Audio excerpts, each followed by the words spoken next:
So hey guys, welcome back to the channel. This is a story about what if Naruto destroys Sasuke in Chunin exams. Part 1. If you guys enjoy this, what if? And if you want the next part of this video, comment down below. And let me know before I start. Please do support for more awesome content. And leave a like and don't forget to subscribe to my channel. And also share this video with your friends. And check out the description. And check out my playlist. So let's start the video. Chapter 1. The Full Arcana, the power to heal and destroy. It was a day like any other in the Leaf Village as Naruto made his way to Team 7's usual meeting place. So far the blonde had followed his normal routine. He woke up, ate about a week's supply of ramen, gathered and checked his ninja gear, set off for the bridge, and ignored the several glares that the villagers sent his way. As he approached his destination, the next item in Naruto's list was to shout, "Sakura-chan!" to greet his female teammate. Leaning against a bridge's rail, Sakura sighed in annoyance. Great. Not only is Sasuke-kun late today, but now I'm left all alone with Naruto. The pink-haired girl ranted in her mind. What do you want from Naruto? She asked, not bothering to keep her distaste away from her words. Hatching the aversion in the Kunoichi's words, the blonde genin stopped in his tracks. She's angry. Did I do something to make her mad? The nervous Jinchuriki wondered. Knowing it was too early to get on Sakura's bad side, Naruto looked for a topic that would appease her, or at least distract her. So, where's Sasuke? At the mention of her crush, the pink-haired girl's demeanor completely changed. I don't know. She solemnly informed me. He usually gets here before I do. I just hope that everything is alright. Sakura commented before going silent. The two shinobi stayed in awkward silence for what seemed to be an eternity, though in reality it was merely 2 hours. Suddenly, a cloud of smoke burst out in the middle of the bridge, revealing Kakashi and Sasuke as it dissipated. Yo. The copy ninja nonchalantly greeted. You're late. Naruto immediately screamed at his sensei, still following his routine. Meanwhile, Sakura made her way towards the Uchiha. Sasuke-kun, where were you? I was starting to get worried. The Kunoichi asked with genuine concern. Unfortunately for the young girl, her crush simply grunted an incoherent answer and walked past her. Sorry for the delay, guys, but I was having some trouble trying to find Sasuke. Kakashi apologized as he scratched the back of his head sheepishly. Liar. Came the immediate retort from the raven-haired boy. You told me to wait at the entrance of the Uchiha compound. I had to stand there for almost 3 hours. The young Sharingan user said, clearly angry and annoyed at the wait. The silver hairs cleared his throat. Anyways, setting that aside. The copy ninja dismissed the issue. I called all of you out here to talk about a very important matter concerning the Chunin exam. I have already started discussing this with Sasuke. Kakashi explained. Jinchuriki's eyes set on his teacher the moment the words Chunin exam were uttered. I wanted to talk to you about that too, Kakashi-sensei. The blonde genin exclaimed excitedly. You see, I don't think I have learned enough to try taking the exam. The spiky-haired boy admitted as he scratched the back of his head in embarrassment. So, I was wondering if, maybe, can you teach me some new things? But only because my offensive arsenal is pretty limited with only Kage Bunshin. The young Leaf Nin explained his position, congratulating himself for the eloquent request. Now Kakashi felt ashamed. How could he continue with what he was about to say after hearing his student's earnest request? Nevertheless, this was something he had to do, he owed as much to his fallen teammate. At that moment, the silver-haired man could not have imagined that his decision would ripple into a wave that will thunder throughout the shinobi world. I'm sorry Naruto. But I can't. He answered, looking away from his orange-clad student. I'll be training Sasuke for the time until the exam starts. He just awakened his Sharingan, and I'm the only one that can instruct him on how to use it properly. The copy ninja explained. Naruto's eyes widened in disbelief at his teacher's words. Boo. But what about Sakura and me? We need training as much as Sasuke does. The blonde shouted, unable to comprehend his sensei's reasoning. Kakashi's guilt grew exponentially. How could he break the next piece of news to his young student when it would probably break him? But there was no way around it. Sakura. He turned to face his female student as the sight of his trembling blonde charge became unbearable. You don't have to worry about your training. He did not have to look at Naruto to know of the renewed shock that invaded him. I talked with Kurenai-san, and she has agreed to teach you since her students are all training with their respective clans. The Sharingan user informed me solemnly. All 4 Leaf Nins remained silent. Sasuke had already known how tense the situation was going to be, but it was already proving too much, and the Uchiha had no option but to look away from his teammate and stare into the water below the bridge. Sakura, though she was happy that she was going to receive training from one of the top Kunoichi that Konohagakure had to offer, could not help but feel sorry for Naruto. The fact that their teacher had not said a word for quite a few minutes led Haruno towards one conclusion. But he could not leave Naruto without training. I mean, the choice is obvious between him and Sasuke, but still, Kakashi-sensei is supposed to look after the training for all three of us. Her mind raged. After what had felt like an eternity, Naruto mustered enough courage to break the silence. Kakashi-sensei. And what about me? The blonde asked, not sure if he wanted to hear the answer. The silver-haired man's eye fell on the spiky-haired boy. Truthfully, it pained the doing this to his energetic student, but the decision had been made for him years ago on that collapsing cave. I am sorry, but I owe it to Obito. The man reasoned. Naruto. You just need to practice your chakra control, work on your taijutsu, and I'm sure that you will do great in the Chunin exam. Kakashi said, failing miserably to sound reassuring. Knowing that there was no way that he could do any more damage to his young charge short of stabbing him in the heart with a kunai, the copy nin dismissed himself and left his students to sort their minds. Staying on the bridge for a couple of minutes after his teacher's departure, Sasuke glanced at the broken blonde on his way out. The words "I'm sorry" fought to come out of the Uchiha's mouth, but they failed, and the young Sharingan user simply walked away with his eyes set towards the ground. On the other hand, the concern Sakura was feeling towards the spiky-haired boy was becoming unbearable. It was not as though she liked the loud, annoying, clumsy, and fashionably challenged boy, but seeing him now so weak, quiet, and dim. How could Kakashi-sensei do this to Naruto? Yeah, he might be a little rough to work with, but he still needs proper training. She thought. Deciding it was best to head for the safety of his apartment before he broke down in front of Sakura, Naruto turned around and started to prepare himself to leave when he felt a soft hand on his shoulder. Naruto? Are you alright? Sakura asked with genuine concern. On cue, a fake smile plastered itself in the blonde's face as he turned around to face the pink-haired girl. Of course I'm alright, Sakura-chan. The boy lied as he gave her his trademark grin. You heard Kakashi-sensei, I'm so good that I can train by myself and still amaze everyone at the exam with my incredible skills. He stated. Not buying the answer that she received, the kunoichi pressed on. Are you sure? The fake grin forcefully widened. Yeah, don't concern yourself with me, Sakura-chan. I'm fine. The genin responded. If you say so. Haruno said defeated. Smiling gratefully at the small affection he had been shown, Naruto gave his teammate the closest thing to a true smile he could muster at the moment. Well, I have to go now. See you later, Sakura-chan. The spiky-haired shinobi exclaimed before he ran off. Sakura remained on the bridge for a couple of minutes until she could not see orange anymore. Sighing heavily and wishing both of her absent teammates the best of luck, the girl started heading home. Naruto continued to run past his apartment. The Jinchuriki ran and ran for several minutes until his energy finally gave out and he was left walking slowly. The blonde was still trying to grasp the idea that his teacher had just simply abandoned him so that he could train his prodigy student. As the genin continued to wander throughout the village, his gaze was directed solely towards the ground. He could not see anything else, he did not want to see anything else, because if he so much as looked at his sides, or even front and back, the only thing that he would see would be the angry and condemning gazes of the villagers glaring at him. They did not need to say anything to express their opinion of the young Jinchuriki, their eyes revealed everything. The blonde could not take it anymore. Forcing his body, Naruto started running once again. The spiky-haired boy moved towards the village's gate as fast as his feet would take him. The young shinobi would not dare to actually walk away from the village, but he just needed to get away from the villagers' spiteful glares, even if it was just for a moment. The instant he breathed the fresh air outside the village's walls, the blonde already felt better.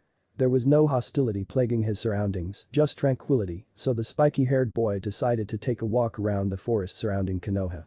As long as the boy did not wander in too deep, he would be alright. After a couple of hours simply wandering, Naruto decided to sit and relax under the shade of a tree. It's still early. I can take a nap for a few minutes and go back to the village before the gates are closed off. The blonde reasoned. With his decision made, the young shinobi closed his eyes and wandered off into a deep slumber. The dream started like any other. The blonde had to brave his way through dungeons of libraries and classrooms, rescue Sakura from the evil vegetable army, and was rewarded by becoming king of the Ramen Kingdom. Suddenly, Naruto's dream changed dramatically. The joyous illusion that his mind had conjured was corrupted by memories of his childhood. The genin found himself in his 5-year-old body being insulted, chased, kicked, beaten, and even burned by the villagers. The young man's nightmare seemed to focus on a particular painful incident. It was his 5th birthday, and the spiky-haired boy had committed the grave error of leaving the security of his apartment to go to the store and buy some ramen. As the young boy stepped out of his apartment and headed towards the store, some of the villagers spotted and, before the child could even realize, a mob gathered. It was only until he reached the store that the boy became aware of the angry mass of villagers coming towards him. Knowing too well what his fate would be if the crowd caught up to him, the blonde forgot all about his business in the store and started off in a mad dash back towards his home. Sadly, the villagers ran after him and caught up to him soon enough. Before he knew it, the spiky-haired boy was totally surrounded by a wall of hatred. The killer intent permeating the surrounding was as strong as any wars. The 5-year-old stood completely terrified in the middle of it all. Why? Why do you hate me so much? The little blonde cried. Shut up, demon. Someone shouted from the angry mob. It's time for you to pay for what you did to the village. A man exclaimed and the crowd roared in agreement. And so, the beating began. They punched, kicked, and even threw rocks at the small blonde. In a matter of seconds, the little boy's body was reduced to a bloody mass. Looking up to his horror, the beaten child could see that some of his aggressors were actually shinobi from the village, the people that were supposed to protect everyone. Naruto's vision became blurry and soon all that he could see was crimson. Fortunately, before the red turned to black, the boy heard a voice shouting angrily over the mob. Stop. Forcing one of his eyes to focus, the boy was barely able to register the Hokage's silhouette standing before the dissipating crowd. The genin woke up with a start as tears ran down his cheeks. Shaking his nightmare off, the boy looked at his surroundings and realized that he had slept for longer than he had intended to. The forest around the young man was already dark. Deciding that it would be best to hurry toward the village before the gate closed and he was left outside the wall, Naruto started off. The young shinobi had only taken a few steps before his body was left paralyzed by an incredibly strong presence nearby. The spiky-haired boy immediately got into a fighting stance. Whoever was nearby sure had a very menacing chakra. The noise coming from the trees let the Jinchuriki know that whoever was there, he was aware that his presence was no longer a secret and did not seem to care. Hearing footsteps behind him, Naruto turned around to meet the owner of the terrifying chakra. It is nice to finally get a chance to meet you, Naruto-kun. Chapter 2. Breaking point. It is nice to finally get a chance to meet you, Naruto-kun. The young shinobi immediately turned around. Sasuke. The Jinchuriki questioned the figure standing before him. No. It can't be Sasuke. This guy. His presence is frightening. Naruto thought. Still, the appearance of the person in front of the genin was eerily similar to Sasuke's, with identical onyx-colored hair and a face that would make the girls go crazy. Taking a closer look, the blonde realized several different aspects that prove his first theory wrong. The newcomer was taller than Sasuke, had 2 long streaks between his eyes, and, perhaps the most apparent feature for the spiky-haired boy, a scratched leaf headband. There was no way that this person was Sasuke. Oh? The man's voice snapped Naruto out of his thoughts. I'm sorry, but I am not my dear little brother. The stranger added with an amused tone. The genin's eyes widened at the new revelation. Brother. Wait a minute. Naruto. Sasuke said weakly after being caught by his teammate. He's still out there. My brother. The wounds that Haku had inflicted on him seemed to be making it hard for the Uchiha to even breathe. I promised myself that I would stay alive. Until I kill him. Naruto, don't let your dream die. This was him. The person who Sasuke wanted to kill so much, he had ended up killing his own personality. My name is Uchiha Itachi. The missing nin casually presented himself. He was wearing a black cloak with a pattern of red clouds around it, while a fully matured Sharingan shone ominously in his eyes. You have no idea how long I wanted to meet you, Naruto-kun. The young man added. At those words, the blonde took a step back. How do you know who I am? The young shinobi asked. The black-haired man simply regarded the boy before him for a couple of seconds. Oh. I know more about you than you may think, Jinchuriki of the Kyuubi no Kitsune. Itachi revealed with a hint of amusement. Naruto's eyes widened in shock. Even if the man in front of him had once been a leaf nin once, he was too young to have fought the Kyuubi during its original attack on the village, which meant that the knowledge of the fox's true fate should have been kept a secret from him. For the expression on your face, I can infer that you already know of the existence of the Bijuu inside of you. The young man let out a sound that resembled a short laugh.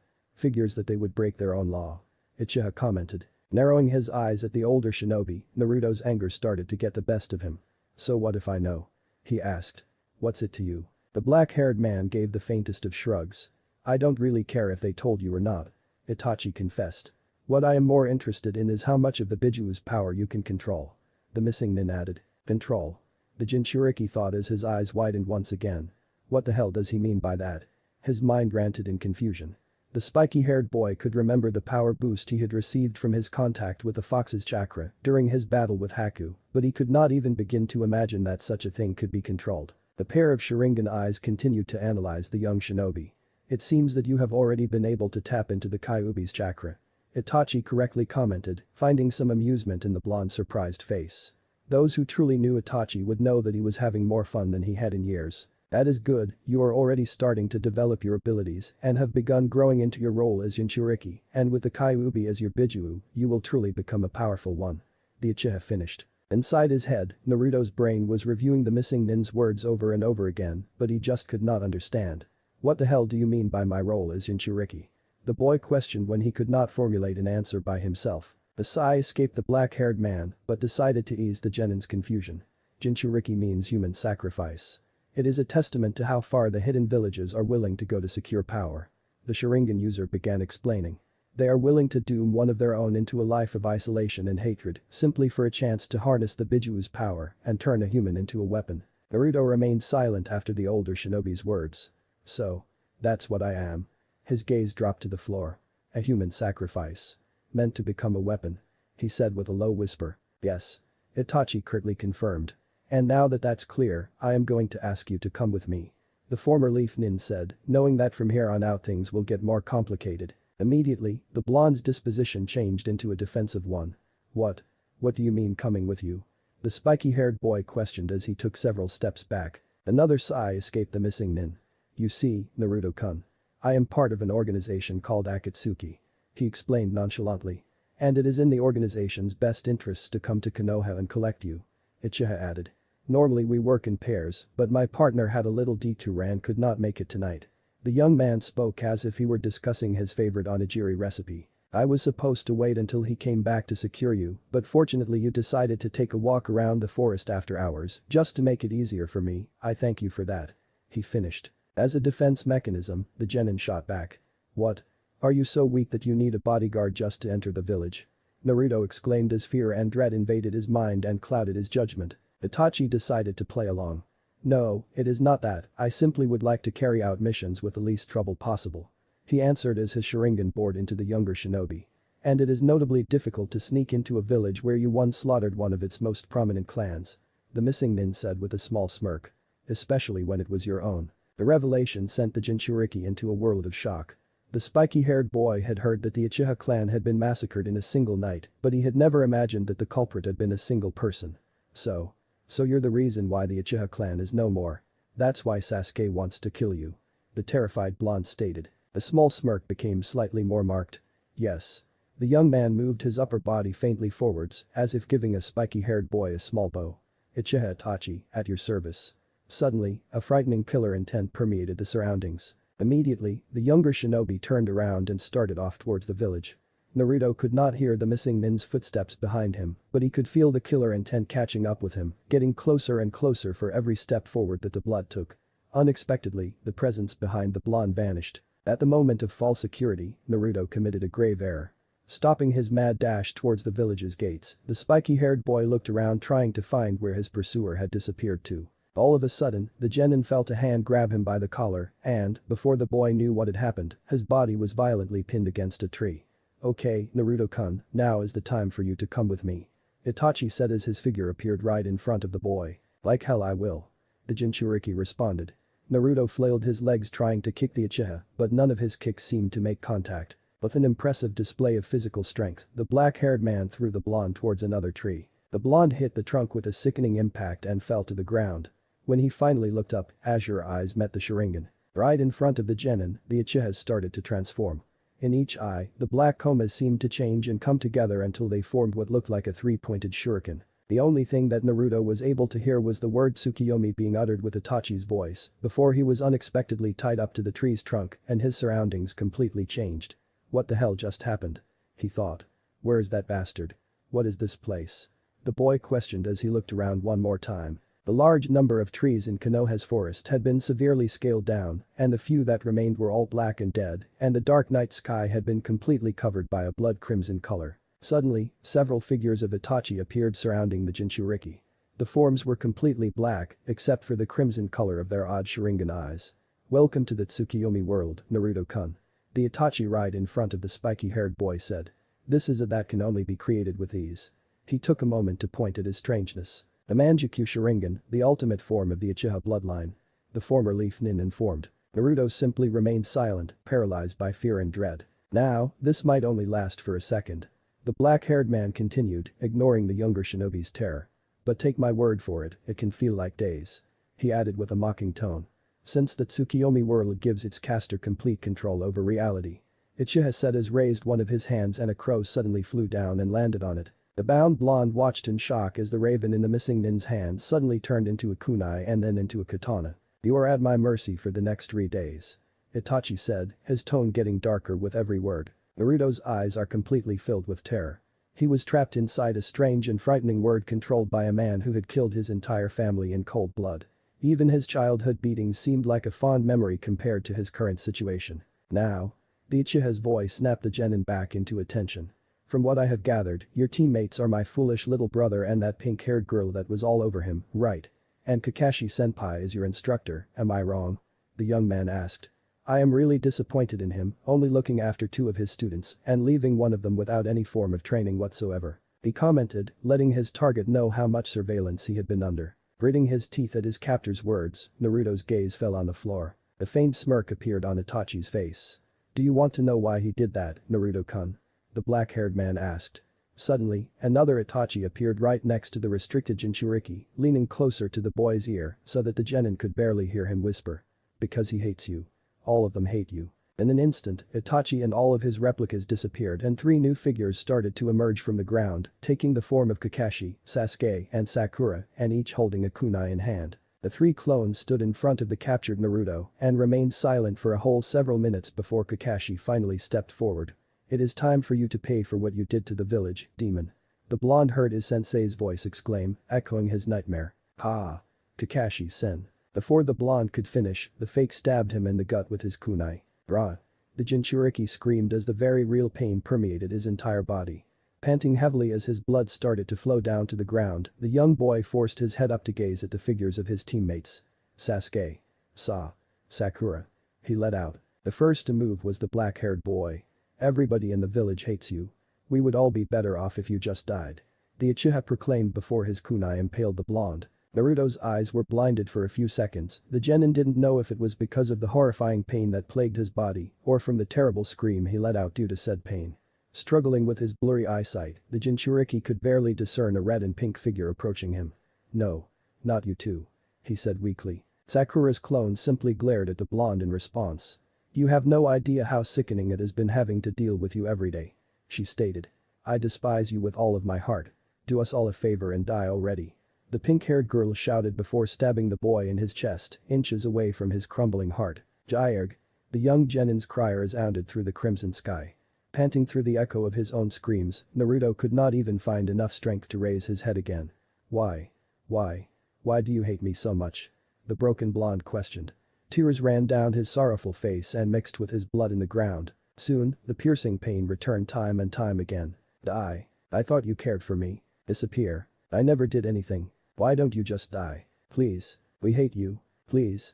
Stop. There will never be a place for you in the village. Stop. We can't wait for your death. Stop. I can't take it anymore. Don't you see? A dark and twisted version of Kakashi's voice said. We don't care about you, we never did, all that we want is for you to die and rot in hell. Through pained cries and sobs, Naruto shook his head. No. The whisper was barely audible. The stabs came in even faster, accompanied by the calls for the Jinchuriki's death by the 3 attackers.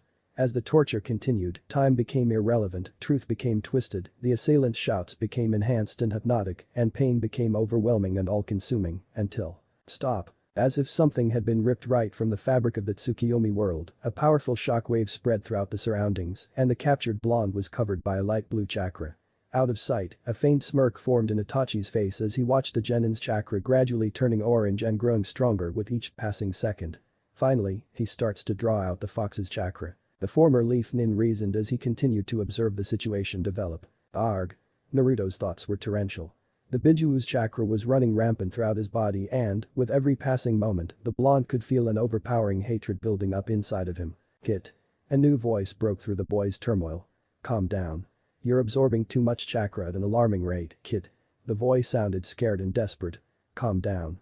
It repeated its plea, but it was left unheard as the Jinchuriki's chakra pulse suddenly became stronger. Already completely surrounded by the terrifying orange chakra, the genin was hyperventilating, feeling that his body would be crushed by the pressure of the sudden power surge until. Aerg. With a sudden spike of power, Naruto's chakra burst, taking a dark blue color and blowing all of his teammates' figures away. I hate you. I hate you all. he screamed as his power continued to increase. Sharingan eyes widened in surprise. Incredibly, he was able to subjugate Kyuubi's chakra, and his killer intent has become terrifyingly powerful. The Uchiha thought in amazement. I will destroy everything. Everything. The boy continued screaming. With each shout, the Tsukiyomi world's crimson sky flashed back to normal. Worry started to seep into the missing nin. How is it possible? He is actually breaking through Tsukiyomi. The black-haired man's mind raged. The Jinchuriki could feel the power building up inside of him. This world can go to hell. Naruto proclaimed, and with one more chakra spike, he sent an even more powerful shockwave blowing the Tsukiyomi world and its caster away. The Sharingan user found himself back in the forest of Konoha, with a cloud of dust hovering in front of him, where his target had previously stood. Scanning the chaos of small debris as the dust began to settle, Itachi could see the genin's figure started to become visible. Naruto stood in the middle of a small crater gazing up at the sky, his eyes looking through the clouds and setting on a bright and imposing moon. Ever so slowly, the Jinchuriki's eyes lowered and focused on the former leaf nin in front of him. The Uchiha's Sharingan eyes widened in shock at the sight before them. Impossible. There is no way. He muttered. How can he? Chapter 3.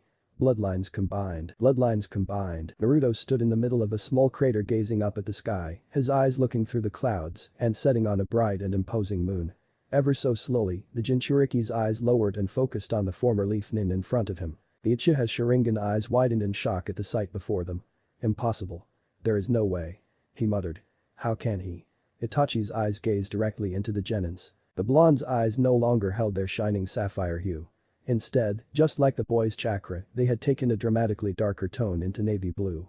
Still, the most surprising and prominent features presented in Naruto's gaze were the 3 white commas, accompanied by a white dot that appeared in both eyes. How can he have the Sharingan? The Akatsuki member questioned in astonishment. Snapping out of his trance at the older shinobi's voice, Naruto's mind tried to process what the missing nin's words had meant. Sharingan. What is he talking about? The Jinchuriki looked at the surroundings, and he immediately sensed something was odd. To the young blonde's eyes, it was as if everything around him was in slow motion. Not a single detail escaped the boy's gaze, from the fluttering leaves to the swaying branches, his eyes were capturing anything and everything. A couple of feet away Itachi was finally starting to recover from the shock brought about by the new development. This certainly complicates things. His manjiku narrowed as he reanalyzed the situation.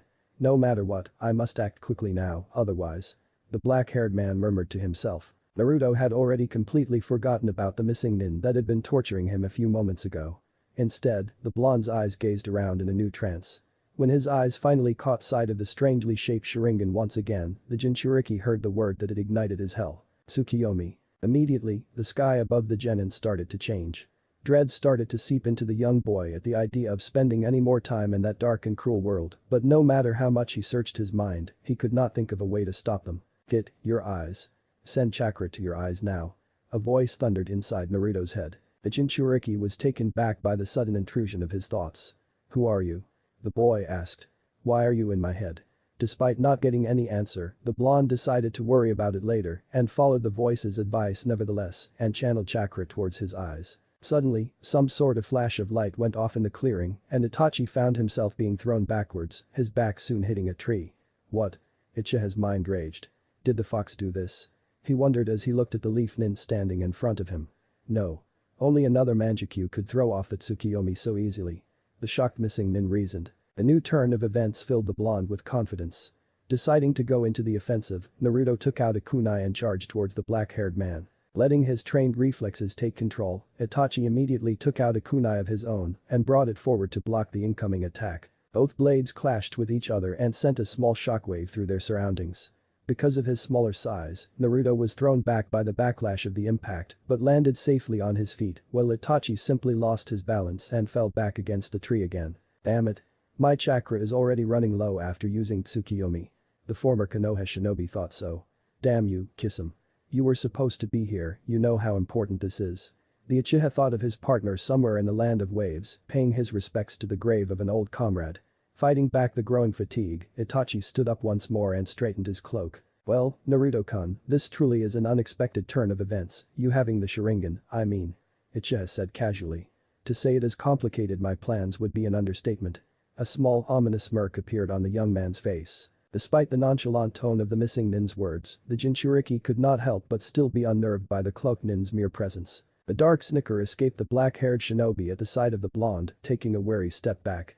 How about we leave your capture for another day? The smirk grew as the genin's strange Sharingan widened. I will see you soon, Naruto-kun. With those words, Itachi's body turned completely black and dissipated as a group of ravens, leaving a confused and astonished boy behind. Once he was unable to feel the Uchiha's presence, Naruto let go of a heavy breath and fell into the ground. Looking up at the top of the trees, once again contemplating how the leaves still seemed to be moving at slow motion. Several minutes passed until the Jinchuriki jumped back onto his feet and made his way towards the village. In his first stroke of luck in the whole day, the genin made it back to the gates just as they were about to close them off. The guards paid him no mind, and he was careful not to do anything that might attract attention towards himself as he passed by them. Once officially inside the village, the boy jumped on top of a building and started to leap from roof to roof as he tried to organize his chaotic thoughts. After a couple of minutes of hopping around, Naruto finally stopped. The blonde knew that it had not been his teammates who tortured and attacked him inside the world created by the weird, but even though most of what the illusions had seen had been false, at least some of it was true. The village saw him as nothing more than a demon, a social pariah, a target for all of their hatred. Who knows, after what he had seen earlier in the day, perhaps his teammates would truly react like that if they ever found out what he was, if they found out what dwelled inside of him. With his current instability, there were only two persons that Naruto still felt he could really trust. Taking a deep breath, the Jinchuriki turned around and started off towards the Hokage's building to find one of them. Sarutobi Hiruzen, Sandaime Hokage, sat on his desk glaring at a mountain of paperwork, courtesy of the upcoming Chunin exams. Suddenly, the aged shinobi felt an exceptionally large chakra reading coming straight towards his office at an alarming speed. Before the third could leave his seat, the window on one side of the room snapped upon and an orange blur stepped into the room. The village leader would have attacked the intruder immediately were it not for the familiar voice whispering old man. The Hokage's eyes widened in surprise. Naruto-kun, is that you? What brings you to my office at this hour? He questioned, managing to compose himself right away. Upon further observation of the young shinobi, Sarutobi was left speechless at the even bigger surprise that greeted him. Naruto. Your eyes. The third whispered. The pair of blue and white Sharingan eyes looked from the older leaf nin onto the floor. So it is true. Naruto commented. Jinchuriki started to look around the room until he found a small mirror and walked towards it. The sight that greeted the genin was that of a blonde young man with a pair of blue and white Sharingan eyes. The fully developed shined with an ominous luster in pools of night blue color. Naruto-kun. Sandaime's words snapped the spiky-haired boy out of his thoughts. Please, tell me what happened. The older shinobi requested. The Jinchuriki spent the next hour telling the Hokage everything that had happened to him on that day, from Team 7's meeting by the bridge, to his trip out of the village, the encounter with the missing nin Uchiha Itachi, and culminating with him rejecting the Tsukiyomi. Everything was laid bare in front of the leader of Konohagakure. By the end of his tale, Sarutobi looked the oldest that Naruto had ever seen him. The old man's breath was labored, and the tears that threatened to spill only complemented his pained expression. Naruto had to look away. He really did not like to see his Hokage looking so weak and feeble. But, what I don't understand. The spiky-haired boy started again. How do I have the Sharingan? He was brought into question. The third sighed and took a minute to compose himself. I am truly sorry, Naruto-kun, for I have kept much from you. The seasoned shinobi informed before standing up from his chair and walking towards a drawer. I never imagined that something like this would happen. He commented as he searched the drawer until he pulled out a blue folder from it. Sarutobi walked back to his desk and sat down. The genin quietly waited as the aged man regarded the blue folder for several minutes before the Hokage opened it, took out a photograph, and gave it to him. Looking down at the picture, a pair of Sharingan eyes widened. It was a picture of a young woman wearing a red variant of the Konoha Jounin's uniform, and she was the most beautiful being that the Leaf Nin had ever seen. She had alabaster skin that contrasted with her long and dark onyx hair, and a vibrant smile that would light up the darkest and stormiest of days. Naruto didn't know why, but for some reason he could not stop the tears that ran down his face as he gazed at the photo. Her name is Uchiha Kagome. Sarutobi's voice cut through the blonde's trance. She was one of the Leaf's most promising kunoichi. He said with a mix of pride and nostalgia. Her exploits during the last war earned her the name of the Uchiha's Crimson Raven due to her mastery over the Sharingan and her tendency of using crows as a theme for her, especially. The Sandaime seemed lost in memory. Yes. She was especially skilled. She could easily fool an entire room filled with members of the Uchiha and Hyuga clan, and no one would ever realize it. Naruto's eyes narrowed. She was. The aged shinobi closed his eyes for a second. Yes. He sorrowfully answered. She died the day the Kyuubi no Kitsune attacked after giving birth to her son. Sarutobi's eyes set on the young genin as the boy's eyes widened. She is your mother, Naruto-kun. He revealed. Out of sheer surprise, the younger shinobi had to take a step back. What do you mean my mother? I'm not an Uchiha. I don't even look like one. The boy protested as his eyes glared at the Hokages. The Sandaime gaze dropped to the floor momentarily before moving up towards the portraits of the previous Hokages. Yes, you do not look like a member of the Uchiha clan. But that is because you inherited your physical traits from your father, Namikaze Minato, the Yondaime Hokage. Sarutobi stated. Naruto's eyes almost doubled in size as they widened. The fourth. Is it my father? He exclaimed, unable to believe what he was hearing. The third nodded. Yes. Few people knew of the relationship between Minato and Kagome, and even less people knew that they were expecting a child. The village leader informed me. After you were born and became an orphan, we thought it would be safer to give you another name. Your parents already had their share of enemies, and the child of an elite Uchiha and a Hokage would not go unnoticed by the shinobi world. So, in order to protect you, you became Uzumaki Naruto. Sarutobi said as guilt hung strongly onto his voice. A dull and mirthless laugh escaped the blonde. I always wondered about my parents. The boy confessed. I came to think that perhaps I never had any, and instead I just sprouted right out of the ground. The tears that ran down his cheeks framed his frail and fake smile. But I guess that I did have parents, even if it was for only an hour or so. Sarutobi would not have been surprised if his eyes were crying too. Yes you did, Naruto-kun. He started. And both of them loved you with all of their hearts. The aged man assured the young boy. Kagome put her life on the line to bring you into this world, and Minato gave up his to create a seal that would allow the Kyuubi's chakra to flow into you so that it would protect you. The third gave the spiky-haired genin a couple of minutes to let his words sink in. Their last wish was for you to grow up into a strong and healthy man that would be able to accomplish any and all of his dreams. I was planning to tell you all of this once you were ready, and I am sorry I did not realize that you have been for a long time now. The Hokage stressed his apology by giving the blonde a small bow. Another smile formed on the Jinchuriki's face, and, though small, this one stronger and brighter. Even if he didn't fully show it, the young man was the happiest he had ever been since he became a shinobi.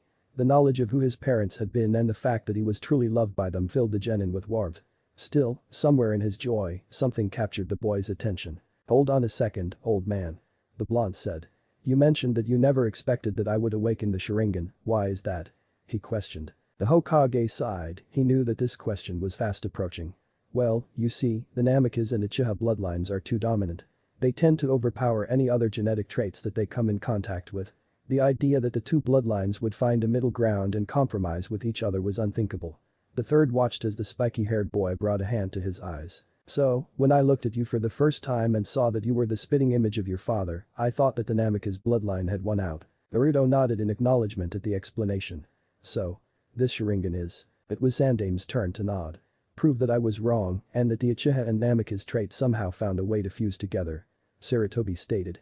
From what you told me, I think that it is safe to infer that, when you started to forcibly drain the Kyuubi of his chakra, it worked as a catalyst that combined the two bloodlines. He explained and waited for the young shinobi to show his understanding.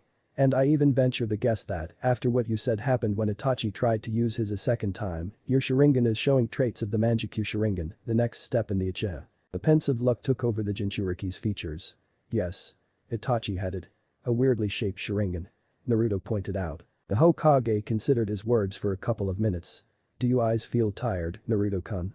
He asked, realizing that the young genin must have had his brain activated since it was first awakened. The Jinchuriki looked at the older shinobi with a confused face.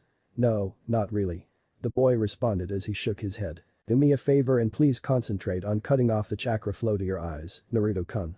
The Sandaime requested. The village leader watched as the white combs disappeared from the blonde's eyes, and the dark blue color reverted to their original sapphire hue. Naruto blinked several times as the strange slow-motion sensation he had been feeling disappeared. Effortlessly shaking off the weird feeling, everything went back to normal for the genin. Sarutobi waited for the young man to give him a sign that he was okay before starting again. The Manjikyu Sharingan is very corrosive.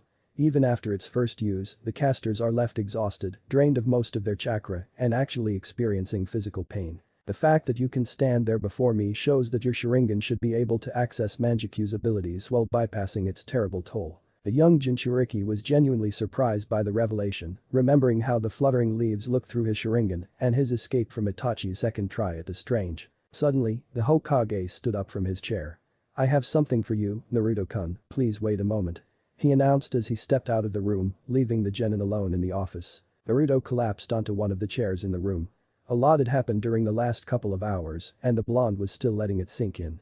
Someday we're having, don't you think so, kid? At the sound of those words, the leaf nin jumped out of his chair. Who are you? He called out. The laughter sounded very close to the spiky-haired boy. Are you so stupid that you already forgot what that Mizuki bastard told you, kid? The voice questioned. Jinchuriki's eyes widened. The fox. He exclaimed.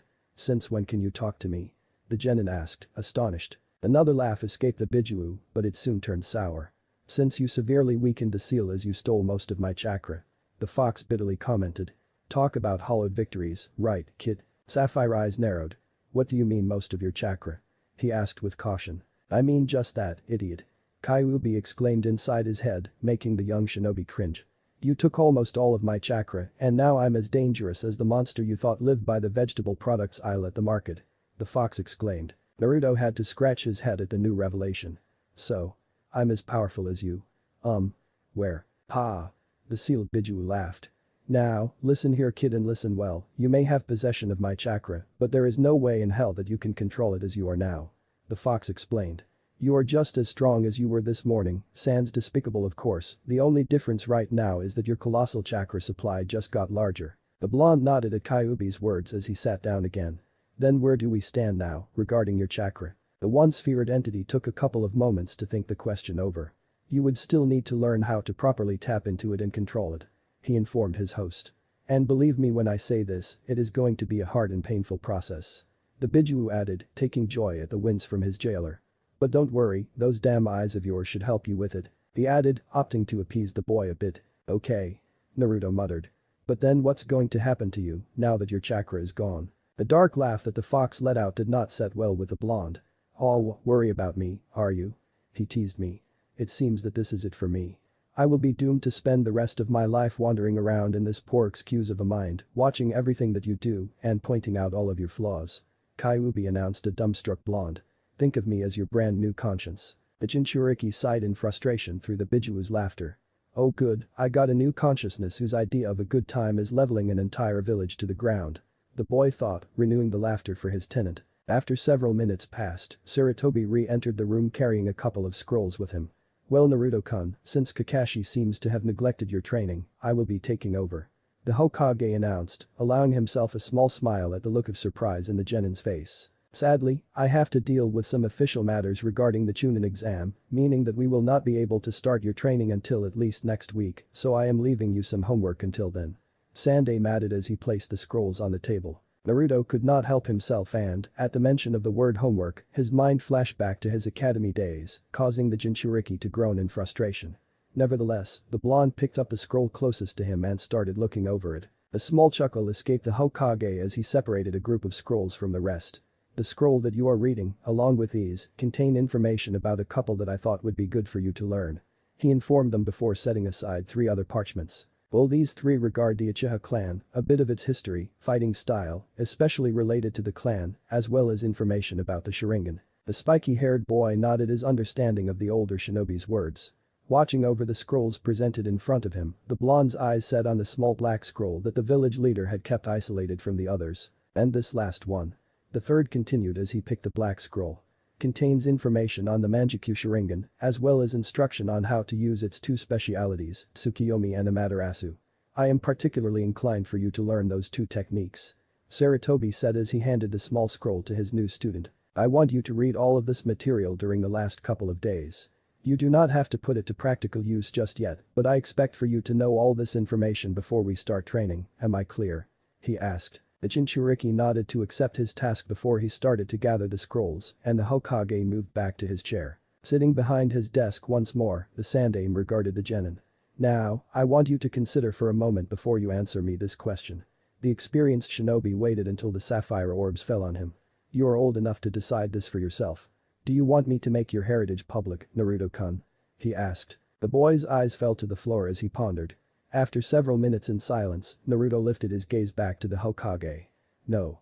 He said in a determined but solemn voice. Accepting the genin's answers, the third continued. And what about Kakashi? The blonde remains pensive for a while before nodding. How much should I tell him? The blonde sighed as he considered. You can tell him about my parents. He finally answered. But not about my Sharingan. I don't want him to know about it. The spiky-haired boy said as his fist tightened. Very well, Naruto-kun. Sarutobi said before giving the younger Leaf Nin a smile. That only leaves us with the matter of your Sharingan. He announced. A confused look was directed towards the village leader. My Sharingan? The genin asked. Nodding, the third smile grew slightly. Yes. From what you told me, your Sharingan differs from any other of its variants, making it a new. The aged man explained. So, as new, it needs a name. Naruto was taken back by the announcement for a couple of seconds before he started thinking over it. Gradually, the young man's eyes drifted towards the open window in the office as he contemplated his sky. Jinchuriki said before returning his gaze to the Hokage. Sora Sharingan. Its name is Sora Sharingan. The shinobi declared. The Hokage nodded and smiled warmly once more. The blonde gave his leader a small bow before starting to walk toward the door. Suddenly, the genin stopped in his tracks. Is something wrong, Naruto-kun? Sarutobi asked with concern. Sapphire eyes shined brightly as the blonde looked back. No. He said. I just wanted to thank you. For everything, old geezer. The spiky-haired boy said before giving the older shinobi a true real smile, before turning around and walking out of the office. The sigh escaped the sandaime. It is good to see that this terrible ordeal was not able to fully break your vibrant spirit, Naruto-kun. The Hokage whispered to himself as he smiled. Chapter 4. Please forgive me. The third sat in his office early in the morning. He had sent somebody to look for Kakashi and, knowing him, Hiruzen had at least 2 hours before he showed up. Sighing, the Hokage tried to find something to distract himself. Briefly, he considered one of those colorful books that Jiraiya had sent him. Suddenly, with a cloud of smoke, the copy ninja appeared in the Hokage's office, just as the seasoned shinobi had built up enough courage to start reading his previous student's novel. You wanted to see me, Hokage-sama? The silver-haired man asked. Yes, Kakashi. I wanted to talk to you about Naruto. Sarutobi replied. Did you know that he was attacked last night? He questioned. What happened? Is he alright? Shocked at the piece of news, they immediately asked in concern. Then, after a second, anger at his student being attacked started to set in. Who did it? He asked, expecting it to be one of those brainless villagers that still viewed Naruto as a demon. The answer he received surprised him even more than the news that one of his genin students was attacked within the past 24 hours. Sarutobi looked directly into Kakashi's eye and responded. Uchiha Itachi. Needless to say, it took Hei's brain a couple of seconds to process the fact that an S-rank criminal had attacked one of his students. You can't be serious, Hokage-sama. Uchiha Itachi attacking Naruto. How could that happen? The Hokage looked at the copy ninja with a bit of disappointment. It seems that after your team meeting, Naruto was feeling a bit distraught. So he decided to take a break from the ignorance of the villages and fell asleep outside the village. He informed me. It was when he was making his way back that he was attacked by the missing nin, Uchiha Itachi. Sarutobi explained. Kakashi kept silent for a few moments. He knew too well what the sandaime had meant by distraught. Hokage-sama, you have to understand. I feel it is my obligation with Obito. Sasuke is from the same clan and he needs somebody to train him on his bloodline. The silver-haired man tried to get his point across. And I believe that I am the best choice since I'm the only one who still has a Sharingan and is still affiliated to the village. He said in his defense. The third simply shook his head in response. So you owed it to your fallen teammate. He reiterated the point that the younger shinobi had tried to make. What about your sensei? You do know that Naruto is his son, do you not? The Hokage asked. The copy ninja looked down at the floor. He was one of the few people that actually knew that Naruto was Yondaime's son, though he never knew who the mother was, but still he could not help but feel that his debt with Obito was far larger. I know, Hokage-sama, but still, Sasuke is the last of Obito's clan. He would have wanted me to train him. He desperately wanted to explain himself. By now, the Hokage was beginning to get angry. You think that Obito would have wanted you to focus only on training Sasuke? Sarutobi's eyes were a combination of anger and disappointment. Please, do not insult his memory. The comment hurt Kakashi. How could the Hokage even think that he would do anything to insult his teammate's memory? But Kakashi did not have time to voice his opinion as the sandaime started again. First, Obito would not even think of giving one student preference over another, that is something that your sensei tried to teach you. He began. Second, your tea is the exact image as your old one. You have a famous teacher, except that in this new team the instructor seems to like playing favorites. You have a prodigy, a girl who tries to keep everyone together, and a boy that some consider thrash, but actually has incredible potential. The third stated. Now tell me, who has Obito's position in this team? Sarutobi questioned. Kakashi was silent for a few seconds. Slowly, the shame that he felt started to turn into anger. So you want me to leave Sasuke and go train Naruto, since he's your favorite? The copy ninja did not ask. No, I just want you to stop saying that it is because of Obito. The Hokage stated firmly. The truth is that you want to train Sasuke simply because of his natural talent and because he reminds you of how you used to be. Sandaime said, raising his voice. It's not that. Kakashi tried to defend himself. Yes it is. The third insisted. Because if you would have had the slightest bit of interest in Naruto, you would have found out that you owed a bit to take care of him. The Hokage said. Deep in his heart, the seasoned shinobi was going to enjoy seeing Kakashi's face after he heard what he was about to reveal. What do you mean? The silver-haired man asked with caution. Sarutobi continued to stare down the younger man. You never bothered to find out who Naruto's mother was, did you Kakashi? The Hokage questioned. Now Kakashi was confused. What does Naruto's mother have to do in all of this? The copy ninja asked. If you had bothered to investigate, you would have found out that Naruto's mother was Uchiha Kagome. The Sandaime finished. The silver-haired man was surprised once again. That piece of information had shocked him beyond anything that they had talked about until then. You don't mean? The man said weakly. Yes, Naruto's mother was Uchiha Obito's sister. The Hokage responded. Naruto is your fallen teammate's nephew. He's more connected to that eye than Sasuke could ever be. Sarutobi revealed. Kakashi sat down as his shock had not subsided completely. The silver-haired shinobi brought his hand up to his covered eye. How could he have done this? How could he have done this to Naruto? To Obito? To his own sensei? Does he have a Sharingan? Kakashi finally asked. Even though the Hokage would have very much enjoyed telling the truth, he had already promised Naruto that he would not. No. He answered. You know that the Namikaze and the Uchiha clan were very different. I do not think that Naruto would be able to activate it since it seems that his Namikaze heritage has overpowered the Uchiha. Kakashi nodded numbly. And you do not have to worry about Naruto's training anymore. The third continued. From now until the Chunin exam starts, I will be supervising his training. The Sandaime finished. The copy ninja nodded once again and asked to be dismissed. The Hokage knew that Kakashi had a lot to think about and decided to let him go. The silver-haired walked aimlessly through the village for 4 hours. It was almost 6 o'clock in the afternoon, around the time when rain started to fall, that Kakashi found himself in front of the memorial stone. The man fell on his knees and stared at the name Uchiha Obito. I'm sorry. He muttered. The Hokage is right. The reason why I wanted to train Sasuke was because he's a prodigy and I've been using your name as a way to justify myself. The admission. And to top it all, I ignored and neglected Naruto. My student. Your nephew. Sensei's son. He choked for a second. I failed you and Minato-sensei. Please. Forgive me. Kakashi begged and finally started his way home. On the way, tears fell from both his eyes and beneath his headband. It was the morning of the Chunin exam and Naruto was currently at the Hokage's office. Sandaime had called him to the tower earlier that morning, telling him that he needed to meet him right away. 5 minutes later, the blonde was knocking on the Hokage's window and now he was waiting around as the seasoned shinobi searched the room for something. Ah. Here it is. Sarutobi exclaimed as he held a scroll. Naruto noticed that the Namikaze clan symbol was imprinted on the scroll's seal. What is that, old man? The genin asked, looking at the parchment with curiosity. Well, since you have done so well in your training and learned every single one in the scrolls I gave you, I have decided to do this. He signaled to the scroll. Think of it as a present for all of your hard work. The Sandaime gave the young man the parchment. It is a summoning scroll for an ancient weapon. The third explained. Only members of the Namikaze clan are able to summon it and use it. The Hokage said, smiling. The hand seals necessary for the summoning are inside as well. Naruto opened his present. Inside were the series of hand seals needed, a bunch of stuff they ignored, and some sort of symbol similar to the Namikaze insignia as its center. Normally, you would need to carry the scroll everywhere and use it to perform the summoning by placing a bit of your blood into the seal. The third commented. But since this is a specific clan, you can replace the scroll with a summoning tattoo.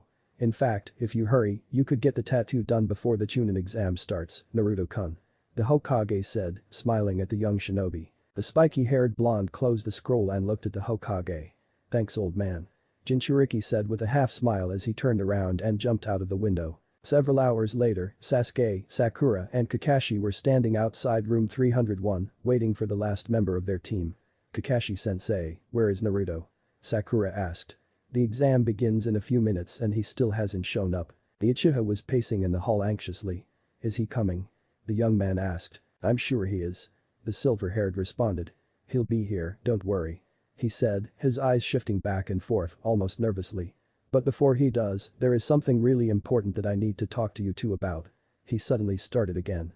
It's about Naruto. You see, during this past month he has sort of changed.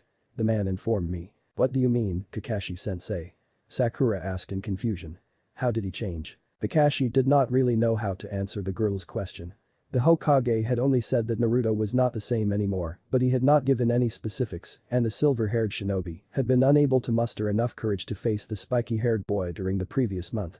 In fact, the famed nin was not sure if he would be able to face him now. Before they had time to make up an answer for the pink-haired Kunoichi's question, all three leaf nins heard footsteps coming from down the hall. All three turned around to see who was coming. They tried to figure out who was walking towards them, but it was not until they saw the whisker marks on his face that they recognized him. Naruto. Sakura said in a low voice. The two genin were left dumbfounded. Their teacher saying that the blonde had changed was a massive understatement, since, from their perspective, it seemed that the boy had undergone a complete transformation.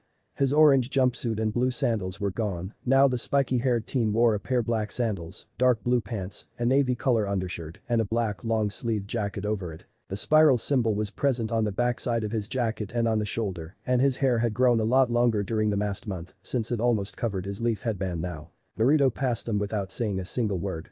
The only proof of acknowledgement between the members of Team 7 was the small second in which the blonde genius looked directly at his teammate's eyes. When Jinchuriki was in front of the door, he stopped and looked back. It's time for us to enter. Naruto said with a monotonous voice as he pushed the door open. All three genin entered the testing room. Immediately, they were welcomed with the glares from all other participants. Sasuke-kun. Suddenly, a blue and yellow appeared on Team 7's field of view and latched itself onto the Uchiha. Anger started to seep into Sakura right away. Stop bothering Sasuke-kun, Ino pig. Sakura shouted at the girl that was hugging the raven-haired boy. This is so troublesome.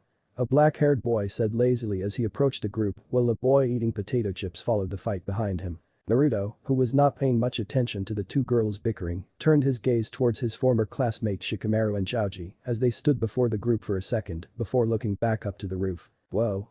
I am Naruto. I can't be. He never looked so serious or stood so quiet before the Naruto as he regarded the blonde leaning against the wall. Well. It seems that the rookie nine are all together again. An arrogant voice was heard as Kiba made his way towards the others, his dog, Akamaru, barking from inside of the boy's jacket. Behind the Inyazuka were a blue-haired girl with pale eyes and a boy wearing sunglasses. Hinata and Shino followed the hooded teen as he reached the group. Kiba took a second to look at everyone. Hold on a second. He suddenly said, where is the dope? I don't see him anywhere. The brown-haired boy wondered out loud. It was at that moment that the member of the Rookie Nine felt a strong aggressive presence spike up in the room. All of their eyes turned to the source and, for the first time, the rest of teams 8 and 10 noticed the blonde leaning against the wall. Naruto. Is that you? Kiba called out. You've changed. Inyazuka said as he walked towards the spiky-haired boy. The hooded teen stopped on his track the moment his eyes met Naruto's. A cold chill went down the brown-haired boy's back. Hey. Billboard brow, what happened to Naruto? Ino asked in a whisper as she moved closer to her former best friend. The pink-haired girl bit her lips. I don't know, Ino pig. She answered. It's the first time that I've seen him in a month. Something must have happened during that period of time. Haruno said. You guys are really causing a bad first impression. A gray-haired leaf nin wearing glasses said as he walked towards them. Especially the blonde one with the attitude. Sasuke immediately stepped forward. And who are you supposed to be? The raven-haired boy asked the older shinobi. My name is Ikushi Kabuto. The young man responded. And you guys should try to keep a low profile. You are the Rookie Nine after all, already infamous around here, and this year's bunch is pretty tense as it is. He commented as he glanced around the room. In all my years of taking these exams, I've never seen such a touch group of genins brought together. The younger nins looked around as well. All they found were glares. For example, Kabuto started again. You have the team from Hidden Rain, they're extremely irritable. Not to mention the genins from Suna, especially the one with a gourd on his back, he gives me the creeps. The gray-haired teen admitted. You seem to know a lot about this exam. Sakura commented with curiosity. Well, that comes with the territory when this is your 7th time taking the exam. Kabuto said, blushing slightly in embarrassment and scratching the back of his head. But each try brings new things. He said as he composed himself. Like the team from Itagakure, it's the first time in this exam and they just get to send one team since they're such a small village. The gray-haired genin informed. Suddenly, someone from the crowd threw a pair of kunai at Kabuto. The leaf genin was able to dodge them with ease, but then the boy covered in bandages appeared right in front of the gray-haired genin and swung his fist forward at Konohanin's face. Just barely, Kabuto was able to move his head back and evade that attack as well. When everything seemed fine, the Leaf Genin's glass suddenly broke and he started spewing blood from the mouth and the ears. Don't think lightly of the sound. The bandage boy said as a girl with long hair and a boy with blue hair walked forward and stood by him. Yeah. By the end of the exam all three of us Odonin will be. The boy started to say but suddenly stopped when he felt something on the back of his neck. Between him and the bandage Genin stood Naruto with a kunai held up to both of their necks. I think that the two of you should calm down. The blonde said in a monotonous tone. Unless you want to start something. Naruto finished, pushing the blades even closer to their necks. Chapter 5. Do not underestimate me. Don't think lightly of the sound. The bandage boy said as a girl with long hair and a boy with blue hair walked forward and stood by him. Yeah. By the end of the exam all three of us Odonin will be. The boy started to say but suddenly stopped when he felt something on the back of his neck. Between him and the bandage Genin stood Naruto with a kunai held up to both of their necks. I think that the two of you should calm down. The blonde said in a monotonous tone. Unless you want to start something. Naruto finished, pushing the blades even closer to their necks. The sound shinobi were astonished, they had seen the blonde Genin leaning against the wall and away from the rest of the group before they attacked. None of them sensed him move until he appeared between them. Before things could escalate, the doors to the room were pushed wide open and the instructors appeared. Quiet down. A Leaf Nin with scars on his face exclaimed, causing many of the Genin present to jolt in surprise before he walked into the room followed by several. I do not want any trouble between Leaf and Sound. The tall man firmly stated as he glared down at Naruto and the Odo ninjas. The blonde looked straight back at the older shinobi's eyes, but nevertheless he pulled his blades back and moved away from the Sound Genin. Now. My name is Marino Ibiki. The man announced to the rest of the room. And I will be your instructor for the first part of the Chunin exam. He declared before slamming the large stack of papers he had been carrying in the desk at the front of the room. Take your seat so we may begin. The finished. Quietly, Naruto moved to his seat without saying anything to his teammates or to his former classmates. As he sat there, the spiky-haired boy looked to his side, just as a very nervous Hinata took the seat next to her. Every so often, the Hyuga would steal a glance at the blonde as she fidgeted with her fingers. The Uzumaki could see that the Kunoichi was a nervous wreck. Whether it was because of the exam or because of his display with the Sound Nin, the Sharingan user did not know, but still felt guilty about it. So then, for the first time in the last month, Naruto gave a small smile when he knew she was looking, hoping someone would reassure the young girl. Her face got several shades redder, but nevertheless the Hyuga seemed calmer afterwards. A couple of hours later, the members of Team 7 were waiting for the second part of the exam to start. At least that tedious first part is done with. Naruto thought. That test's intentions could not have been clearer. He reasoned as his hand checked that all his gear was ready for the next phase. With Aldi in the room and so much emphasis on cheating, it was obvious what they wanted. The Jinchuriki reasoned. Even though the Uzumaki had deduced the objective of the written test, he had decided to tempt his fate and prove his theory. A light chuckle escaped the blonde. I kind of wish I could see that Jounin's face when he finds my test. He thought as his mind drifted to the piece of paper back in the room in which he had only written his name and left everything else blank. Hearing his teammates' quiet laugh, Sakura glanced at Naruto nervously. She had been beyond shock at how much he had changed in such a short time, and the fact that he had barely said anything to her or to Sasuke made her even more worried. Feeling eyes on him, the Sharingan user glanced at his side once again, this time finding his pink-haired teammate observing him. Uruno waited a couple of seconds as she gazed at the blonde sapphire eyes. The twinkle in those eyes that the spiky-haired boy had always directed at her was completely missing. Instead, they seemed passive, perhaps even dull, as if he could not care any less about what she had to say. Gathering her courage, Sakura finally spoke up. Naruto. She started, but her words were cut off when the gates to the forest suddenly opened. Immediately, all the genin rushed in to start the second phase of the exam. The killer intent emanating from the forest was enough to wipe everything else away from the genin's minds. I had expected to run into more challenges by now. Naruto pondered as he and the rest of Team 7 sat on a small clearing, taking a break 5 hours into the second part of the exam. So far all that we have seen was a weak group of Rain Nin. And they ended up running away soon after. The blonde thought with a bit of disappointment. During these last couple of hours, the members of Team 7 had come to silently agree to continue to make their way deeper into the forest while keeping an eye out for any team that might be carrying the Earth Scroll they needed to pass. In all honesty, Naruto had expected to find several teams within the time period that had passed, but he had been severely wrong. I'm going to go ahead and scout the area. The blonde suddenly announced, surprising the other two genin with the longest sentence he had said to them since that fateful day on the bridge. Before either of the two was able to recompose an object, the spiky-haired boy had already disappeared among the trees. A sight escaped Sakura. What do you think happened to him? She asked the raven-haired boy near her worries about their teammate's sudden and drastic change having become too much to bear in silence. I don't know. Sasuke responded simply with a frown. He definitely feels odd. He added as he recalled how the blonde acted the last time the Uchiha had seen him and how different it was from his current attitude. It's like he is. The boy stopped in mid-sentence when he suddenly felt a terrifying amount of chakra being gathered somewhere close by. Too close for the Sharingan user's comfort. Sakura. Move out of the way. He shouted. The two-leaf nin jumped from where they were sitting just before a powerful blast of wind burst right through with enough force to tear a tree off its place. Immediately activating his Sharingan, Sasuke started to look around the forest for the source of the attack. So there you are. A menacing voice echoed through the surroundings. Sasuke-kun. It was added before a grass nin appeared in front of the two genin. Amaterasu. Naruto exclaimed seconds after activating his Sora Sharingan. Immediately, the giant snake that was about to swallow him whole was completely covered in black flames. To its credit, the giant reptile continued its attack as its entire body burned, forcing the spiky-haired boy to jump back a couple of branches. Eventually, the snake stopped advancing and, after some squirming, finally dropped dead in the middle of the forest, the black flames still eating its body away. The Uzumaki observed the dead animal for a couple of seconds. That was weird. The Jinchuriki said to himself as he remembered how the snake had ignored its wounds to continue attacking him. It almost looked as if the snake had been sent after me specifically. He commented before the Sharingan disappeared from his eyes. Suddenly, Naruto felt two chakra signatures spike in the direction in which he had left his teammates.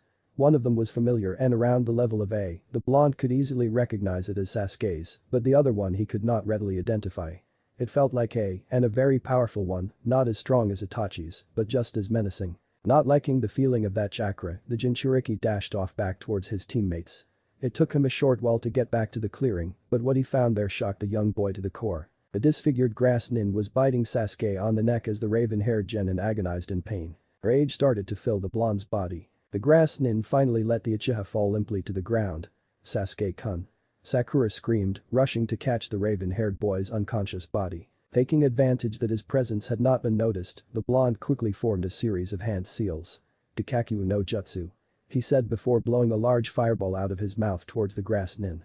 Unfortunately, the strange shinobi saw the large fire approaching and had more than enough time to move clear out of the way of the blast. The long-haired man took a few seconds to regard the blonde in amusement. I thought that my snake would have been enough to take care of you. The disfigured nin said. Naruto narrowed his eyes. Who are you? He asked. There is no way you are a genin.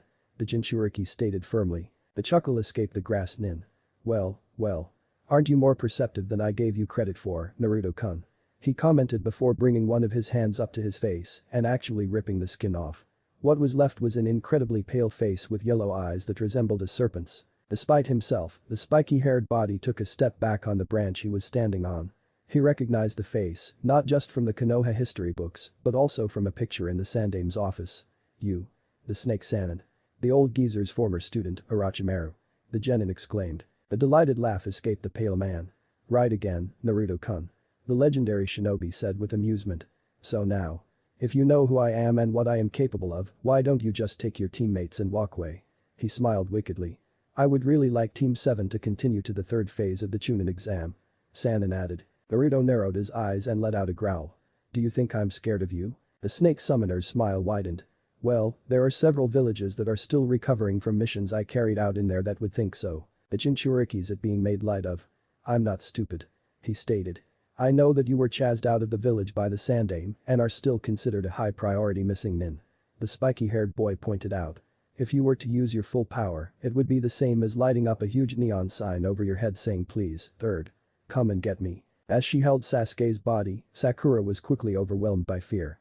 In front of her was a man that people said was as powerful as a Hokage and as vicious as a Bijuu, and to top it all off, Naruto was challenging him. The blonde had changed yet again. Gone was the cold and aloof boy that she had seen walking toward them at the beginning of the exam, and in his stead, there was a menacing warrior giving off wave after wave of killer intent. Suddenly, Orochimaru started to laugh out loud. Haha. I knew you were unpredictable, Naruto-kun, but I never thought you were this much fun. He exclaimed as he continued to laugh. Very well then. I will fight you at the same level I fought Sasuke-kun. Let's see how long you can last. The Sannin finally agreed before taking a fighting stance. In a flash, both Naruto and Orochimaru lunged towards each other. Fist met fist, sending a small shock wave that shook the leaves on the trees. The pale man tried to kick the spiky-haired boy, but the blonde was able to block the incoming strike with ease using his forearm. The Jinchuriki then tried to deliver a punch of his own to the Sannin's jaw. However, before his attack could connect, he saw another fist flying straight towards his face. Naruto switched from offensive to defensive in less than a second as he moved his arms to block Orochimaru's punch. Unfortunately, the attack still carried more than enough strength to send the young boy a couple of feet back. Age Bunshin no Jutsu. The genin immediately called out, making 2 clones appear next to him. The 3 boys immediately charged forward at the Sannin, the clones moved in from the sides, while Naruto went for a frontal assault. However, the older shinobi was able to block all of the attacks simultaneously and push Naruto and his clones back. All 3 blondes took out a couple of shuriken each and hurled at Orochimaru. As the spinning blades flew through the air towards their target, Naruto and his clones cried out in unison. Shuriken Kage Bunshin no Jutsu.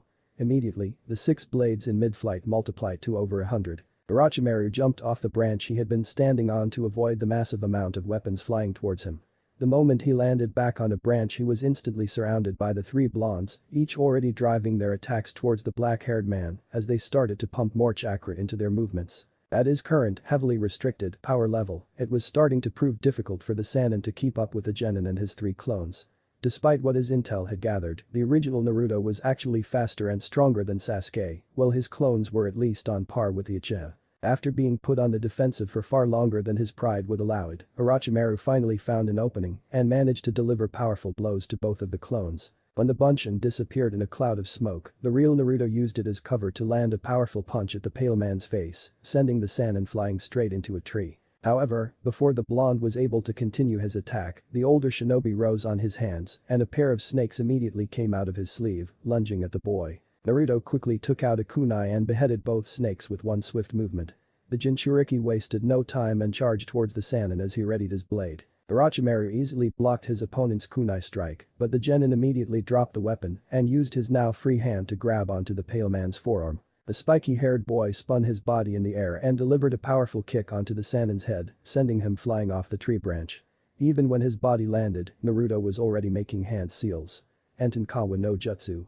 The blonde exclaimed. Immediately a powerful blast of hot air shot out of the genin's mouth, hitting Orochimaru with full force and slamming his body on the ground far away with a thunderous impact. Instead of relaxing, the Jinchuriki started to frantically search his surroundings. The next second, Orochimaru suddenly burst out of the growth below the genin's branch and jumped straight towards the boy with a kunai in hand. Acting out of instinct, the blonde jumped to a higher tree branch to avoid the attack. Fukuku.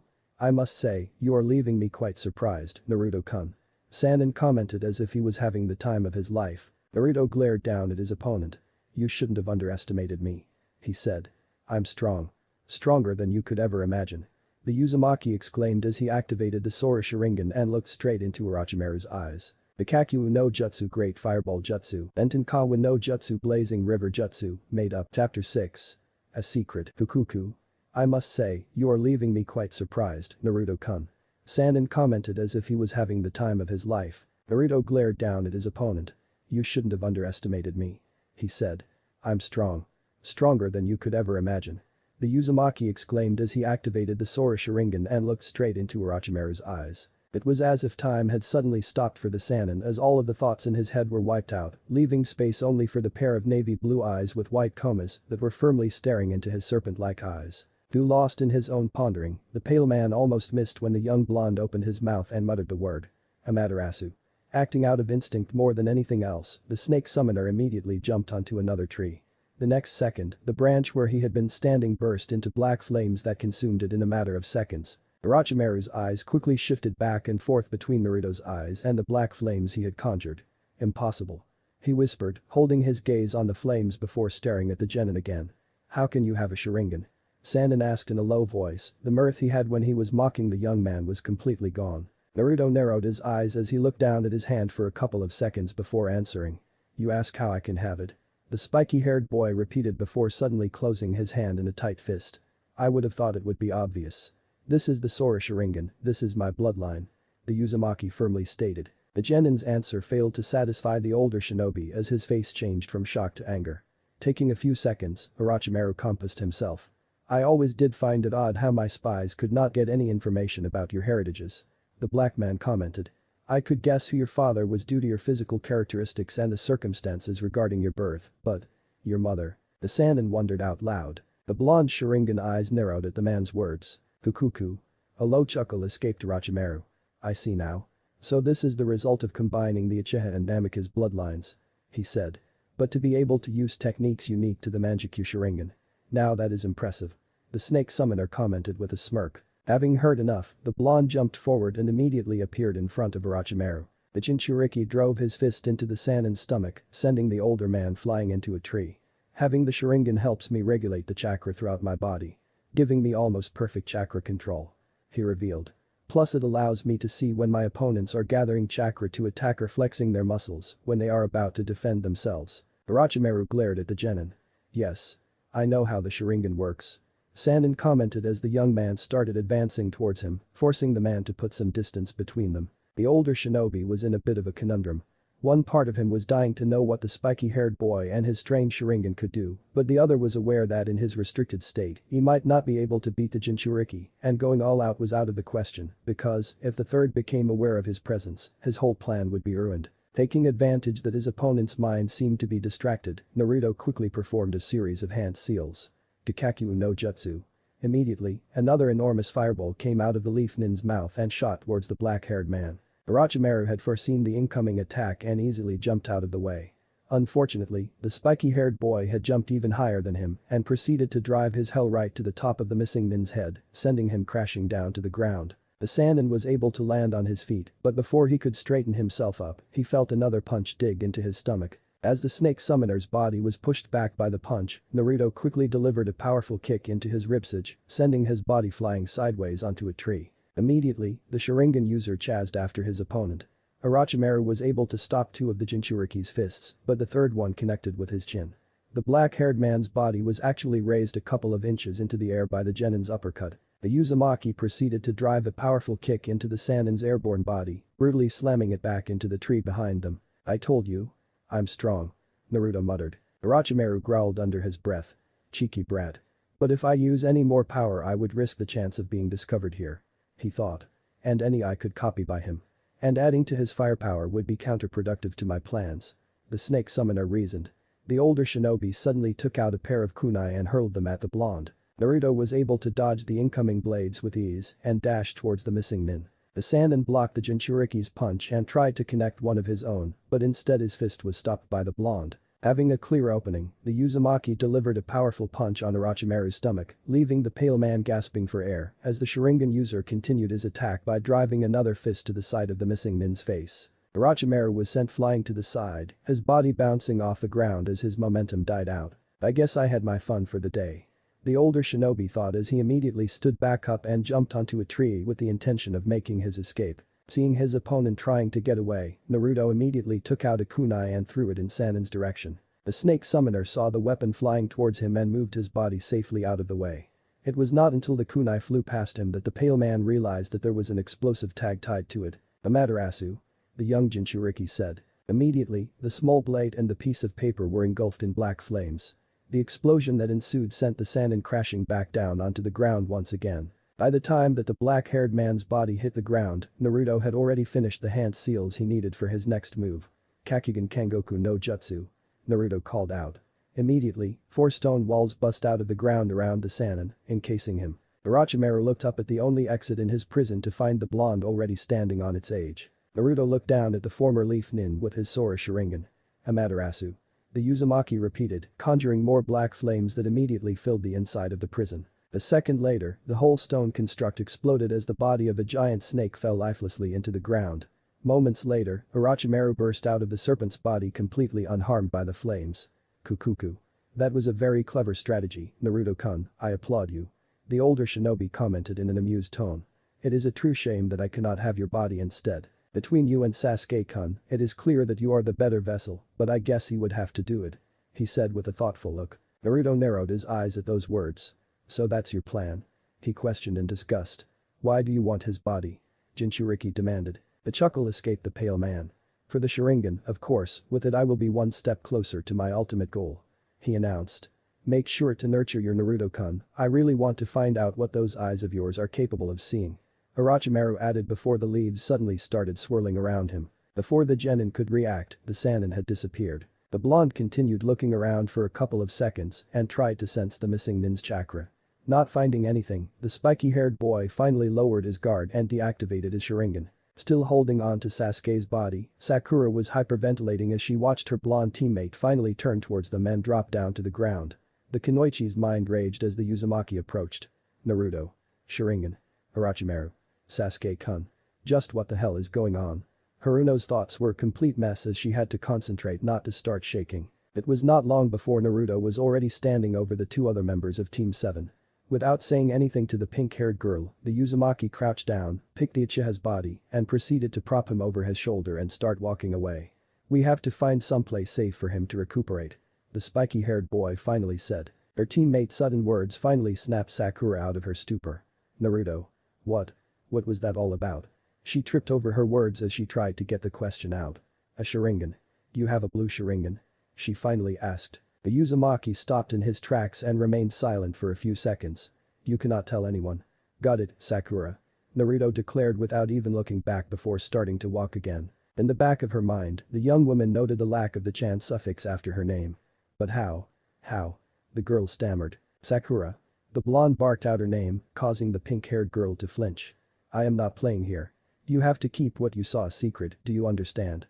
Naruto asked as he finally looked back at his teammate. Haruno was barely able to suppress a gasp. The blonde's eyes, that had been dull and lifeless when she saw them just an hour before, were stormy and chaotic. There were so many emotions reflected in those sapphire eyes that the Kunoichi could not even begin to discern one from the other. "Nah. Naruto," she called out softly after him. If the spiky-haired boy heard her, he chose to ignore her. Instead, he continued walking with Sasuke's unconscious body still on his shoulder. "I understand," Sakura answered, letting a few tears fall silently to the ground before following her teammates. Hakugen Kengoku no Jutsu Granite Prison Jutsu Chapter 7. Lingering Bitterness. Naruto sat on a clearing with his back pressed against a tree. Just a short distance away, Sakura sat right next to the still unconscious Sasuke, her eyes shifting nervously back and forth between her sleeping teammate and her blonde one. They were already on the second day of the Chunin exam, yet after the bizarre incident with the notorious missing nin, Orochimaru, there had barely been any words spoken between the members of Team 7. Instead, everything that she had witnessed in the past 24 hours had been left to simmer inside the pink-haired girl's mind, where it had been progressively eating her up from inside since. The situation has proved too much for Haruno to handle. In the back of her mind she briefly wondered if she was perhaps still on her bed sleeping through the actual exam and caught in a dream that started with a completely changed and cold Naruto and ended with an unconscious and wounded Sasuke. A short mirthless laugh escaped the pink-haired Kunoichi when she realized how much she wished she was currently dreaming. For his part, Naruto rather liked the silence. After a close encounter with an S-rank missing nin, it was the perfect thing to calm him down. For the past 24 hours, the conversation between the genins were limited to timid and hushed questions from Sakura, short and dry answers from the blonde, and the occasional pain grunt from the unconscious Uchiha. The sudden sound of a chuckle from his teammate finally snapped the Jinchuriki out of his thoughts. "I'm going to go look for the Earth Scroll," Naruto declared as he stood up. Sakura was caught off guard by the mere fact that the blonde had spoken with a complete sentence. "Wow. What? Wait," she struggled to say, tripping over her own words. "We can't wait any longer for Sasuke to wake up. The more time we waste the more difficult it will be to find one," the spiky-haired boy firmly stated before starting to walk toward the edge of the clearing. Having regained some of her composure, the young Kunoichi stood up as well. "But," Sakura tried to protest, wanting to say that it would be dangerous for the blind to go off on his own, but then she caught herself when memories of the fight she had witnessed the day before flooded back into her mind, showing the girl how wrong her assessment of her teammate was. Naruto stopped walking for a couple of seconds and carefully looked back over his shoulder at the rest of Team 7 before returning his gaze forward and continuing on his way. With each step that the blonde took away from the men into the depths of the forest, Sakura could feel her strength being zapped away until her legs finally gave out and she fell down sitting back on the floor. The Kunoichi's gaze fell on her unresponsive crush. In the short time since the second part of the Chunin exam started, she had witnessed more unbelievable events than she ever had in her whole life. And this is coming from a genin that accidentally stumbled upon an A-rank mission. Haruno reasoned as she sat there almost by herself. Unlike when she first entered, the forest of death now felt eerily quiet to her. In the silence, Sakura thought that if she concentrated hard enough she could still hear the echo of Naruto's fight with Orochimaru, but when she closed her eyes, all she could see was Naruto's blue and white Sharingan glaring back at her. The mere thought made the pink-haired girl shiver in a mixture of fear, confusion, and curiosity.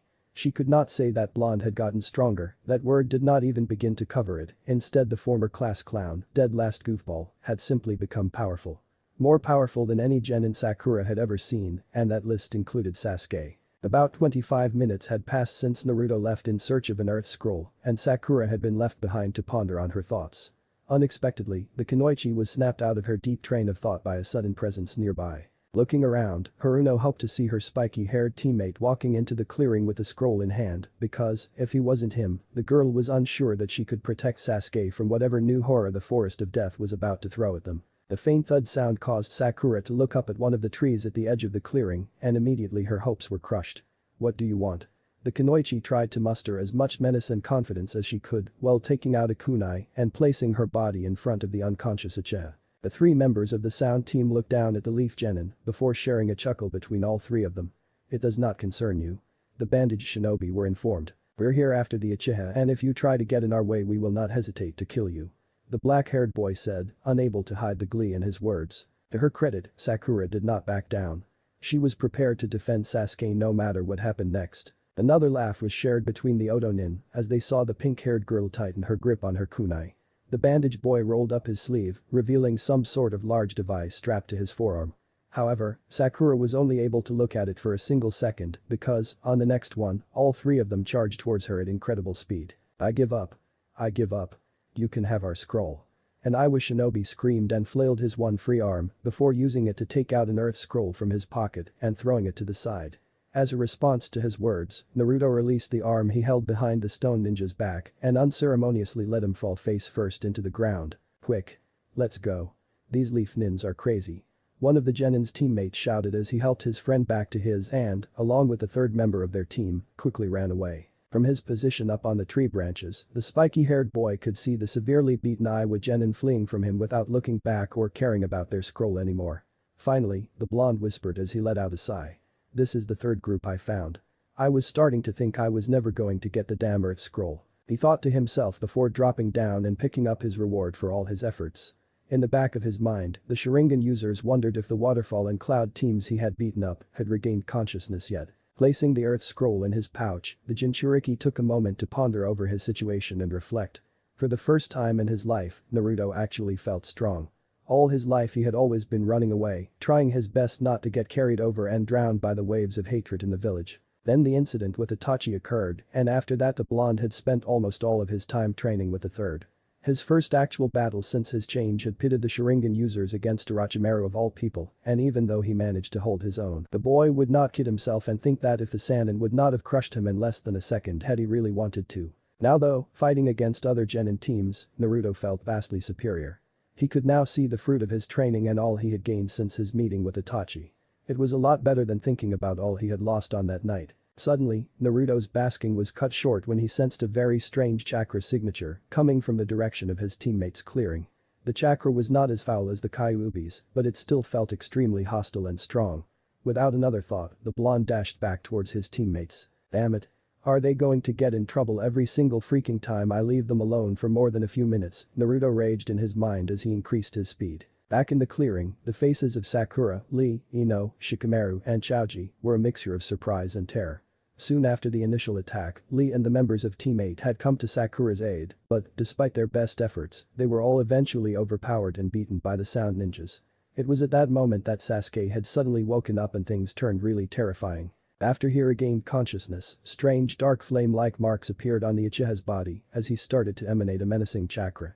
The raven-haired boy's face was an eerie mixture of madness and malice as he launched himself at the 3 Odo-nins. Within a couple of moments, Sasuke had utterly crushed all 3 of his opponents, much to the shock of the other leaf shinobi, which only increased with what happened next. Sasuke took a hold of the black-haired sound nin's arms, both of which he had already broken just a few minutes prior, and now seemed intent on tearing the genin's arms off his body. Meanwhile, the Odo shinobi screamed and pleaded to be spared. "Sasuke-kun. Stop." Sakura could have sworn that her heart was beating louder than she screamed. Unfortunately, the pink-haired girl's words, or anyone else's in the clearing, seemed to fail to reach the hell-bent Uchiha. Suddenly, everyone present saw a dark blue swiftly pass by, and, the next thing they knew, the raven-haired boy was pinned down to the ground. "That's more than enough, Sasuke," Naruto firmly stated as he looked down at his teammate straight in the eyes. Ino blinked in surprise, and a quick look at her surroundings showed that all the other leaf nins shared the same expression. No one had even sensed, let alone heard, the blonde approach. "Get off me, loser." Sasuke growled as he tried to kick Naruto off of him. The spiky-haired boy jumped away before the foot could make contact with him. Instantly, Sasuke was back on his feet. Without saying anything, and to Sakura's horror, the Uchiha quickly took out a kunai and charged towards his blonde teammate at full force. On reflection, Naruto pulled out a kunai of his own and blocked the raven-haired boy's attack. The clash between the two leaf genin sent a small shockwave throughout their surroundings. "What the hell are you doing?" the blonde asked, his voice getting colder with every word. A wicked smile appeared on Sasuke's face. "I simply want to know." He started in a gleeful voice. "The extent of my newfound power," he exclaimed. Both teenagers jumped backwards and, in almost synchronized precision, sent their blades flying at each other. The two kunai collided in midair and fell to the ground. "I don't want to fight you, Sasuke," Naruto firmly stated, glaring at his teammate. "Like you have a choice." The raven-haired boy responded before charging forwards at the blonde once again. Gritting his teeth, the Jinchuriki had no other choice but to block the incoming attack from his seemingly deranged teammate. With each punch that the Uzumaki stopped, his patience with Sasuke waned. Some distance away from the clearing, Neji watched the two genin fight each other. At one point he had considered intervening himself, if nothing else to get Lee out of the dilemma he had foolishly gotten himself caught in, lest it became detrimental to their team advancing to the next round, but ultimately decided against it. Instead, the young man watched from his position on top of a tree branch, and he could see that the blonde one was holding back his strength. However, the Uchiha seemed to be getting stronger and stronger with each passing second. Intrigued by the events unfolding before him, the Hyuga activated his Byakugan to have a better view of the fight. Meanwhile, back in the clearing, Naruto continues to block Sasuke's strikes. Slowly but surely, annoyance started to turn into anger. For his part, the raven-haired kept on attacking. With every single punch, the Uchiha could feel himself getting stronger, with every kick he felt faster, and with every step he pushed his opponent back he felt more powerful. The blonde blocked a punch with one hand and a kick with the others, but before he could recover, he saw one more of Sasuke's punches flying swiftly towards him. With no other option, the Uzumaki had to jump away and put some distance between himself and the Uchiha. Feeling elated at seeing his opponent forced to back away, Sasuke started to make hand seals, finishing just as Naruto's feet touched the ground. "Housenkan no Jutsu," the young man called out before releasing a barrage of fireballs out of his mouth, flying straight towards Naruto. The spiky-haired genin was not expecting something like this. Even if his relationship with Sasuke had been antagonistic at best, or even if the raven-haired boy did not seem in the right state of mind at the moment, he had never expected that his teammate would use lethal force on him. Suddenly, images from his time trap inside the Tsukiyomi world flooded into Naruto's mind, completely freezing the Jinchuriki in his place and preventing him from evading the incoming attack. Every single fireball fell on its target. The people witnessing the fight from the edge of the clearing let out a gasp of horror. They had just seen the blonde genin get hit full force by Sasuke's lethal attack. The fireball's impact had created a large cloud of dust and smoke that prevented the spectators from seeing what damage they had done to the spiky-haired boy. A low, uncharacteristic chuckle escaped Sasuke which soon evolved into an all-out laugh. In the raven-haired teen's tainted mind, Naruto had long since been replaced by the memory of Itachi on the night of the Uchiha massacre. "I'm strong. I'm stronger now," the lost genin proclaimed in his thoughts. Away from the commotion, Neji also displayed a look of surprise, but for very different reasons. With his Byakugan, the black-haired teen was able to see how, right before the fireballs hit, a strange dark blue chakra had seemingly exploded from the blonde and protected him from harm. Afterwards, the Hyuga could literally see the power surging out from the spiky-haired genin. Once more, a gasp escaped the spectators as the dust started to settle and the image of an unharmed Naruto became clear. In the back of their mind, they all shared the same thought. That suddenly, the blonde felt far more dangerous than the Uchiha. Immediately, Sasuke stopped laughing. Naruto's eyes were completely clouded by fury as he glared at his teammate. The raven-haired boy smirked and started dashing towards the blonde. The Uchiha directed his fist towards the Uzumaki's face, but Naruto easily caught the incoming punch in his hand, and no matter how hard Sasuke tried to pull, he could not get his first freed from his opponent's surprisingly strong grip. The Jinchuriki took the opportunity to deliver a powerful punch onto Sasuke's stomach. The Uchiha gasped for air as the attack was strong enough to lift his body off the ground and sent him flying towards a tree. Sasuke recovered immediately and stood up. In one swift move, the genin took out a couple of shuriken and sent them flying towards Naruto. Easily evading the incoming projectiles, the blonde started to make a series of hand seals and, immediately, Sasuke started mimicking him. "Kikaku no Jutsu," both boys called out in unison. A pair of gigantic fireballs collided with each other in a massive explosion. Dust and smoke covered the entire clearing. Even with his Sharingan active, Sasuke could not see anything behind the thick black curtain that had risen in front of him as he started to look around for any sign of an incoming attack. Suddenly, a hand emerged from the smoke and grabbed the raven-haired genin's neck and violently pinned his body against a tree before he even had time to react. The Uchiha's back hit the trunk of the tree with such tremendous force that the impact immediately scattered most of the lingering dust. Once things became visible again, Sakura and the others were greeted by the sight of Sasuke backed up against a tree as he struggled against the iron grip Naruto had on his neck. The purple chakra returned to the Uchiha's body as if it were trying to push the blonde genin away or at least scare him off. Nonetheless, it failed at both as the spiky-haired teen's hold did not waver. Sasuke continues to struggle to free himself. Panic started seeping in as the raven-haired boy could feel his newfound strength start to dissipate while his opponent seemed to be increasing. The Uchiha searched for what he thought were his brother's eyes, but instead of the coldness from that night, what he found was unrelenting fury in them. Nevertheless, Sasuke still felt as weak and helpless as he did back then. Naruto could feel that his teammate was starting to lose consciousness as he saw that the flame-like pattern in his body and the dark chakra both started to retreat.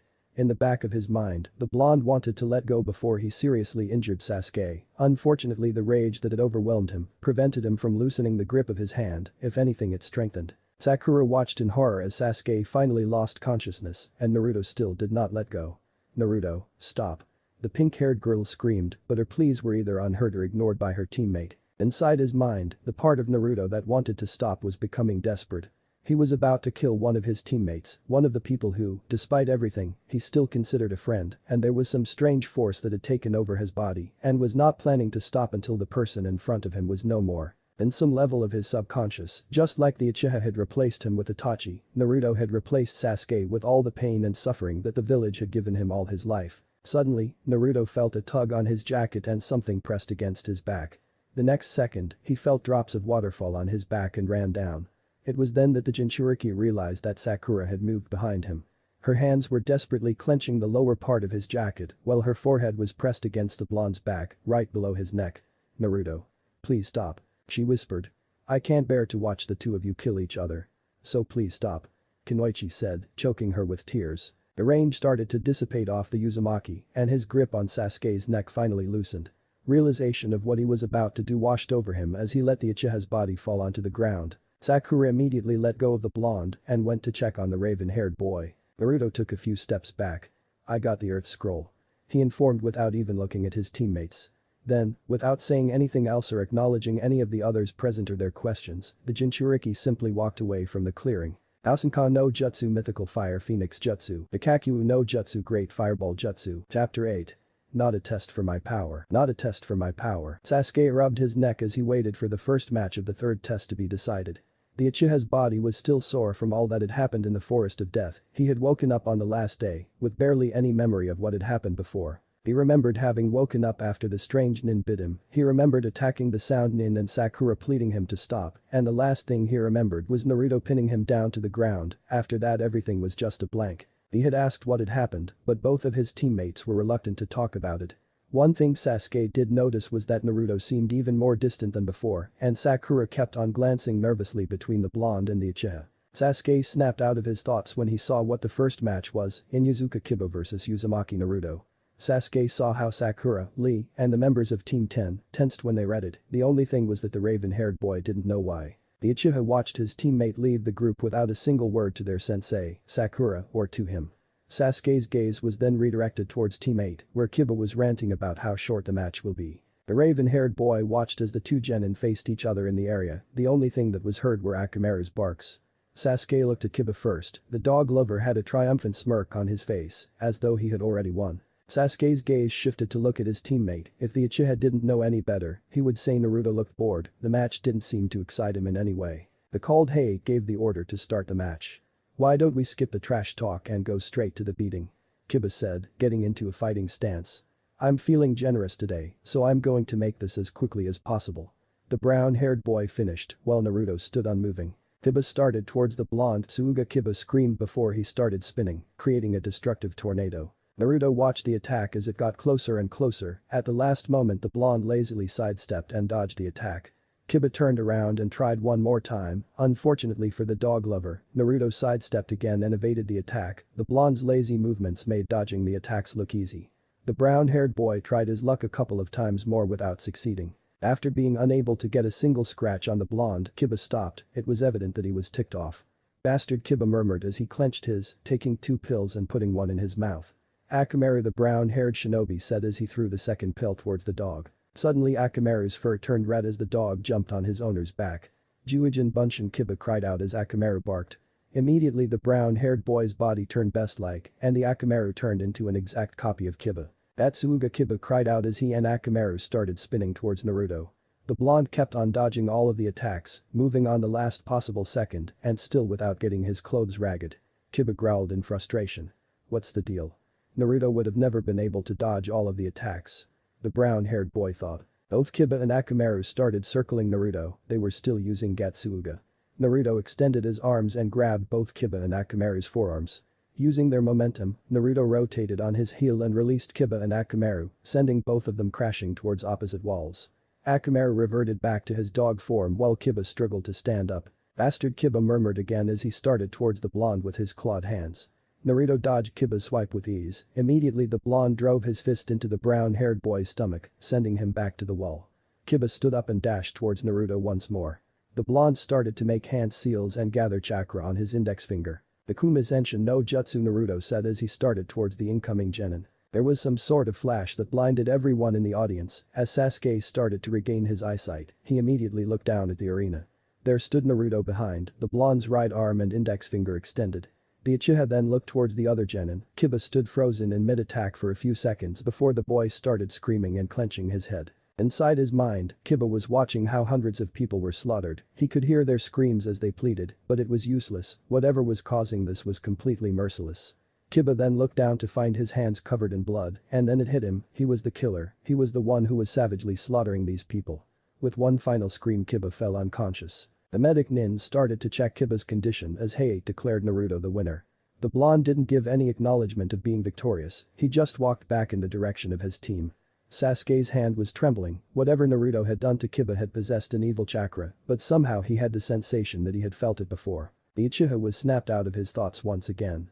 Akadu Yoroi vs Uchiha Sasuke. Sasuke nodded towards Kakashi and started his way towards the arena where his opponent was already waiting for him. Naruto watched his teammate face off against the older Nin. The blonde felt the same evil chakra that Sasuke had used at the Forest of Death, only this time the Uchiha was able to hold it back and still achieve a win. After the match Sasuke was taken to the back by Kakashi, Naruto just shrugged and continued watching the third part of the Chunin exam. Naruto watched how Shikamaru defeated the Sound Kunoichi, the colored face and Nin defeated Yoroi's teammate using a puppet, and Sakura ended up in a tie with her rival Ino. The Sound Kunoichi defeated Lee's teammate, and Shino was able to beat the black-haired Sound Nin. The blonde couldn't help but smirk when Lee used the Ura-Renge against the red-haired Sand Nin. He had heard that spandex-clad Nin just to be the Academy's death last before him. Sadly Gaara was able to emerge victorious. Naruto felt something coming from Kyuubi as he watched Gaara appeared between his teammates. Naruto watched as Chaoji and the last Sound Nin eliminated each other from the exam. Every one of the adults tensed up before the last match. Hyuga Hinata vs Hyuga Neji. Both genin descended to the arena. Hinata was shaking while Neji was glaring at her. "You should quit while you can, Hinata-san, you're not cut out to be a shinobi." The black-haired boy said evilly. Hinata started to back away. "People shouldn't judge others, anyone who puts their hearts into everything they do and never gives up can achieve anything." Naruto said loud enough for everyone to hear. Everyone in the audience looked from Neji to Naruto and back again, while the two genin glared at each other. Neji looked towards his cousin. The fear in Hinata's face was replaced by sheer determination. "I will never give up, Naruto-kun." The blue-haired girl thought as she activated her Byakugan. Neji activated his Byakugan too and got into a fighting stance just as Heiei started the match. Hinata and Neji exchanged blows using Juiken. Naruto was familiar with the style, the old geezer had made him study and practice it.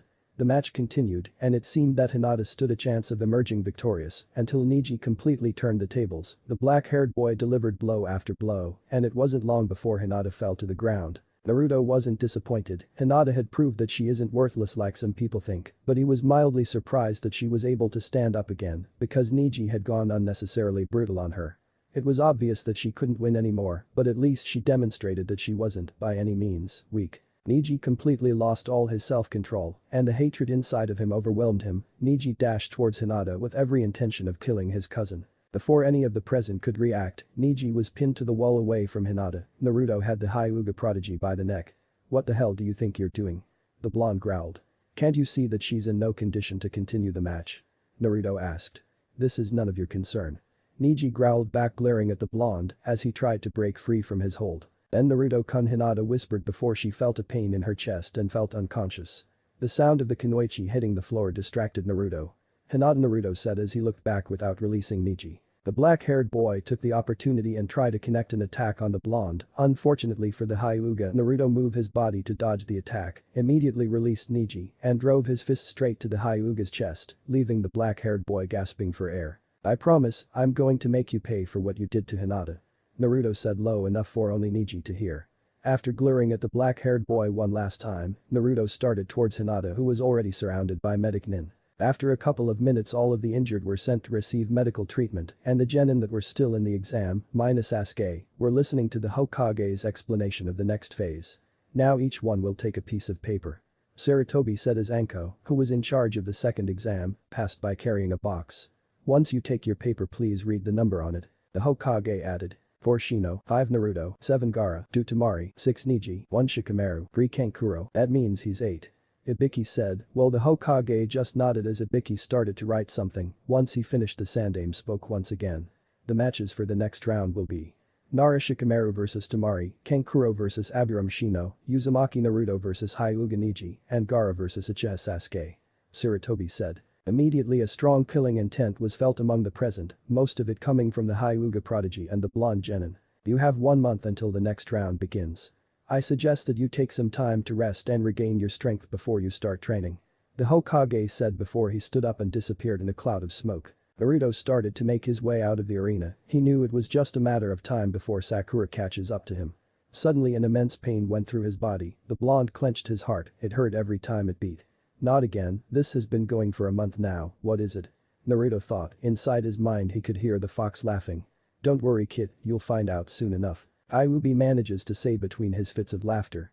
Naruto thought that only with his luck did he end up with a demon inside his head. It had been a month now, and Naruto found a way to block Kyuubi from annoying him 24/7, but the fox still found ways to get through.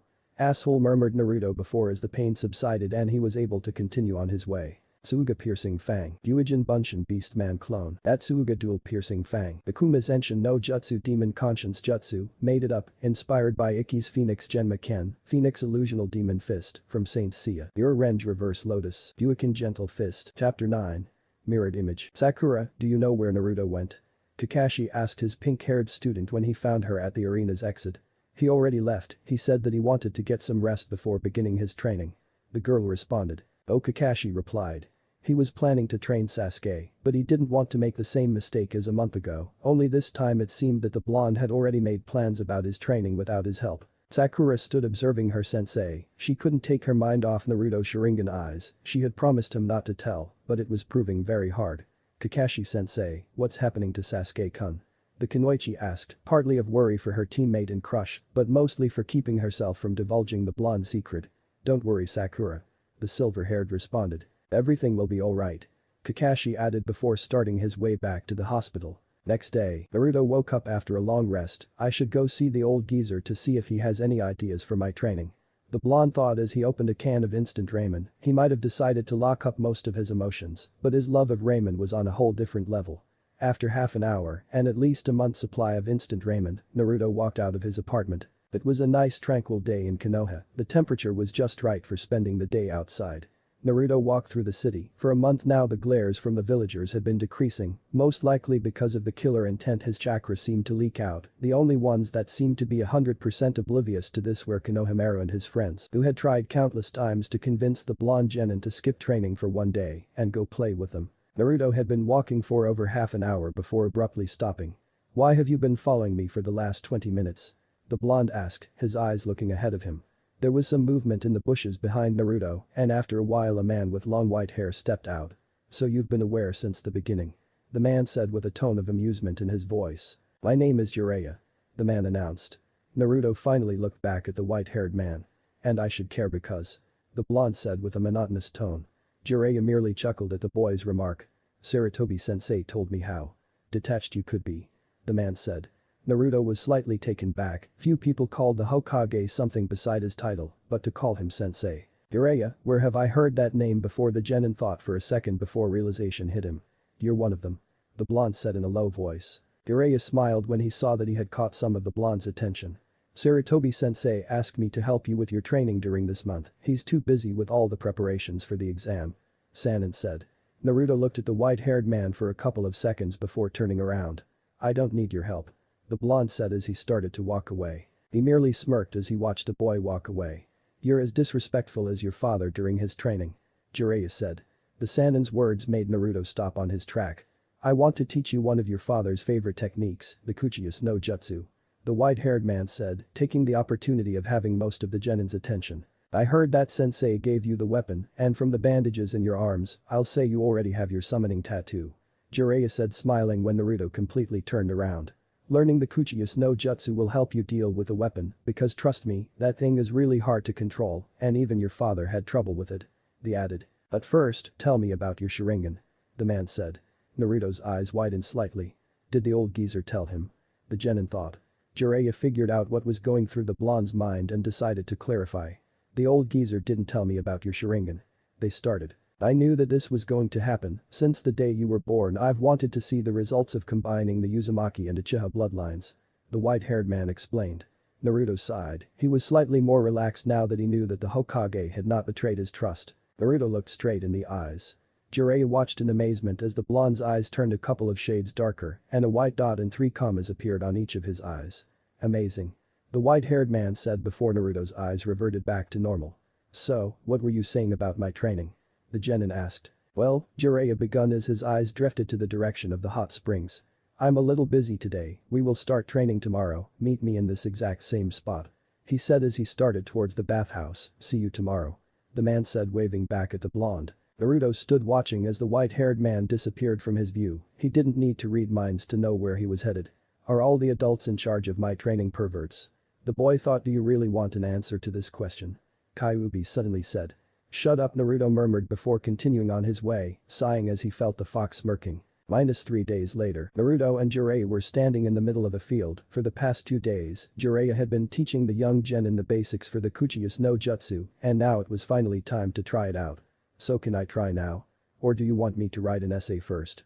Naruto asked, clearly annoyed by the fact of only getting theory-based lessons on how to summon toads. Show some respect, brat. And yes, give the technique a try. They responded. Naruto bit his lips and started on the hand seals for the summoning. Kuchiyus no Jutsu, the blonde said, slamming his palm on the floor. Jiraiya watched in pride as a cloud of smoke appeared, he was sure that the summoning had been successful. Suddenly the Sannin's face changed to one of horror and fear. No, there's no way my luck can be this bad. The white-haired man thought as the clouds started to disperse, revealing the strongest of all toad summons, Gamabunta. So, I'm guessing that they went alright. Naruto said, looking at the leader of the toads. Jiraiya, why have you summoned me? Gamabunta asked with an angry tone as he looked at the white-haired man. I didn't summon you. Jiraiya tried to explain, this is Naruto. The said, shoving the genin forward with his elbow. He's the one you have to flatten, he's the one who summoned you. The man said before looking away whistling. Gamabunta looked at the blonde standing next to the pervert. You expect to believe that this brat was able to summon me, the toad boss? Gamabunta snorted. Naruto looked up at the giant toad with narrowed eyes. Gamabunta caught the blonde's eyes, for some reason they seemed familiar. Wait a minute. The toad said when he realized where he had seen those eyes before. Arashi, you have the same eyes as him. Gamabunta said, examining the boy. Well, of course, he's his and Kage's son. Jiraiya started. How else do you think he was able to summon you? The explanation. Gamabunta's eyes warmed up slightly upon hearing Jiraiya's explanation. Who would have thought that I was going to be your first summon? Kid. The toad boss said. If Arashi-kun were here, he'd be on the floor laughing his ass off. Jiraiya said fondly. The 3 of them stood silent for a couple of minutes, Jiraiya wearing a smile while Naruto and Gamabunta just half of one. It's nice to meet you, Gamabunta-sama. Naruto said with a smirk. My name is Uzumaki Naruto. -2 weeks later, the Kuchiyus no Jutsu had gone pretty well, Gamabunta had willingly agreed to grant the toad summoning to Naruto. The only problem was that Jiraiya was slightly jealous that the toad boss seemed to like the boy better than he liked him. But for the past 2 weeks Naruto and Jiraiya had used all their available time to work on the weapon. Just like Jiraiya had predicted, it had taken some time for Naruto to successfully summon it and it was even harder to control. Fortunately after 2 whole weeks the blonde was starting to get the hang of it. Jiraiya watched in pride as the cloud of dust started to disperse. Incredibly, it took Arashi-kun 2 whole months to get to this level with it and he already reached it in 2 weeks. The thought. The dust cleared, Naruto stood in the middle panting, the boy's surroundings were completely destroyed. He's the vivid image of his father. The white-haired man thought as he started towards the boy. Very good kid. Jiraiya said, approaching his student. You're starting to master it. It took your father much more time to cause this much destruction. Jiraiya said with a smirk as he looked at the surroundings, trees were completely destroyed, torn in two or burned, and the ground around the blonde was leveled. Naruto's face was adorned with a smirk of his own. Didn't I tell you that it wasn't going to take me long to control? The genin said as he tried to catch his breath. Don't get too cocky brat, you still have a long way to go. Crossing his arms and looking at the blonde. Anyways I think that's enough for today, we will pick up training tomorrow. They said and walked away after receiving a nod of agreement from the boy. Naruto walked back to his apartment. The last few weeks had been great to him, just like his time with the Sandaime, he dedicated all the time he could to training, and it was during those times that he felt slightly happy.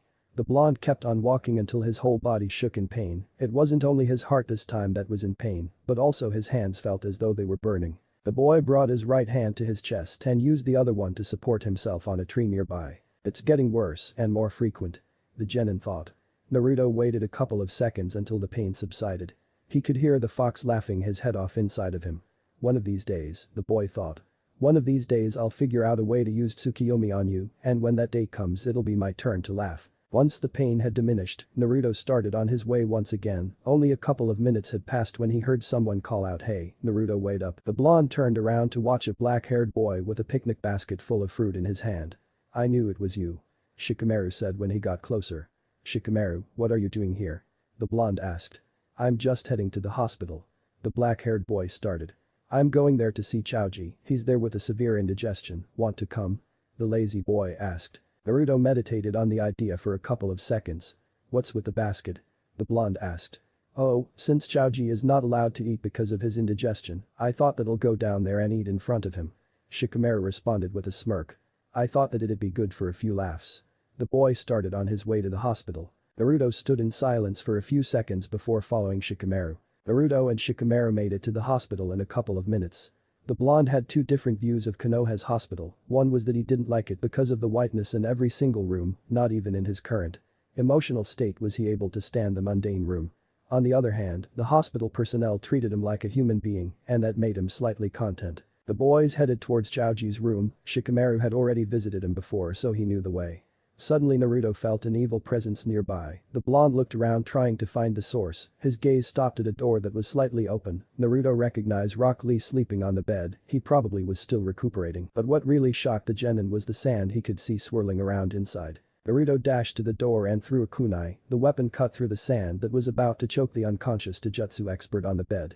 The blonde looked at the other person in the room, dark blue aquamarine. A powerful killing intent emerged from the two boys. You were the one that defeated the dog boy. Gaara said in a monotonous tone, not unlike Naruto's. I'm intrigued by your existence.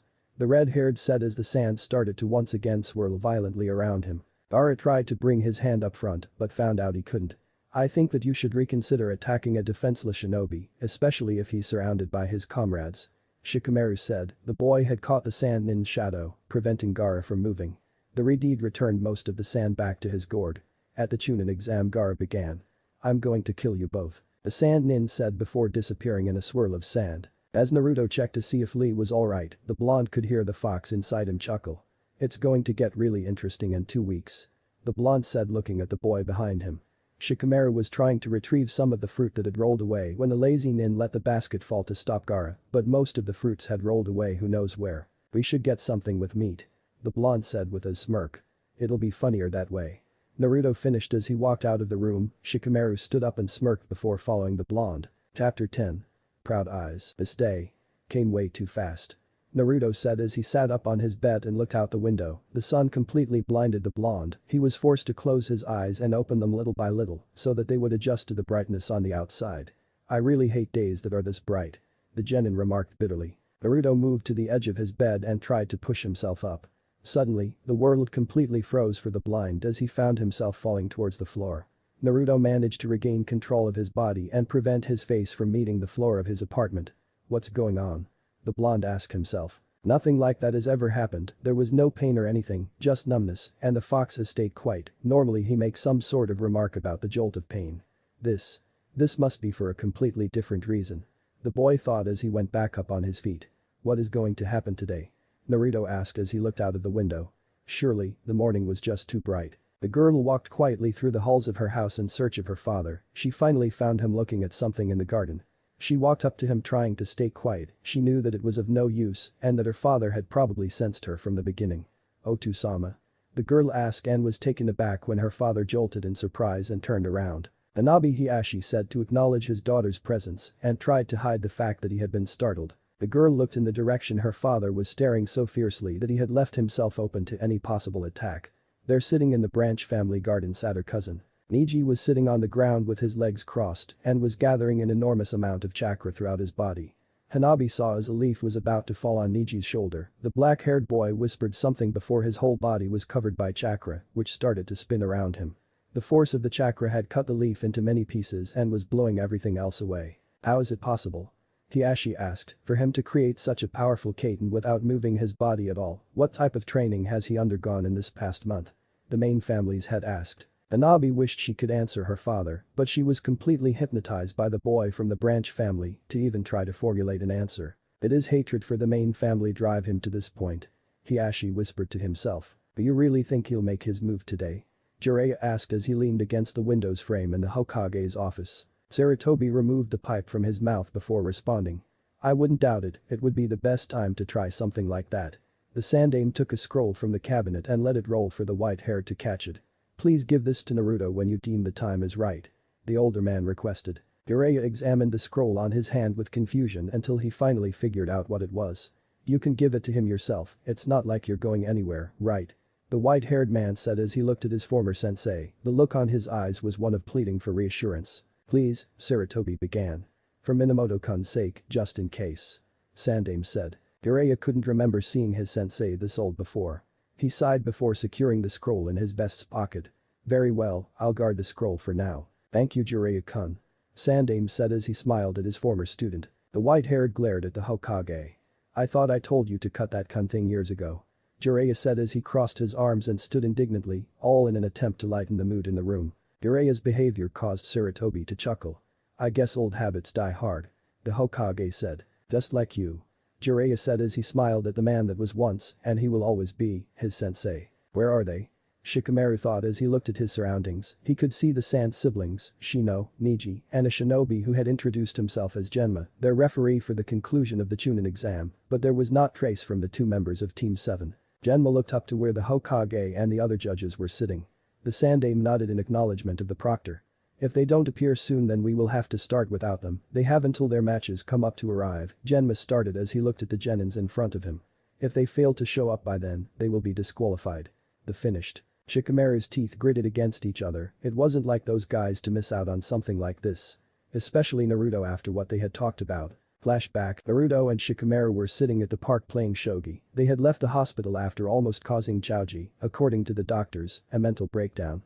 During their time at the park, the two genins had talked about the academy, their missions, and the previous part of the Chunin exam.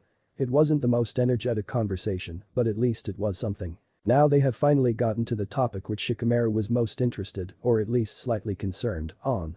So, what are your thoughts on the final exam? Nara asked as he moved one of his pieces on the board. The blonde's gaze was fixed on the board as he responded. Can't really say, there are too many variables to try to predict a possible outcome, I'm sure you have come to the same conclusion. Naruto said as he moved one of his pieces and finally looked up. That's true, Shikamaru confirmed as he took his time to analyze the game. But at least tell me what your thoughts on Niji are, after all, he's your first opponent. The black-haired boy requested as he made his move on the game board. Naruto stayed quiet for more than a minute, during which his eyes never left his shogi pieces. What do you know about the Juinjutsu? The blonde asked to move a piece on the board. Shikamaru frowned slightly as he tried to recall the information he had learned. Not much, the Nar responded. Just that it has something to do with the Hyuga branch family. The black-haired genin moved one of his pieces before looking at the blonde in front of him. Why do you ask? Shikamaru questioned. The blonde genin continued studying the game board as he answered the question. As you may know, the Hyuga main family uses the branch family as servants. Naruto waited for Shikamaru to nod before continuing. Well, have you ever wondered why the branch family has done nothing to stop them? The genin asked as he moved a shogi piece. Nara frowned again, he never had given it too much thought, but now that Naruto had brought it out, he wondered. What's stopping the branch house? The black-haired boy thought. After seeing that Shikamaru had no way of responding, Naruto continued with his explanation. Juinjutsu, the blonde began. It's a seal that is placed on every member of the branch family. With this seal, if a member of the main family deems one of them as rebellious, he or she will be able to destroy him just by activating the seal with a simple hand sign. Naruto finished as he looked up at Shikamaru. The black-haired boy's eyes were wide in shock, he couldn't believe that the nobles of Konoha were doing something like this. Sarutobi Jisen told me that at one point, the seal was used to protect the Byakugan from falling into enemy hands, but now it's merely used as a method of slavery, becoming the caged bird seal. Naruto paused long enough to move one of his pieces. Imagine it, all your life being forced to do the bidding of someone that you are supposed to call a relative, having no say over your life, living in fear of your superiors killing you just because they see it fit. Wouldn't you hate them? Wouldn't you take any chance you get to make one of them feel the pain they have imposed on you for years? Naruto looked Shikamaru straight in the eye. If you get the chance, wouldn't you kill one of them just to make them feel what it's like to lose one of their own? Shikamaru was taken aback by what the blonde had said and took a minute to recompose himself. Are you making excuses for Niji's behavior towards Hinata? Nara asked as he examined the blonde. I'm not making excuses for anybody. Naruto responded. But if anything happens during my match in the finals, I wanted you to at least know that motive for one of us. The blonde said as he got up. See you around, Shikamaru. Naruto said as he turned to leave. Nara watched the blonde leave before his gaze fell down to the board once more. Shikamaru's eyes widened slightly in surprise before he smirked and said in a low voice. You forgot to say Tsumi, Naruto. Shikamaru said, not sure if his friend had heard him. End of flashback. Shikamaru was able to decipher the blonde's cryptic message. Neither Niji nor him will stop at anything in this fight, they both have their motives for which to win, but then. Why isn't he here yet? The lazy genin thought as he frowned at not being able to understand the situation. Well, Genma began. I have to ask for the participants that are not in the first match to please leave the area. That was silenced when a small twister made out of leaves appeared in the arena. Inside the twister, the figure of Kakashi and Sasuke appeared. The audience gasped when the leaves started to move, but it changed to cheers when the Uchiha appeared. Troublesome, Shikamaru muttered as he glared at the audience. Sorry we were late, Genma. Kakashi apologized. Sasuke here got lost on the way to the stadium. The silver-haired shinobi said as he pointed at his student. Liar, Sasuke said with a snort. Genma sighed at his comrade's behavior. Anyways, as I was saying, the participants that are not in the first match, please go wait in the stands so that we get this over with. The proctor said as he waited for the genins and Kakashi to move. I'll be in the audience with Sakura and the others. Kakashi informed the raven-haired genin before ruffling his hair, which caused the Uchiha survivor to growl in anger and leaving towards the spectators' stands, while Sasuke followed Shino, Niji, Kankuro, and Gaara to the waiting terrace, leaving Genma, Shikamaru, and Temari in the arena. Shikamaru watched as Suna Kunoichi got into a fighting stance and Genma prepared to give the start signal. This is such a drag. The Nara muttered since he knew that he needed to drag the fight for as long as his chakra reserves would allow him to give a certain blonde enigma time to show up. A yawn could be heard through the trees of Konoha's forest as a certain white-haired man tried to sneak a peek in the girl's side of the hot springs. So far Jiraiya had been unsuccessful in getting a clear image. The brats match should be coming up pretty soon. They said no one in particular. Maybe I should start to make my way towards the stadium. The perverted author wondered as he looked at the sky. A second yawn was heard as they brought out a sake bottle. Or maybe I should finish this bottle first.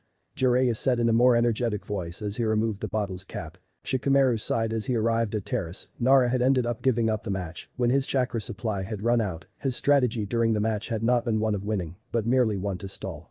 Well, it's not like I wanted to win, this way I don't have to compete again, but. The black-haired boy looked at the others in the terrace and sighed once again, this time of disappointment. He still isn't here. The lazy genin looked down at the arena to watch Shino and Kankuro. At least there is one more match before his, and best of all, he wasn't here to see me give up. Shikamaru mutters to himself, knowing that the blonde would never let him live that one down. Nara frowned as something from the Suna shinobi caught his attention. Is it me? Or is that guy so nervous that he's shaking? The genin thought. Damn, this is not good. Kankuro thought as he quickly glanced towards the terrace, his gaze directing straight towards Gaara. Temari's match was too long, Gaara was getting anxious. The puppet user could feel his brother's chakra and killer intent rise every second. He won't be able to control it soon. Genma looked at the two genins. "Are you two ready?"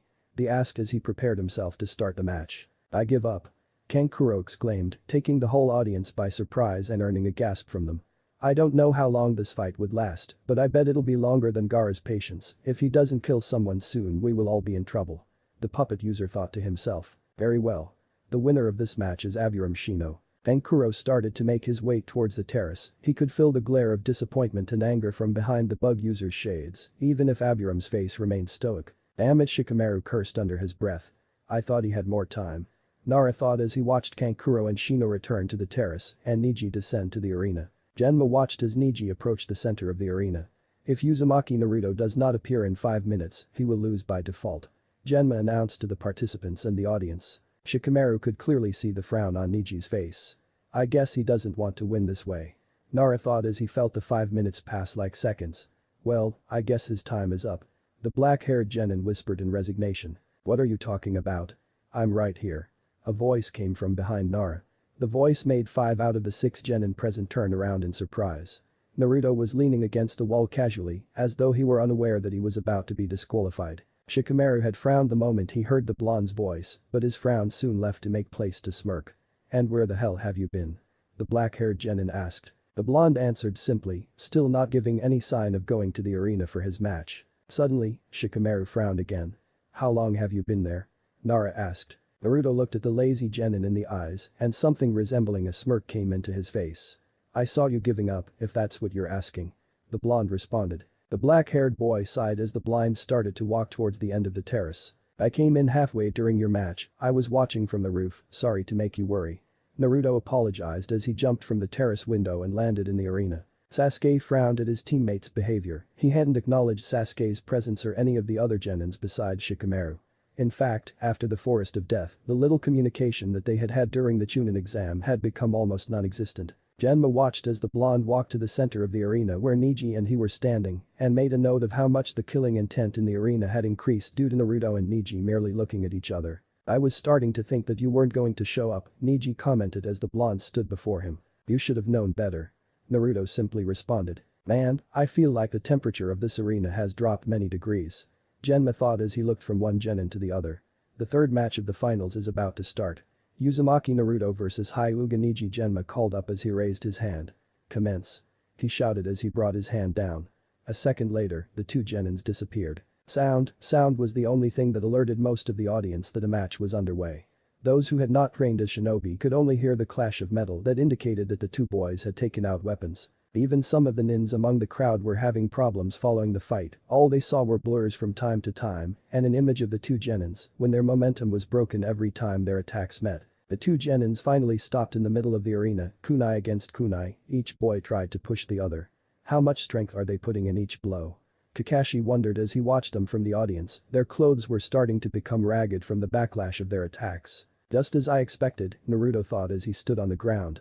"We're about the same in armed combat," the blonde concluded as he recalled what has happened during their exchange of blows. He had tried to attack every place where he had seen a shadow of an opening, and he was sure that Niji had done the same, yet none of their attacks came close, as the other's blade was right there to stop the blow. "Let's make this interesting." Naruto brought his kunai down, taking Niji by surprise and giving himself an opening. The blonde tried to drive his fist to the side of the Hyuga's face, but was stopped by the black-haired genin. Naruto was able to see a smirk on Niji's face just before the Hyuga moved his hand and sent his kunai towards the blonde's face.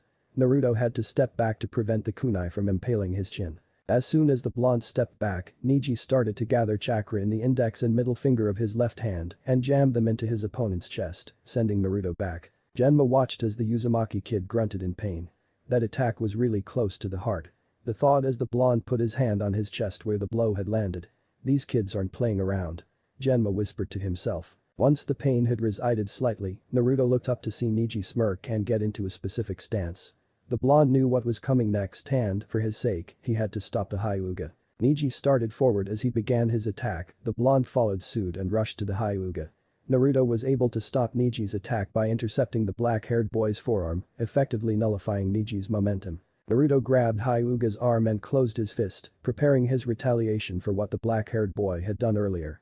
At that moment, Naruto heard Hyuga mutter the words Fudokaten. Something in the blonde's mind told him that he needed to get away after realizing that it wasn't the fox's doing but actually his own common sense. Naruto jumped back. Less than a second later Neji was covered in a chakra dome. Everyone in the audience who was familiar with the Hyuga fighting style gasped. Neji had performed a stable Kaiten without moving his body. As far as the shinobi that were watching knew, that was impossible. So he brought it out, Hiashi thought as he watched his nephew from the stands. The chakra dome started to disappear, leaving Neji standing unharmed. A ring had been formed around him by the spinning chakra. Kaiten? Naruto's question was answered by Neji's smirk. Even someone like you would see that advantage. Neji started. By not being forced to spin along with the chakra, I'm able to freely retaliate. This technique is my new sword and shield. Naruto snorted as he took out another kunai. There's no sword I can't break or shield I can't pierce. The blonde said before rushing towards the Hyuga. Neji smirked as he started to emanate chakra from his body. As soon as the kunai left Naruto's hand, the black-haired genin willed that chakra to spin and protect him. After his kunai was deflected, Naruto took out a pair of shuriken and sent them towards the Hyuga prodigy, whose chakra dome merely knocked them upward. Immediately, the blonde started to make hand seals. Shuriken Kage Bunshin no Jutsu, the genin said before the two shuriken in the air became 200. A rain of shuriken fell on the chakra dome, but merely bounced off.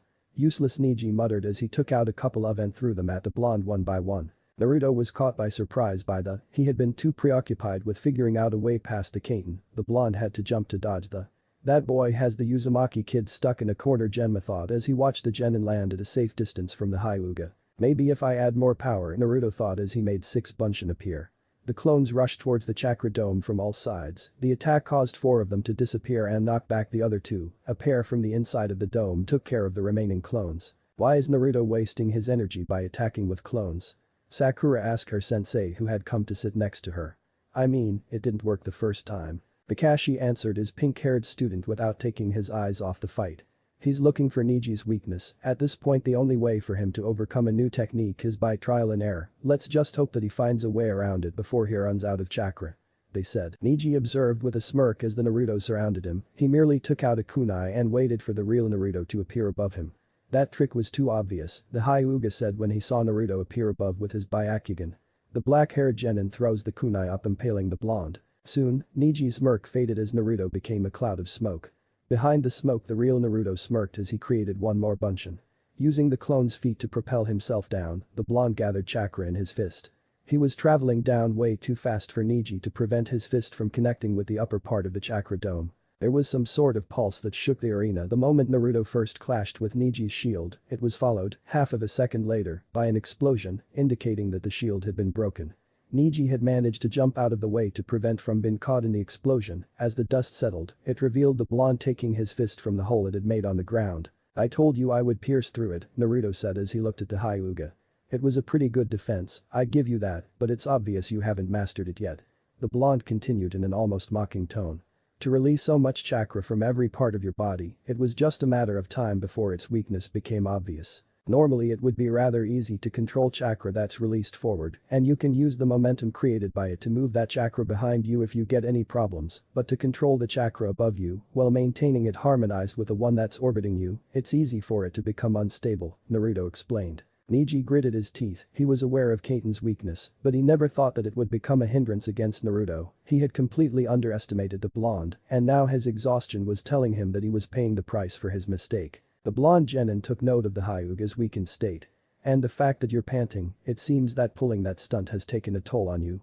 Naruto teased. I still have enough strength to defeat you, Neji said as he got ready, lowering his body and tilting it forward, and with his right arm stretched back.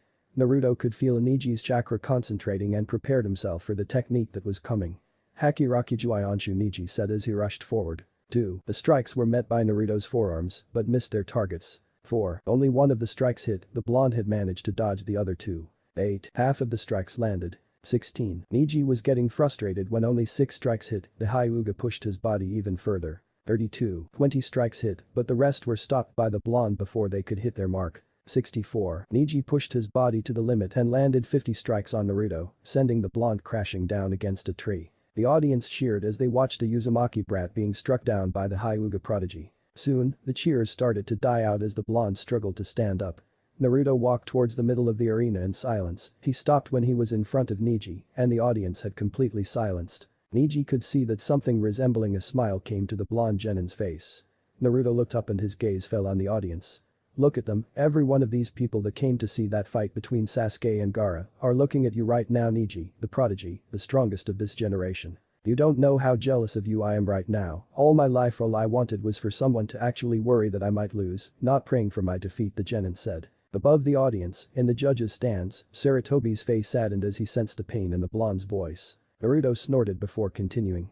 These past months, I thought I had thrown all those petty feelings away, yet. Naruto looked at Niji before looking down at the ground. You have always been praised for those eyes of yours, your mastery with them is what sets you aside from the rest and causes others to be proud of your accomplishments, but the same things that makes me unique would only curse my life even more. Niji remained silent and let Naruto continue as he tried to decipher what the blonde was trying to say. Still, without removing his eyes from the ground, the blonde genin continued. But now I've come to realize that, no matter what I do, my whole life will always be cursed, and I don't want to keep hiding who I am now that I know that the happiness I wished for when I was younger is nothing but a fool's hope. Naruto almost shouted. The Sandaime wouldn't have been surprised if he had felt tears running down his cheek, the pain in the boy's voice had turned into an anger that was long since due for its release. Naruto. Are you going to use it? Sakura thought as she watched her teammate and recalled what had happened in the Forest of Death. Shikamaru frowned as he watched his friend from the terrace. I knew there was something wrong with Naruto, but I never thought that. All the time, Kakashi had remained silent, the guilt inside him was too much to try to speak. Even Sasuke was completely speechless at what his teammate had said. I didn't know. Now Naruto started again. I'm not going to hide it anymore. Niji could see the gathering of chakra around the blonde's eyes. I want you to take a good look at them, Niji, the genin continued. The eyes that unlike you, I'm not proud of.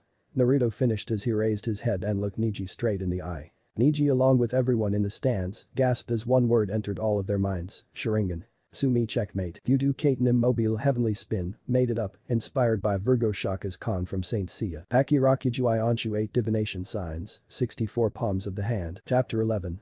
Not far from you. Now Naruto started again. I'm not going to hide it anymore. Niji could see the gathering of chakra around the blonde's eyes. I want you to take a good look at them, Niji, the genin continued. The eyes that unlike you, I'm not proud of. Naruto finished as he raised his head and looked Niji straight in the eye. Niji along with everyone in the stands gasped as one word entered all of their minds, Sharingan. Silence. I don't understand, those are Uchiha's eyes. Those can't be real, that has to be one of the brat's tricks. Is he really an Uchiha? Is this a trick from the fox? That brat cannot have the Sharingan. I thought that there was only 2 Uchiha left. What's going on here? Uchiha. Demon. Sharingan. Those eyes. The sound of a rock crumbling was heard throughout the stadium. Immediately, the eyes from everyone in the audience shifted from the blind to the terrace. Sasuke. Sakura whispered, she had feared that something like this would happen. The place where Sasuke's hand was lying was surrounded by dust and pieces of the terrace were falling into the arena. Sakura had to retain a gasp as her eyes focused on the raven-haired boys.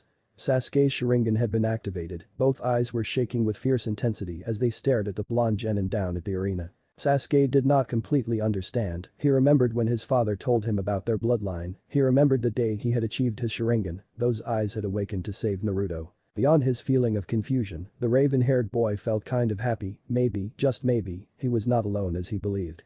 The thought of another Uchiha filled the genin with hope. The feeling of happiness was soon overshadowed by the stronger feeling of confusion, the fact that a new Sharingan had appeared before him had sent the Uchiha into shock, Sasuke had yet to realize that his body was trembling uncontrollably, his fist tightened to a critical point, and his Sharingan eyes fixed on his teammate. Back in the arena, Niji had been able to keep his posture, but his mind was just as confused as the rest of the villagers. Is this some kind of trick? Hyuga thought as his Byakugan looked directly at the blonde in front of him. This is not I would have been able to notice if he had cast one. The prodigy came to that conclusion. What are you planning? It's really careless of you to let your guard down at this point of the match. Naruto's voice reached Niji's ears, immediately, the black-haired boy's eyes widened as he realized that the blonde had appeared behind him. Niji managed to jump out of the way less than a second before Naruto had swiped his arm right through where the Hyuga had been standing. Naruto's eyes moved upward as his Sharingan bore into the still airborne genin, just as Niji's Byakugan was directed at Naruto. A second later, the blonde appeared right in front of the Hyuga, driving his fist right towards the prodigy's face. Niji was obliged to block the punch with his right forearm due to the attack's great speed. Even if the black-haired genin was able to prevent the full impact of the attack from connecting, the punch had been strong enough to send the Hyuga flying towards the wall at the edge of the arena. Naruto's feet touched the ground, his eyes never leaving the black-haired boy. The blonde took a second to examine that crow. Even now, a vast majority of the villagers were still in a state of shock because of his Sharingan. Naruto snapped out of it just in time to move his head and prevent Niji's strike from connecting. At least it seems that he has been able to overcome his confusion. The blonde thought as he kept on dodging the Hyuga's incoming attacks. As the exchange of blows continued, the blonde was able to stop the black-haired boy's assault for a moment. Then, Naruto raised his right leg and directed a kick towards the prodigy. Responding instantaneously, Niji raised his knee to stop the blonde's attack, but the kick was strong enough to send the Hyuga back. Without wasting any time, Naruto dashed towards his opponent, gathering chakra in his fist. Just before the punch reached the black-haired boy, the blonde's attack was stopped by Niji's Fudokaten. The boy could feel his skin burning away as his fist tried to break through the Hyuga's shield. Naruto started to gather chakra in his feet and in his fist until the point that Niji's own chakra started to be pushed back by Naruto, much like Sasuke's had done back in the forest. The fact that his chakra had been pushed back was not lost to the prodigy. Acting before it was too late, Niji sent a strike towards the blonde, only to be stopped by Naruto's forearm. The blonde made sure that the attack didn't hit him. Immediately, the trading of attacks was resumed. What is the meaning of those eyes? Niji asks without breaking the exchange of attacks and blocks. Naruto's voice remained monotonous as he responded. This just is who I really am. The blonde's eyes narrowed slightly. It's just an aspect of myself that I got tired of hiding. Naruto took the risk and tried a frontal attack, swinging his left fist towards the Hyuga. Immediately, Niji registered the opening and prepared a strike directed at the blonde's chest. Right before his attack connected, the black-haired boy became aware of the glint that had appeared in Naruto's eyes, but it was already too late. Suddenly, the left hook that was traveling towards the black-haired boy changed direction and grabbed his arm. That way it prevented the Hyuga's attack from connecting, but also stopped him from retreating. Before Niji could do anything about his current situation, the black-haired boy found himself slammed against the wall at the edge of the arena once again, but this time he could feel a strong hold on his neck. The Hyuga struggled to remove the blonde's hold on his neck, but no matter how much he tried, the grip never loosened. I promise. Naruto's voice reached Niji's ears. The monotonous tone had now become extremely cold. That I was going to make you pay for what you did to Hinata. The strength of the hold increased, and the prodigy was starting to find it hard staying focused. Niji managed to send a glare in Naruto's direction. The Byakugan met the strange Sharingan, neither had any signs of backing down. Suddenly, the black-haired boy heard the blonde speak once again. If anything, his voice had become even colder. Tsukiyomi. It was the only thing Niji was able to hear before he realized that he wasn't in the arena anymore. He couldn't feel the blonde's grip on his neck anymore.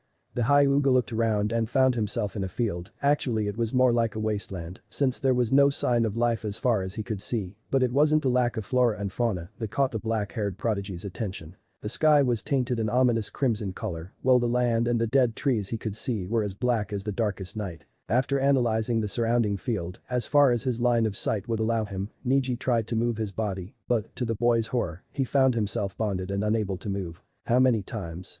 Naruto's voice reached the Hyuga's ears. Immediately, Niji became aware that the blonde was standing right in front of him, and, just like everything else in that weird place, he was nothing more than a black silhouette. Niji tried to force the binding that tied him, but without successful results. What the hell is this? The black-haired boy demanded the blonde in front of him. The Sharingan user did not make any sign of acknowledgement to the Hyuga's question, but merely continued. How many times, after you came to the Hyuga state exhausted from a mission, were the other members of the branch house waiting for your return? Naruto asked quietly. What? The black-haired boy asked, confused by the blonde's questions. Naruto's eyes narrowed as he regarded the prodigy in front of him. All my life, the blonde began. I had to come into an empty apartment if I was able to make it back at all. Naruto let out something resembling a laugh that could only be described as cold and dry. Also, there were those times when I would come in to find the whole place completely destroyed. Those days I would sleep in the least trashed corner of the apartment, if I was lucky, because most time it didn't exist, and I would sleep outside by the door, while thanking Kami that they at least didn't burn down the place. The Hyuga's glare stayed in place as he looked at the blonde, trying to figure out where he was going while telling him about his past. There was only one person that gave a damn about my well-being, but he had so many responsibilities that there was no way for him to always be there for me. A joyless smile appeared on Naruto's face before he continued. I specifically remember one occasion. I was around 6 years old if I remember correctly, and there was a festival. I was really happy because I had some extra money that day and decided to spend it at the festival. The same cold dry laugh came from the blonde once again. I found this merchant that had come from the border town to sell his masks at the festival. I remember finding the mask of a fox. I was fascinated with the mask. I thought it was the coolest thing in the world with its orange color and the 3 whiskers on each cheek. All my extra money went into buying that mask.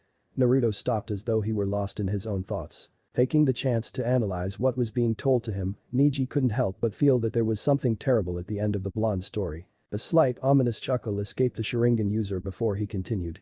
I was walking back to my apartment. I was really happy since it was rare for me to have something cool, but then I came across a group of villagers, and the sight of me wearing that mask infuriated them. They immediately started shouting things like monster and he's going to attack, and started to gather wooden clubs, pipes, or anything they could find.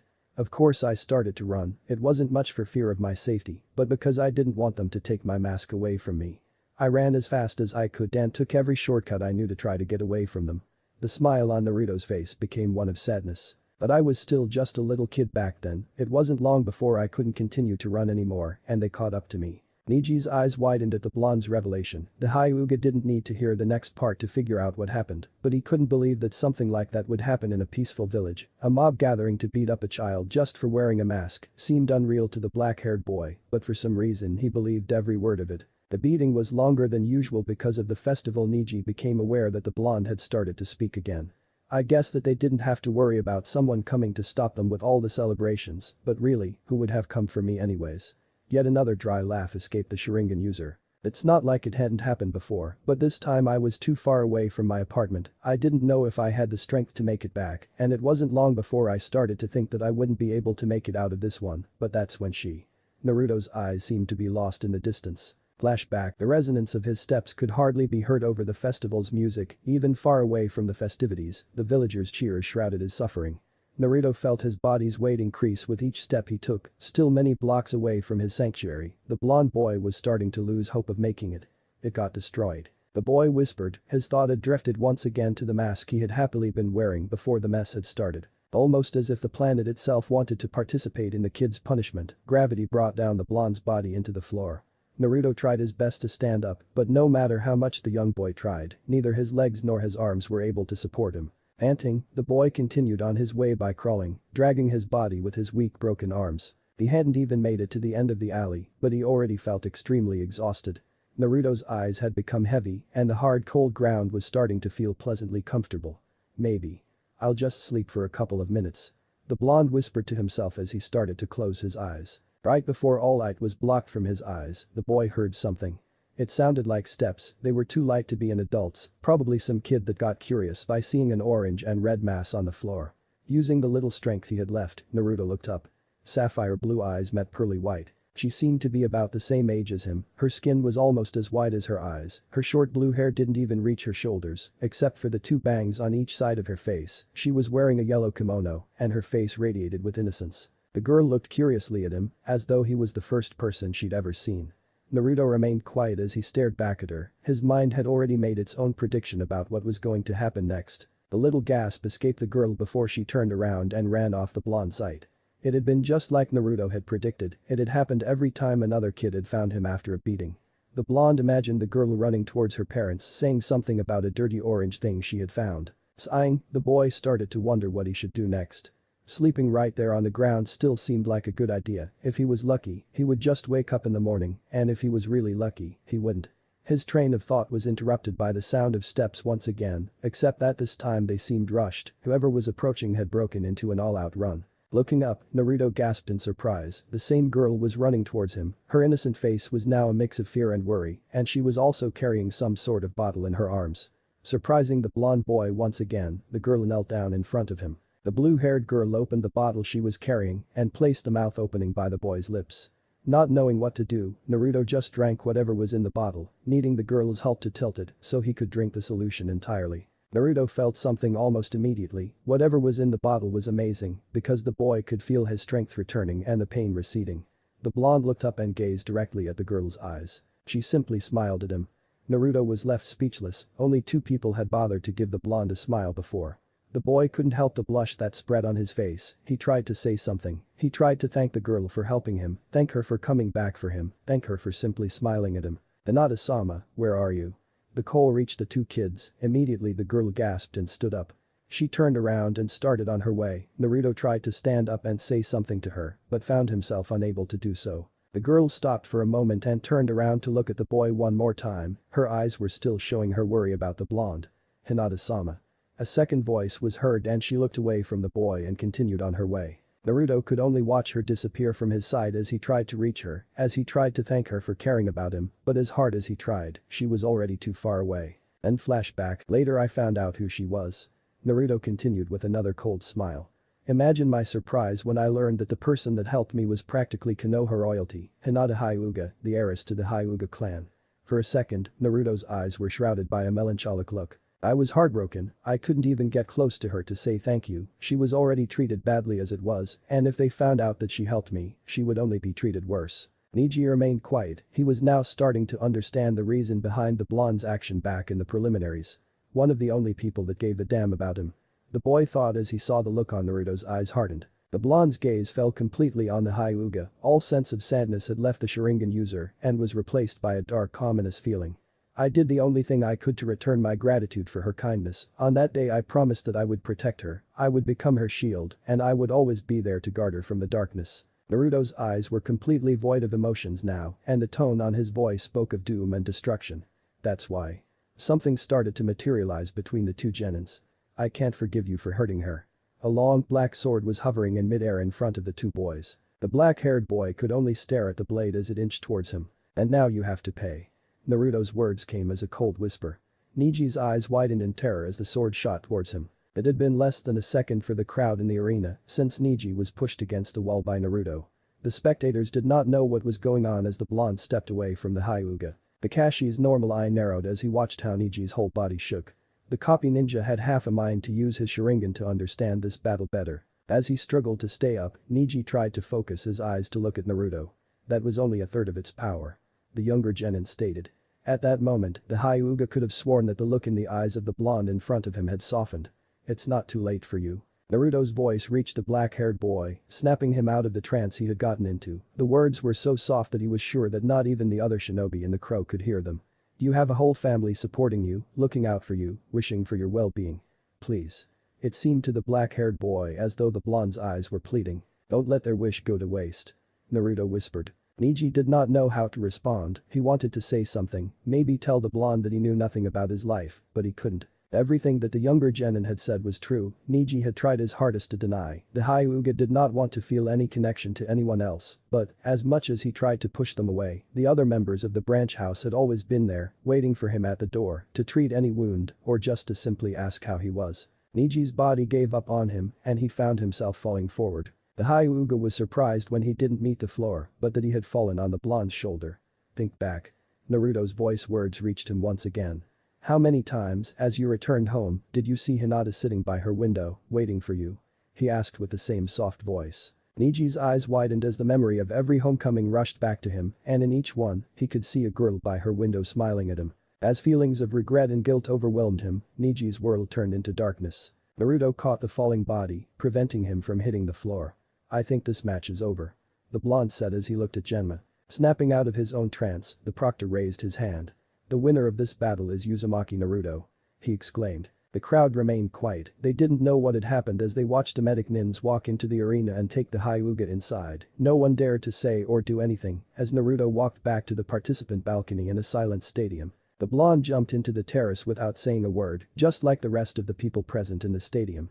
As Naruto started walking towards the back, his Sharingan eyes shifted to the side for a single second and focused on Sasuke. Shock, the initial surprise of the existence of another Sharingan, had still yet to leave the raven-haired boy.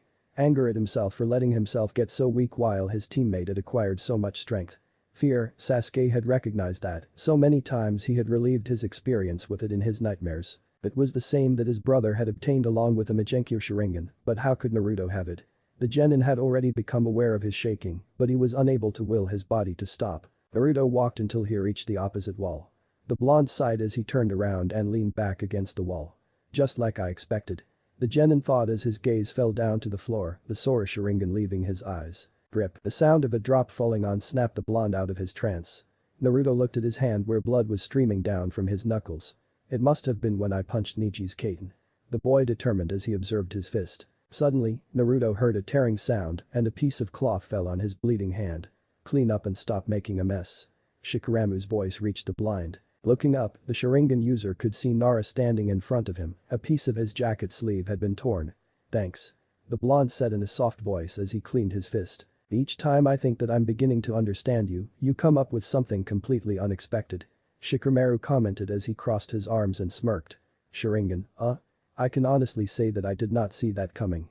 He added as the blonde returned the smirk. The medical team had finally left the arena.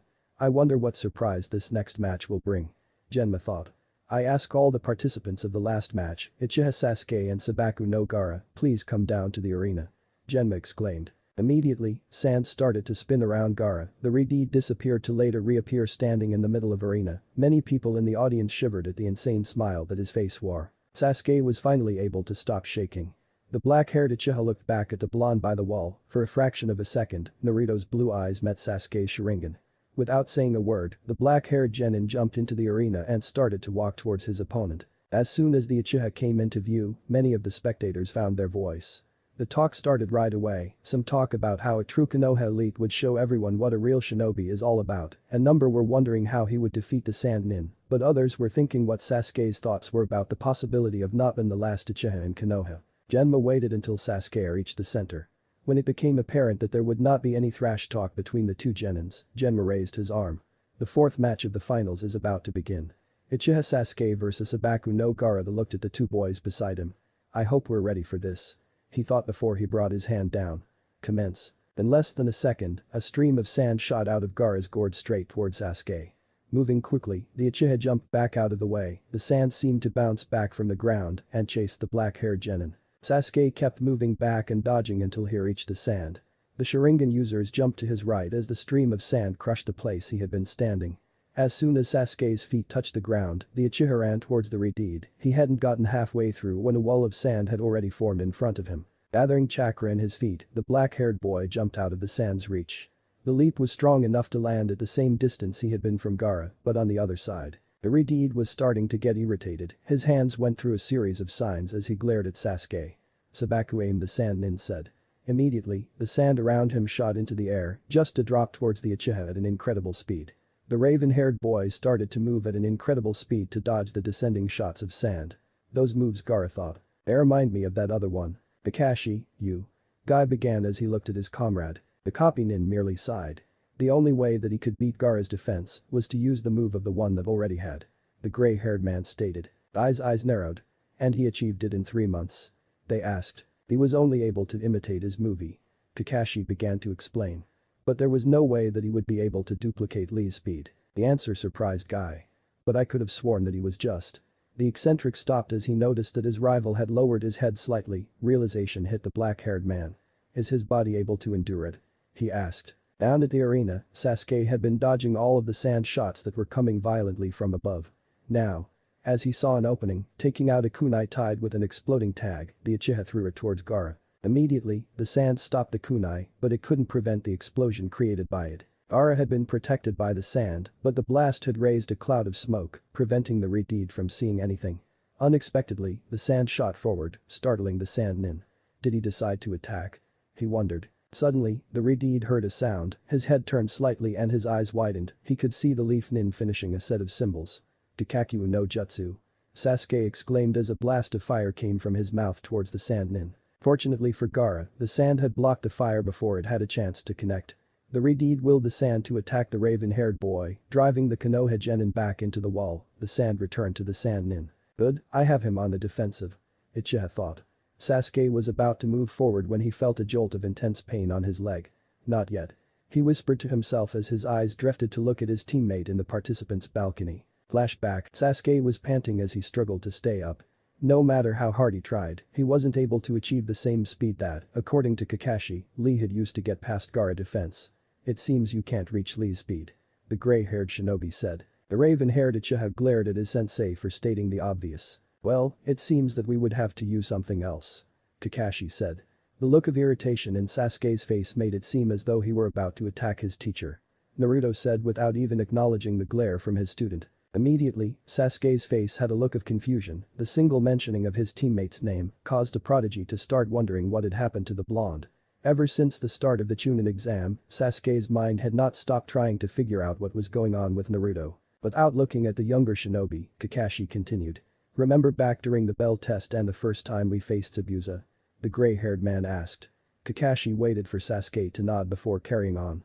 For a single moment during both occasions, Naruto showed a moment of incredible brightness in which he was actually able to take Zabuza and me by surprise.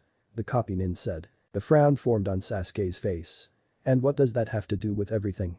The raven-haired boy asked. I'm getting to that. Kakashi said it seemed to the Uchiha that his sensei was enjoying the fact that he was building suspense. In both of those occasions, nobody expected that from Naruto. We all made assumptions according to what we have observed from him and were unaware of the potential he had. The gray-haired shinobi explained. And that's how you can get past Gaara's defense. The Uchiha recounted his sensei's speech in his mind, but as much as he tried, he was unable to see the connection between Naruto and him, bypassing the Gaara's defenses. At the look of confusion in his student's face, Kakashi decided to explain even further. Gaara's sand reacts according to motion. Lee was so fast that the sand was unable to keep up, but since you can't maintain that type of speed, you have to lure the sand and, at the last second, boost your speed for a single moment in order to get past it. Just like in Naruto's cases, Gaara would not expect it. Kakashi stopped for a second to make sure that the younger nin understood. But I do have to warn you, using this type of strategy would cause a heavy burden on your body. He warned. Sasuke remained silent as he analyzed everything that his teacher had said. Just like Naruto. Then flashback, the raven-haired boy dashed towards the sand nin. The sand moved forward in response, but missed the Sharingan user by less than half an inch. How was he able to dodge it? Gaara thought as Sasuke merely sidestepped the streams of sand. Without halting his run once, Sasuke reached the redeed, driving his fist to the side of the sand nin's face. The other genin's punch was strong enough to lift Gaara from the ground and fly back.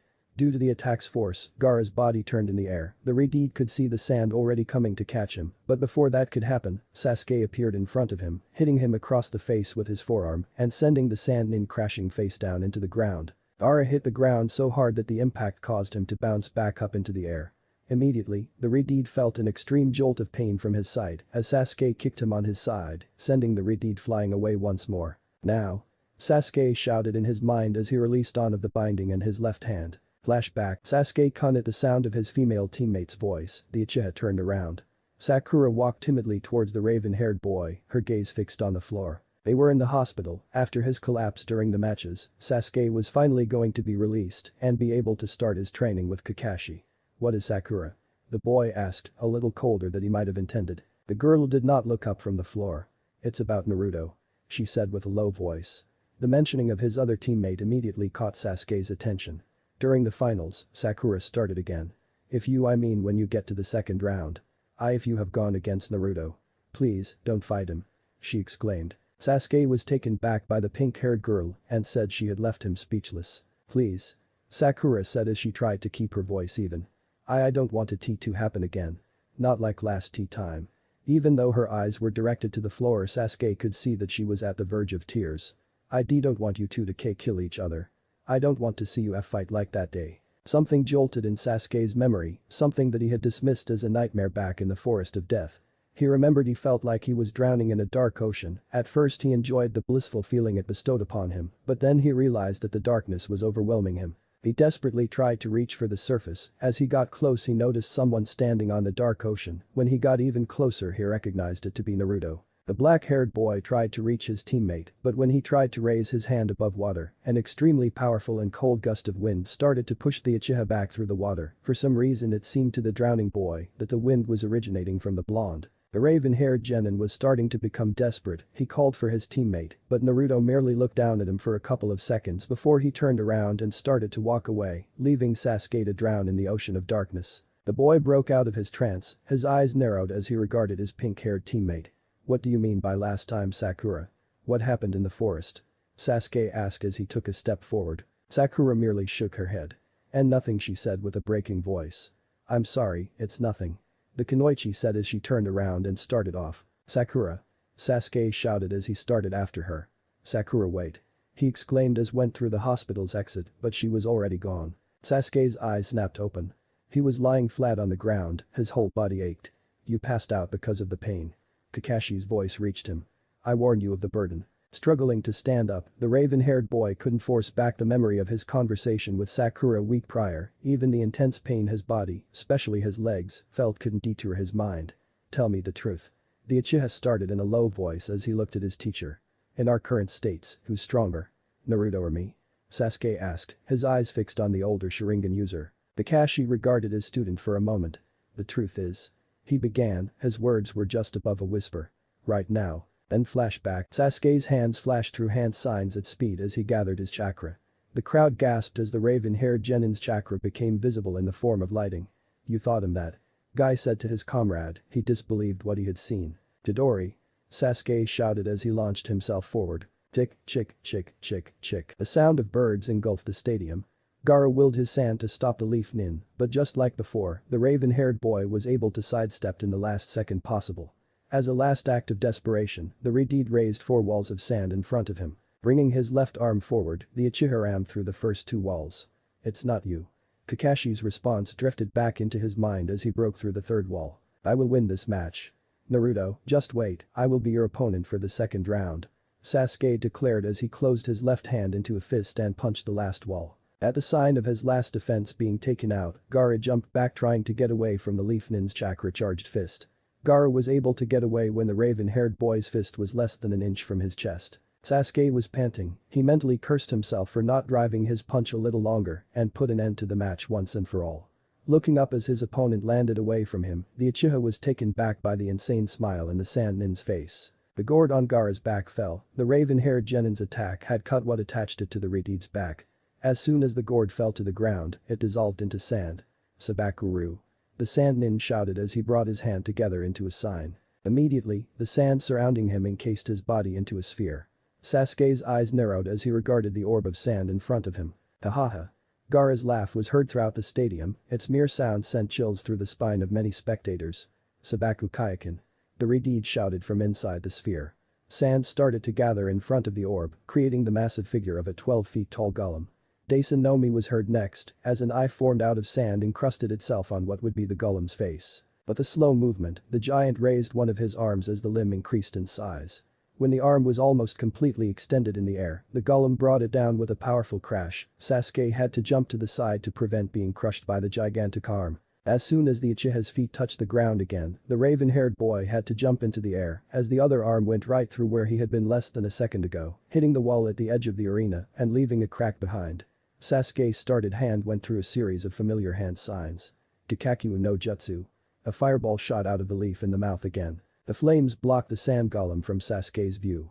The Uchiha was sorry for his plan of action as an enormous sand hand appeared through the fireball and grabbed the raven-haired boy in midair. Watching what was going on through the single eye on the golem, Gaara willed the giant to slam the other genin full force into the ground. The crowd gasped in horror as the prodigy met the ground with a terrible sound. The Uchiha laid inert on the ground as the golem raised its arm once again, its fist increasing in size as it hovered above the leaf shinobi. In the participants' balcony, Naruto tightened his fist to the point that blood started to run down again. Down in the arena, Sasuke was aware of the danger he was in, but the force in which he hit the floor had left his body unresponsive for the time being. The boy could see the monster sand fist coming down as his sensei's words drifted back into his mind, the answer of the question he had asked during the training, the reason why he needed to win. It's not you. With another thunderous sound, the golem brought his fist down, many gasps and screams were heard from the audience. The cloud of dust and sand had filled the arena, preventing the spectators from seeing what had happened to the Konoha prodigy. Suddenly, a black silhouette was seen falling down from the air. When it touched the ground it dissipated some of the dusk, revealing the raven-haired boy standing on the arena. I refuse to lose. Sasuke whispered as he released another one of the bindings in his left hand. Watch this, Naruto. The boy thought, his hands going through a new set of signs as the golem started to move towards him. Eyes widened once again. Those are not the hand signs for Chidori. He said in disbelief as he looked at Kakashi once again. The gray-haired man's face was unreadable. Sasuke. Are you sure you can pull this off? They said softly. A huge amount of chakra started to gather in the raven-haired boy's hand. Right now, you might have surpassed me, but know this. The lighting appeared once again, but not only in his palm, this time it kept increasing to the point where it was no longer in his hand, but it completely covered the Uchiha's body. I'm not far from you. Sasuke's chakra burst and shot into the sky. Chapter 12. Crumbling leaf. A huge amount of chakra started to gather in the raven-haired boy's hand. Right now, you might have surpassed me, but know this. The lightning appeared once again, but not only in his palm, this time it kept increasing to the point where it was no longer in his hand, but it completely covered the Uchiha's body. I'm not far from you. Sasuke's chakra burst and shot into the sky. The crowd in the stadium gasped at the tower of lightning that had formed out of the raven-haired boy's body. Sasuke brought his arm forward, willing the chakra pillar to twist, forming a spiral. The end of the column started to change. The spectators could discern what seemed to be eyes and fangs as the chakra took the form of a dragon's head. Rikiri Ryu. The Uchiha shouted as the head at the end of the spiral let out an intimidating roar. Incredible. Guy thought as he watched in amazement his rival's student. To be able to manipulate chakra like that at such a young age. They looked to his right, and to his surprise, his gray-haired comrade had an extremely concerned look on his face. Is it that much of a burden? The man thought as he went back to watch the arena. By now the dragon had taken form completely. It was several feet long, the head was almost the size of a small horse, its long body came down in a spiral that ended in the Uchiha's left hand. The serpentine body had remained moving since its creation, as the head seemed to be tilting towards the sand golem in front of it. The raven-haired genin tightened his hold on the chakra flow, causing the dragon to roar again. This. Sasuke's voice came strained as he tried to ignore the building pain in his body, especially his left shoulder.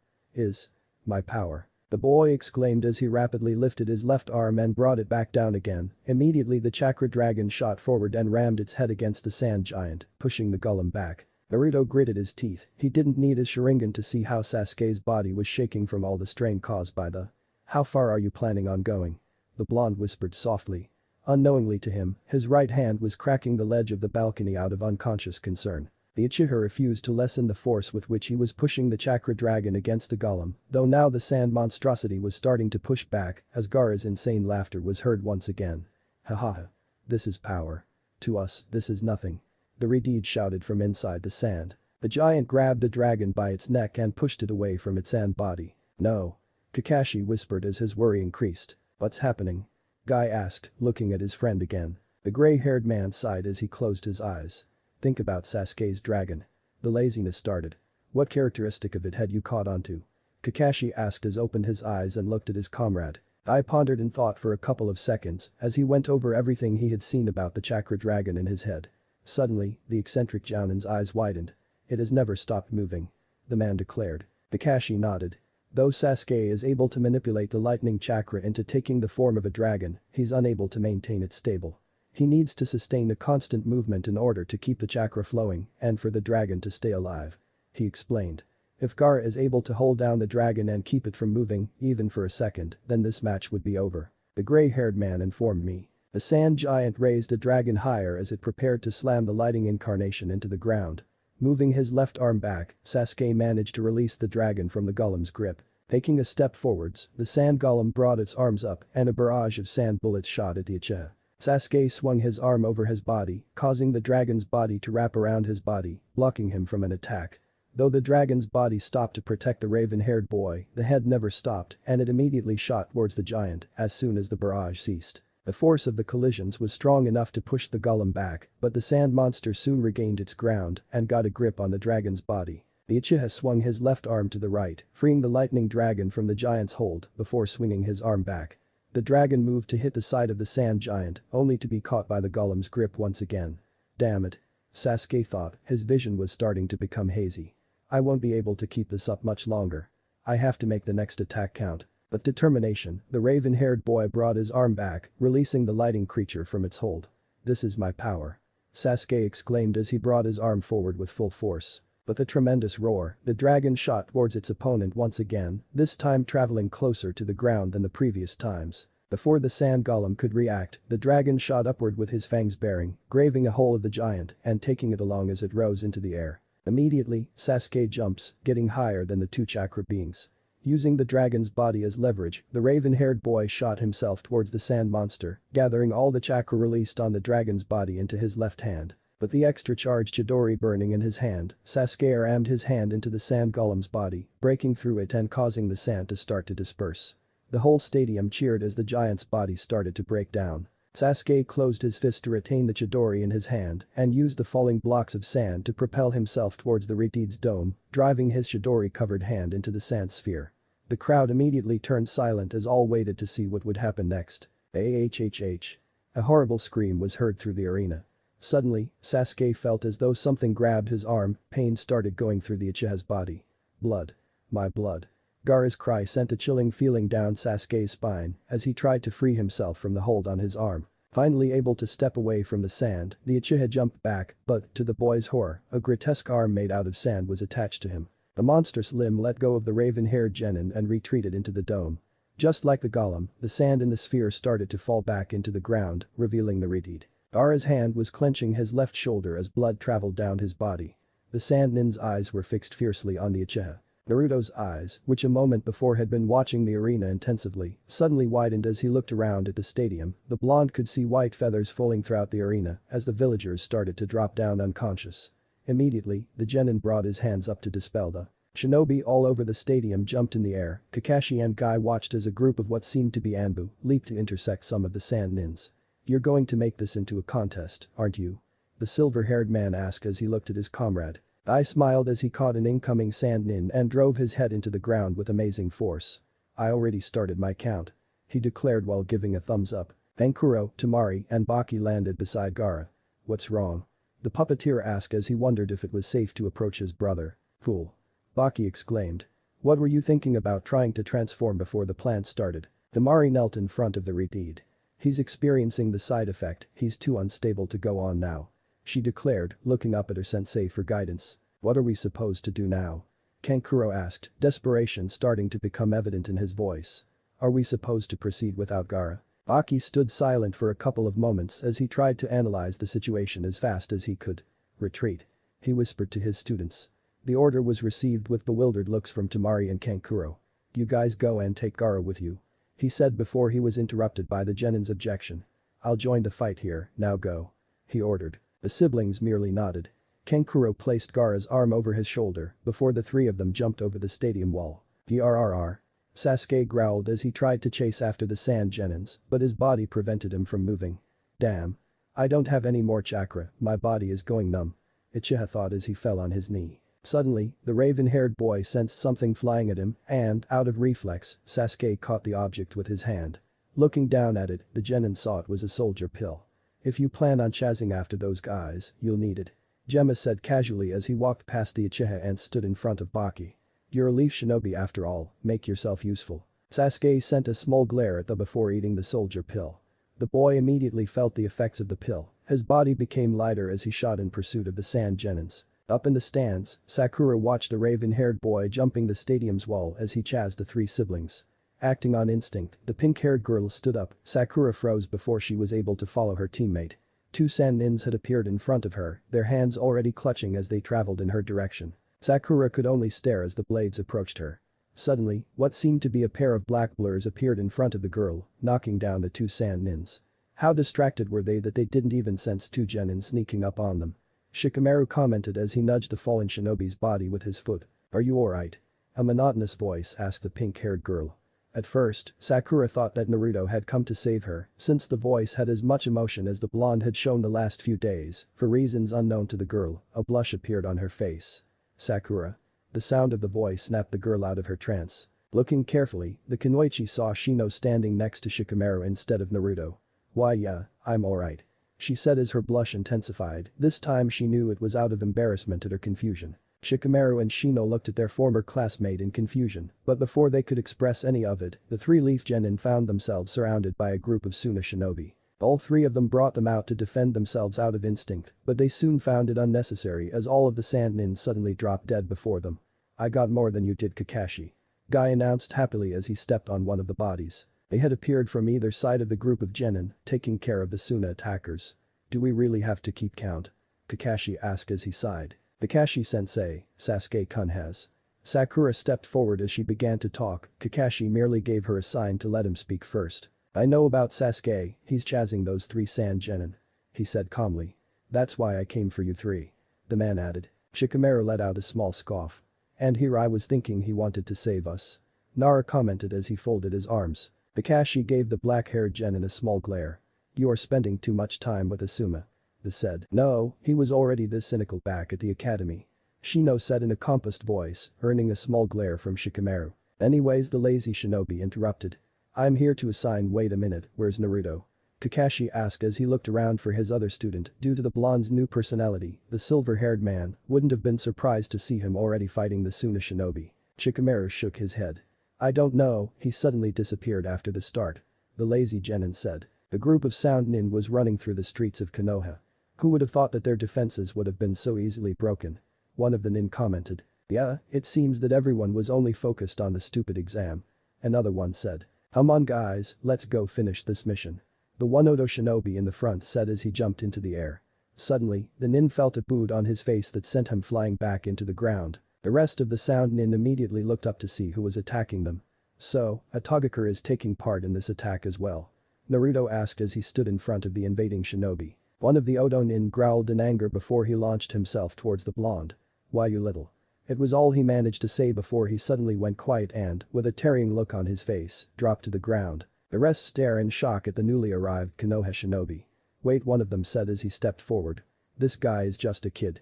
He declared. Yeah, he's probably a mere genin that just got lucky and sucker punched us.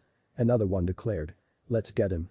The Odo shinobi shouted, his comrades roared in agreement as they prepared to attack. Their eyes widened in terror when they realized that their bodies couldn't move.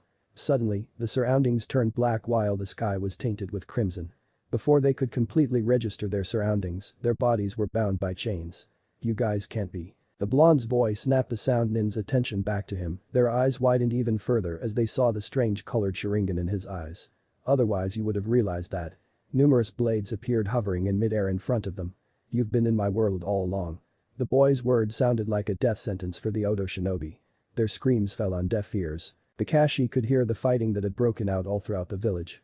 I have an idea where he might be.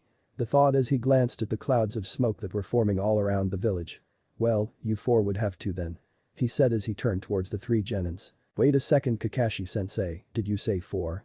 Sakura asked, looking up at her sensei confused. Without answering, Kakashi started on a set of hand seals which ended up creating a cloud of smoke. Let me introduce you to the fourth member and tracker of your team. Pakin. The smoke dissipated, revealing a small brown dog. That it? Shikamaru commented with disappointment as he looked at the canine. This little dog looks like it could be hurt just by looking at a kunai. With surprising swiftness, Pakin jumped on Nara's head. Who are calling little? Ponytail boy. The dog said with unexpected seriousness. Cough cough. Kakashi's fake cough directed the genins and the dog's attention back to him. You can discuss your dysfunctional unit later on, I'm about to assign you an A rank mission. At the mentioning of A rank, the group placed their undivided attention on the Sasuke is in pursuit of those sand genins, I want you to intercept and stop him. The man announced. Why? Shikamaru asked. Kakashi sighed slightly, he had hoped that they wouldn't question him. There's something odd with the redeed, I think that it might be dangerous if he and Sasuke were to resume their fight, that's why you have to stop him before he catches up to them. The silver-haired man said. Even without completely understanding the situation, the genins and the dog nodded. Now, go. Kakashi ordered right before the group set off. As soon as the genin disappeared, Kurenai landed beside the silver-haired man. Are you sure about this? She asked with a concerned look. Kakashi merely nodded as he sensed their chakra getting farther away from the stadium. The black-haired woman sighed. Well, there's something I need to do, so I'm going to ask you to cover my back. She said and, before Kakashi had a chance to answer, she was gone. Hey Kakashi. I already have 10 on my count. Guy announced as he slammed his opponent into the ground. 11. Kakashi sighed again as he jumped into the air. Kurenai moved to a different part of the stands. Kai, she said before placing a hand on one of her students. Kiba shook slightly as he awoke. It's too early for school, Hanani. The boy murmured as he rubbed his eyes. The Kunoichi shook her head in mild disbelief. Kiba. She said with a little force. Immediately, the brown-haired boy immediately straightened. Kurenai-sensei, while what's going on? The boy didn't need to finish his question, as the answer was right in front of his eyes, leaving him speechless. Standing up, Kurenai picked up the body of her third student. Kiba, I don't need to explain the situation to you, do I? She waited for Inuzuka to nod. I want you to take Hinata to the Hyuga estate, she's not safe here with her current condition. The woman explained. Kiba stood up. But the blonde began but was soon silenced when his sensei brought one of her hands forward to silence him. Once the boy calmed down, Kurenai continued. Kiba, this is a very important mission, are you telling me you can't handle it? Do I have to ask Shino? The woman said, knowing which buttons to push with the brown-haired genin.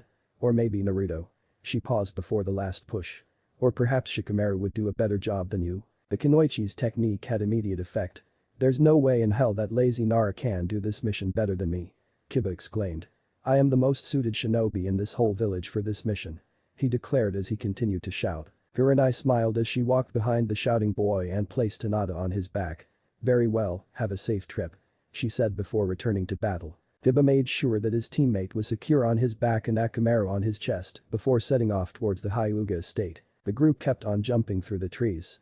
"How are we doing, Pakin?" Sakura asked. The dog shook his head. "We're still about the same distance, they are all moving pretty fast," the small canine stated. "But on an even grimmer note, we're being followed," Pakin announced calmly. "What? Who's following us?" Shikamaru asked. "Damn, I knew that I should have pretended to be asleep," Nara thought. Pakin scoffed. "Yeah, let's ask the dog what's happening a mile away. The fact that he can't see color is compensated by the fact that he has a super-powered Byakugan." The dog mocked the black-haired boy. Before Shikamaru could make a comeback, Sakura intervened. "Guys, stop arguing," she said. "We have to think about what we're going to do with the pursuers," she asked, looking at her companions. "Someone should stay behind and hold them off," Shino said as he stopped running. Immediately, the others stopped as well and looked back at the Aburum. "I'll stay," the black-haired genin started with a serious tone. Shikamaru merely shook his head as he jumped to the branch Shino was standing on. "No, I'll stay," Nara said. "After all, my abilities are made for stalling," he said. "What are you planning?" Shino asked silently without looking at his comrade. Nara merely smirked. "Like I said, I'll stall," the boy started before he set off. Naruto clenched his head as he struggled to stay up.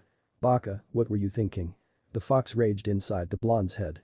"Using that in all of them at the same time, you know what its backlash causes," Kyuubi ranted. The blonde shook his head as he felt the immense strain on his eyes start to subside and at the same time trying to ignore the angry screaming inside his head.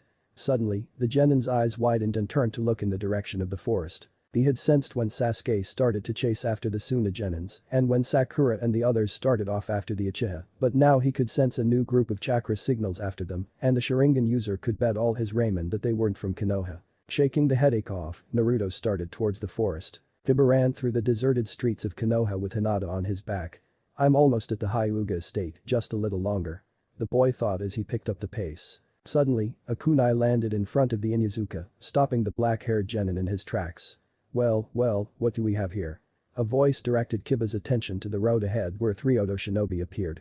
The boy immediately checks to make sure Hinata was secure on his bank in case the situation turns into a chase. "Oh, and it seems he's carrying a girl too," the one in the middle commented. When the group of sound nin stepped forward, Kiba took off. The only thoughts in the Inyazuka's mind were about keeping Hinata safe. "I love to chase," one of the Odo shinobi stated. Kiba kept on running. The brown-haired boy was about to turn the corner when a kick came flying towards the side of his face, sending him flying back. He could barely manage to make sure that Hinata wasn't injured by the fall. "You're too slow, kid," the third sound nin stated. Inyazuka stood up as he glared at the 3 shinobi in front of him. Taking a moment to briefly wish he had his soldier pills with him, the boy checked his hold on Hinata and got into the battle stand. The group of Odo shinobi dashed through the woods. It was easy for them to follow the foot and paw prints left by their prey. "Down there," the leader stated as he pointed at a clearing up ahead. The whole group landed and started to look around. "There's no one here," one of them stated when they couldn't find their prey. "But their tracks lead this way." Another one responded, still looking around. The leader shook his head. "Well, let's see if we can pick up their trail again," he ordered as he prepared to jump to a branch just to find his body unable to move. What's going on here?" the sound nin stated as he looked around and saw his comrades in the same situation. The sound of footsteps caused them to look at the edge of the clearing. "Never thought it would be so easy to trap you like this," Shikamaru said as he stepped into the clearing. His shadow was connected to the sound nins. The boy threw a series of shurikens he had in his hand. Surprising the genin, the Odo shinobi started laughing as all the blades were deflected before they reached them. "You're way in over your head, Nara," the leader said. "Did you really expect us to just come down without security measures?" The group continued to laugh. Shikamaru bit his lower lip as he looked in the direction from where he had come. "Damn. I didn't account for this," he thought as he looked at his shadow. "They won't hold on much longer." By now, the sound nin's laugh had been reduced to a chuckle. "Well, what would it be, kid?" the leader began again. "Should we have our guy kill you now? Or wait until your end? After all, it's been a while since we hit the target as a group." The joke caused the sound nins to start laughing again while Shikamaru could only glare at them. "Face it, kid, the mighty leaf has crumbled down." Kiba hit the ground once again, face first as he moved his body to prevent any harm from coming to the girl on his back. "How touching," one of the Odo shinobi said as he cracked his knuckles. "Haven't you realized yet, kid? Once you're dead she'll be next," he mocked, causing the other two to start laughing. The Inyazuka struggled to stand up.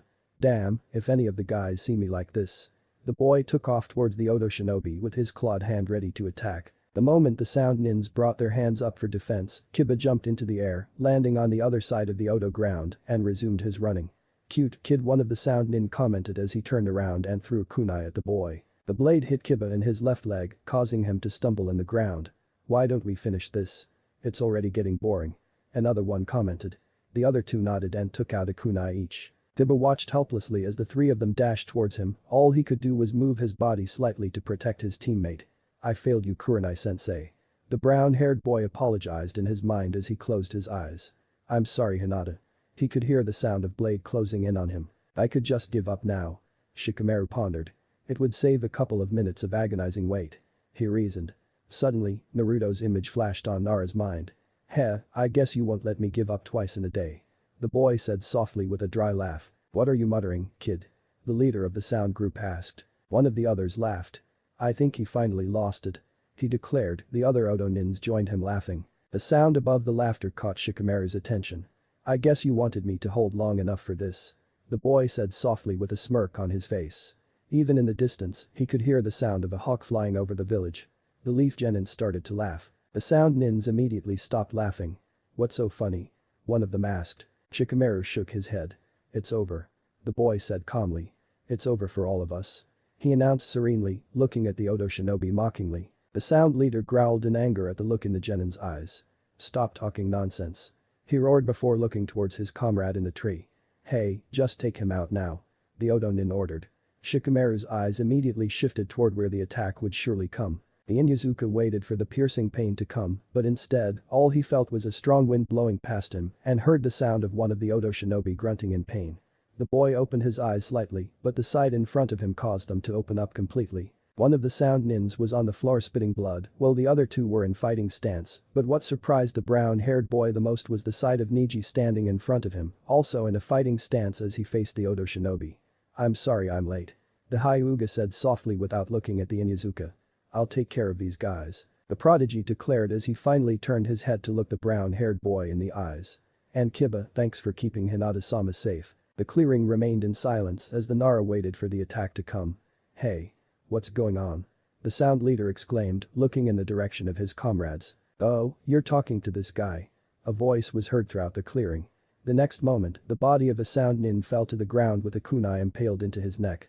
"Sorry, but the two of us got into a disagreement," Naruto said as he landed next to the body. "Who are you?" one of the Odo shinobi asked. Fear was starting to appear in his eyes. The blonde ignored the question as he walked towards Nara. "Pretty decent performance. For a second there I was worried that you would throw the towel before I got here," the boy commented. Shikamaru smirked.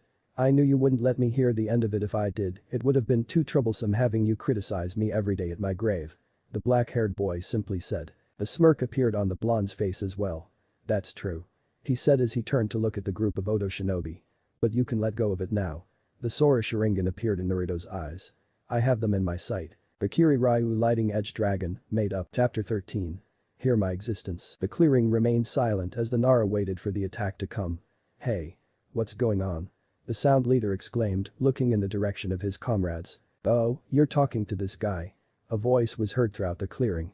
The next moment, the body of a sound nin fell to the ground with a kunai impaled into his neck. "Sorry, but the two of us got into a disagreement," Naruto said as he landed next to the body. "Who are you?" one of the Odo shinobi asked. Fear was starting to appear in his eyes. The blonde ignored the question as he walked towards the Nara. "Pretty decent performance. For a second there I was worried that you would throw the towel before I got here," the boy commented. Shikamaru smirked. "I knew you wouldn't let me hear the end of it if I did. It would have been too troublesome having you criticize me every day at my grave," the black-haired boy simply said. The smirk appeared on the blonde's face as well. "That's true," he said as he turned to look at the group of Odo shinobi. "But you can let go of it now." The Sora Sharingan appeared in Naruto's eyes. "I have them in my sight," the boy announced. The Odo nins felt fear overcome them as they saw their reflection on the blonde Sharingan eyes. One by one, the sound shinobi dropped to the ground unconscious. "What did you do to them?" Shikamaru asked, astonished as he looked at the unmoving bodies all over the clearing. Naruto rubbed his eyes due to the strain caused by his technique. "I sent them to hell," the blonde genin simply said. The genin walked towards the leader of the Odo group and searched his pouch. Here the boy threw a soldier pill towards Shikamaru. Nara caught the pill and ate it. "You said that you were worried that I might have given up," the black-haired boy said. For how long have you been here? He asked, already preparing the glare. The blonde simply shrugged. For a couple of minutes. He stated as he took another soldier pill from the Sound Nin's pouch and ate it. Long enough to hear your it's over speech. A smirk appeared on his face. Nice piece of work, if this whole shinobi deal doesn't work out, you could become a writer, I have some connections, I could get you a publisher. Naruto mocked his friends. Shikamaru glared at Naruto, he had expected something like this already. Well, we should get going. The blonde said as he started. We're in the middle of a chase after all. He said as he jumped on a tree branch. The black-haired boy sighed before jumping on another branch and resuming his pursuit while muttering. Troublesome. Naruto turned around to follow Nara but looked back before starting on his run. The blonde's eyes regarded the Odo Nin's bodies with utter contempt. Amaterasu. The boy said with a whisper right before black flames appeared on the clearing and consumed the Sound Shinobi's bodies. We won't be ridiculed by a child. One of the Odo Nin exclaimed as he charged towards Niji with a kunai in his hand. The young Hyuga merely tilted his body forward and with a fluid movement of his left arm, he deviated the attack away from him by simply pushing the Sound Shinobi's forearm. The Odo Nin tried to regain his composure by doing a roundhouse kick, but his leg was easily caught by Niji, who delivered a swift strike on the Odo Nin's chest, sending him flying backwards. Immediately, the third Sound Shinobi appeared behind the black-haired boy, a kunai traveling in the direction of the Hyuga's neck. Right before the blade pierced the Konoha Genin's skin, a chakra sphere formed around his body, repelling the Odo Nin back. Kiba, take Hinata-sama to the Hyuga household. Niji said without turning around. I'll hold them off. All Kiba could do was nod before making sure Hinata was secured on his back and turned around. Before the Inyazuka started off, the boy looked back to see the three Sound Nin getting back on their feet and standing in front of the Hyuga. Good luck, Niji. Damn it. He's still following us. Kankuro complained as he jumped between branches with his younger brother's arm over his shoulder. The puppet user could clearly feel the Uchiha's chakra behind them. Tamari gave a concerned look to her black-haired brother, if they didn't get out of this village soon enough, Gaara would. Suddenly, Kankuro gasped in surprise as the reeds started to stir. A small and low laugh could be heard from the younger sibling. He's coming too. Gaara said softly, not completely conscious yet. I can feel it, both the Uchiha and him, they're getting closer. Kankuro could feel his brother's demonic chakra leaking from the reed's body. Him? The puppet user asked as he looked confused at his sister. The blonde girl bit her lower lip. He must be talking about the Uzumaki guy. Why him? Kankuro asked. She was pretty sure that she would soon draw blood from her lip. Didn't you feel it? Tamari asked her brother. That thing awoke during that guy's fight. She explained her worry and fear was evident in her expression. Something about that Uzumaki guy's chakra affected it. Kankuro frowned. What do you mean affected? The boy asked. Like it called out to it, Tamari tried to explain. Don't ask me how or why, but during his fight, Gaara was smiling, and you know what smile I'm talking about. The Sand Kunoichi looked at her brother again. The puppet user looked down at the boy he was carrying. He knew that smile pretty well, an expression that was closely related with the crimson color of blood. The Kunoichi sighed. The two of them are similar, the look that guy had when he pushed the Hyuga back during the preliminary was one full of hatred, just like Gaara's, and the killer intent he gives off is suffocating, just like Gaara's. The brown-haired boy finished his sister's sentence, he stole another nervous glance at his brother. Suddenly, Tamari stopped on his track. The girl looked down at her feet as one of her hands clenched the fan on her back. What are you doing? Kankuro exclaimed as he stopped as well. Tamari looked at her brother straight in the eye, determination dawning on her expression. I'll hold back that Uzumaki guy. She simply stated. Immediately, a bewildered look appeared on Kankuro's face as he prepared to argue his older sister's statement. She started again, preventing the brown-haired boy from speaking. The Uchiha we simply have to outrun, but that guy is affecting it directly, if he keeps getting closer that thing might just completely wake up. Terror appeared on Kankuro's face with the mere thought of that. You can get Gaara out of here faster, meanwhile I'll prevent that guy from getting closer to him. The blonde girl said as she turned around. Kankuro brought his free hand forward. But Dottie desperately wanted to say something that would change his sister's mind. The Kunoichi looked back at her brother. Don't worry. She assured him. Just leave everything to Nissan. Tamari said, giving her younger brother a broad smile before starting back the way they came. The Sand Genin could only stand there and watch his sister disappear among the trees, her smile engraved in his mind. He could not remember the last time they treated each other as siblings. An Odo Nin was thrown back with enough force to break the fence behind him. Niji stood panting in front of his opponent's unmoving body. The Hyuga had little time to recover before he jumped into the air to dodge a barrage of kunai thrown at him. The two remaining Sound Shinobi immediately appeared next to him, one on each side. Fudu Kaiten the boy as soon as he saw them traveling towards him. The chakra barrier repelled the two attackers. Damn. Neji complained in his mind. It's even harder in midair. The black-haired boy thought as he recalled how his defense had gone from a dome to a sphere due to his previously airborne status. He's getting tired. One of the sound shinobi eagerly announced. The Hyuga prodigy wished he was wrong, he wasn't 100% from his battle with the blonde genin, and the successive use of Fudo Kaiten had taken a toll on his body and chakra supply. The two Odo nins rushed forwards to attack.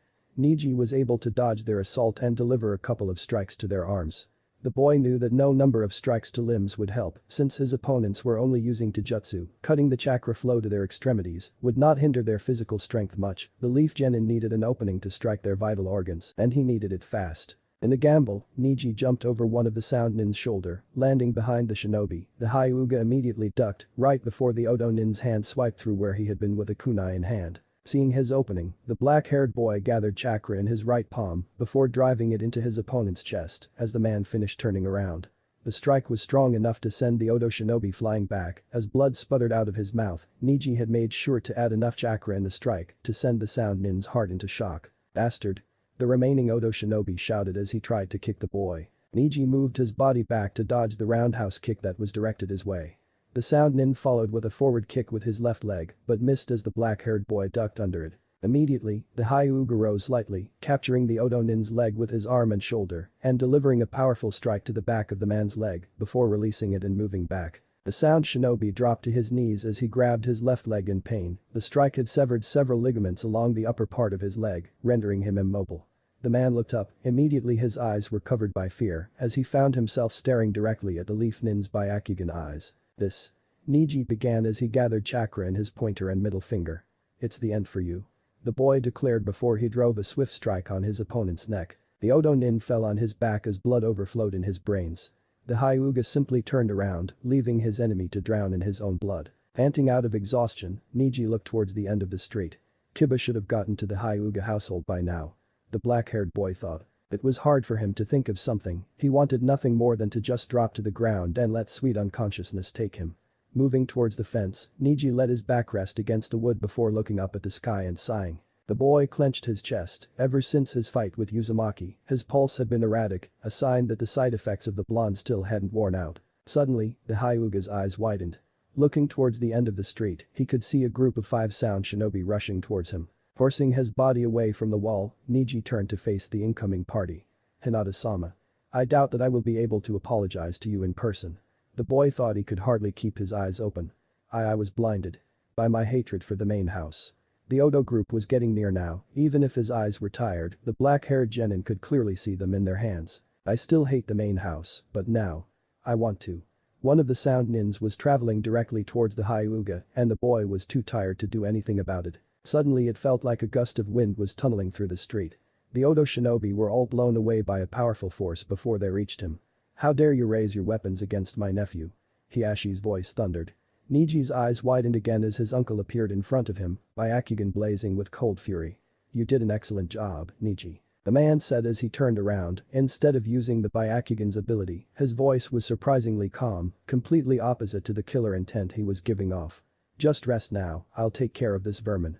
Hiashi declared as he turned around to look at the terror-stricken face of the sound nins. Neji could only stare at his uncle's back as the man prepared to attack. Knowing that he was done with his part and the rest would be taken care of, the Hyuga boy closed his eyes and let his body fall back. Hinata-sama. He couldn't hear the fighting anymore. I want to find something beyond this hatred. With the ghost of a smile on his face, Neji was finally able to rest.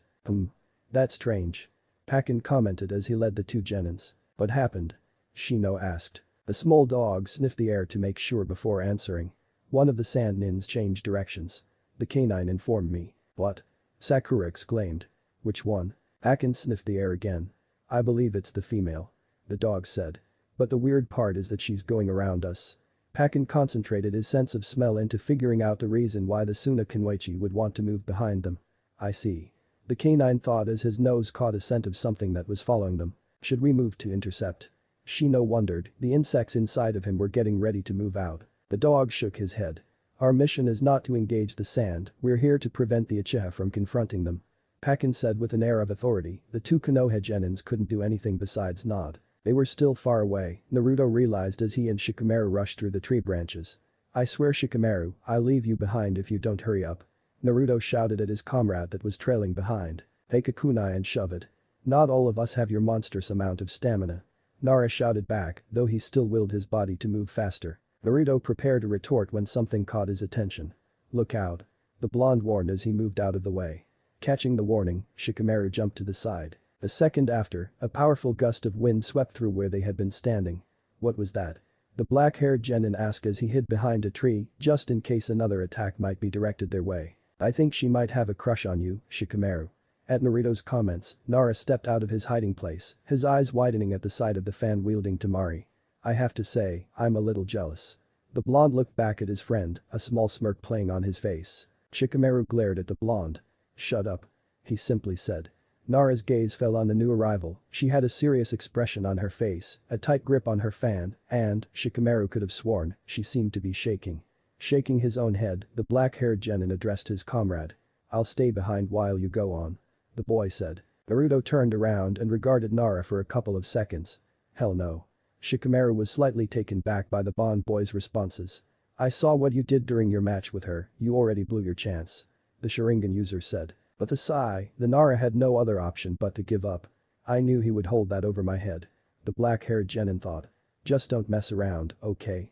The boy said as he jumped back into a tree branch. Yeah, just go and get out of my sight, Naruto said as he turned around to look at Temari. Shikamaru dashed past the two blondes, he was surprised that Suna Kunoichi hadn't even acknowledged his presence. So your target is Naruto. The boy thought he left them behind. The blonde boy observed his opponent, he had taken notice of her state of nervousness. So, what does a pretty girl like you want with me? The Leaf Nin asked. Besides the obvious. He teased with a small smirk. Damn, I've spent too much time with Iro-sensei. Without answering or even acknowledging the boy's questions, Temari raised her fan. Kamitachi no Jutsu. She shouted as she beat her fan, causing another gust of wind to sweep through. Naruto jumped out of the attack's way with ease. The boy's right hand immediately moved towards his tool pouch to take out a kunai. Kamitachi no Jutsu. The second attack came faster than the Leaf Nin had expected. The Bond boy had to jump behind a tree to prevent getting hit. I have to keep him here. Temari thought. I can't let him get close to Gaara. The blonde boy frowned behind the tree. That fan could be a problem. Making the familiar hand signs, the Konoha genin created a pair of clones who rushed towards the Kunoichi. Just as the boy had predicted, the girl's wind wiped his bushing out of existence. Immediately, Naruto took out a kunai and moved to attack, but caught his miscalculation a little too late. Kamitachi no Jutsu. The boy hadn't reached the midpoint of his advance when he hit him, sending him flying back, only stopping when he hit a tree. The Leaf Shinobi had almost no time to get on his feet and jump out of the way as the blonde girl rushed towards him and swung her closed fan. The weapon hit the tree with enough strength to snap its trunk. That could have been me. Naruto sighed from another branch. With a quick glance at her opponent's new position, Temari opened her fan and swung it in the boy's direction with one fluent movement. The Konoha shinobi had no choice but to jump and get back into hiding. I never expected her reaction time to be this good. The boy pondered. Temari was beginning to feel the toll of her efforts. You better make use of the time I'm giving you. The girl thought. She had never released so many attacks in such rapid succession, and now it was really draining her. The signs of the Kunoichi's exhaustion were not lost on the blonde boy. I could just keep attacking until she runs out of chakra. The Leaf Shinobi wondered. But who knows how long that would take, it totally defeats the purpose. Taking a deep breath, the boy created a. Both Leaf Genins ran out of hiding, each one throwing a pair towards the Kunoichi. Temari immediately beat her fan, releasing her wind. Stepping on his clone's shoulder, Naruto jumped out of the range of the attack, just as he expected, the blonde girl shot another gust of wind towards him. The boy created another and shielded himself behind his body. Sorry. The genin said to his lookalike. The clone merely gave him a smirk before disappearing into a cloud of smoke along with creating one more clone behind him in order to propel back down. Naruto shot himself towards the sand Kunoichi. Once again, the girl's maneuverability surprised the Leaf Nin as his kunai was stopped by the girl's fan. Looking at his opponent's face, the boy received a smirk from the Kunoichi. Gotcha. She said in a low voice before pushing the Konoha shinobi back. Kamitachi no Jutsu. Temari released her, sending her fellow blonde flying back at full force. Naruto hit the ground hard and, once again, lacked the time to lament anything as he had to immediately jump out of the way to evade another gust of wind. Damn, if I could just stop her for 1 second. The boy complained. Suddenly, the genin could hear a familiar, not annoying, laughter inside his head. Hahaha, it seems that she has more upper body strength than you, kid. The fox's voice said with the usual mocking tone. Shut up, I don't have time for this. The boy raged in his mind as he tried to catch his breath. Kyuubi's laughter never quivered. Well, it just so happens that I know a way out of this predicament you have gotten yourself into. At the boy's silence the Bijuu's laughter grew stronger. Aren't we interested? The fox teased. The boy's patience was running short. Are you going to tell me or not? He exclaimed in his head. A chuckle escaped the fox before continuing. You need to stop thinking about the situation strategically and start thinking logically. Kyuubi waited to savor the boy's confusion before proceeding. Think about it, kid, for what we have seen of her, we can safely assume that she's a proud female warrior. They nodded. And there's one thing that is almost guaranteed to stop a proud female. He could feel the smirk forming in the Bijuu's face. Which is? The boy asked, a part of him was slightly scared of what the answer might be. The laughter returned to his head. Haha, what you do is this. The fox could barely control the glee in his voice. Naruto was unable to control the blush that appeared in his face after hearing the Bijuu's words. What the hell? That's anything but logical. The boy screamed in his mind. I know, Kyuubi was roaring in laughter. If you're man enough, you'll do it. The fox nudged. Come on kid, quick and painless, well for the most part. Easy for you to say. The genin thought as he tried to gather his courage. I just know I'm going to regret this in the morning. The blonde thought with a sigh. Kage Bushin no Jutsu. Naruto jumped from their hiding place towards Suna Kunoichi. Temari swung her fan, directing a gust of wind towards her attackers. She wasn't surprised when all three of them disappeared in a cloud of smoke. Immediately, 5 more blondes jumped from the treetop. Without thinking twice, the girl beat her fan once again, wiping the group out of existence. Before the cloud of the clones disappeared completely, the girl became aware of 8 more Konohanins falling from above. Kamitachi no Jutsu. The powerful blast of wind shot upwards, taking out all 8 attackers. Temari watched the cloud dissipate, suddenly her eyes widened as her gaze dropped down. Having taken advantage of the distraction caused by his clones, the Leaf Genin had made a dash directly towards the girl. Acting on instinct, Temari blocked the incoming attack with her fan. Naruto gulped, he could see the blonde girl's body preparing to push him back again to launch another attack, it was now or never. Putting one hand on the Kunoichi's fan, the blonde brought it down, lowering the girl's head in the process, and leaned the upper part of his body forward as he placed his other hand in her shoulder to direct her towards him. Before Temari knew what had happened, her lips had been caught by his. Time seemed to have stopped, she was aware that her defenses were down, aware that her fan was blocked, and even aware about the boy in front of her. It was the point where their bodies connected that she wasn't too sure of.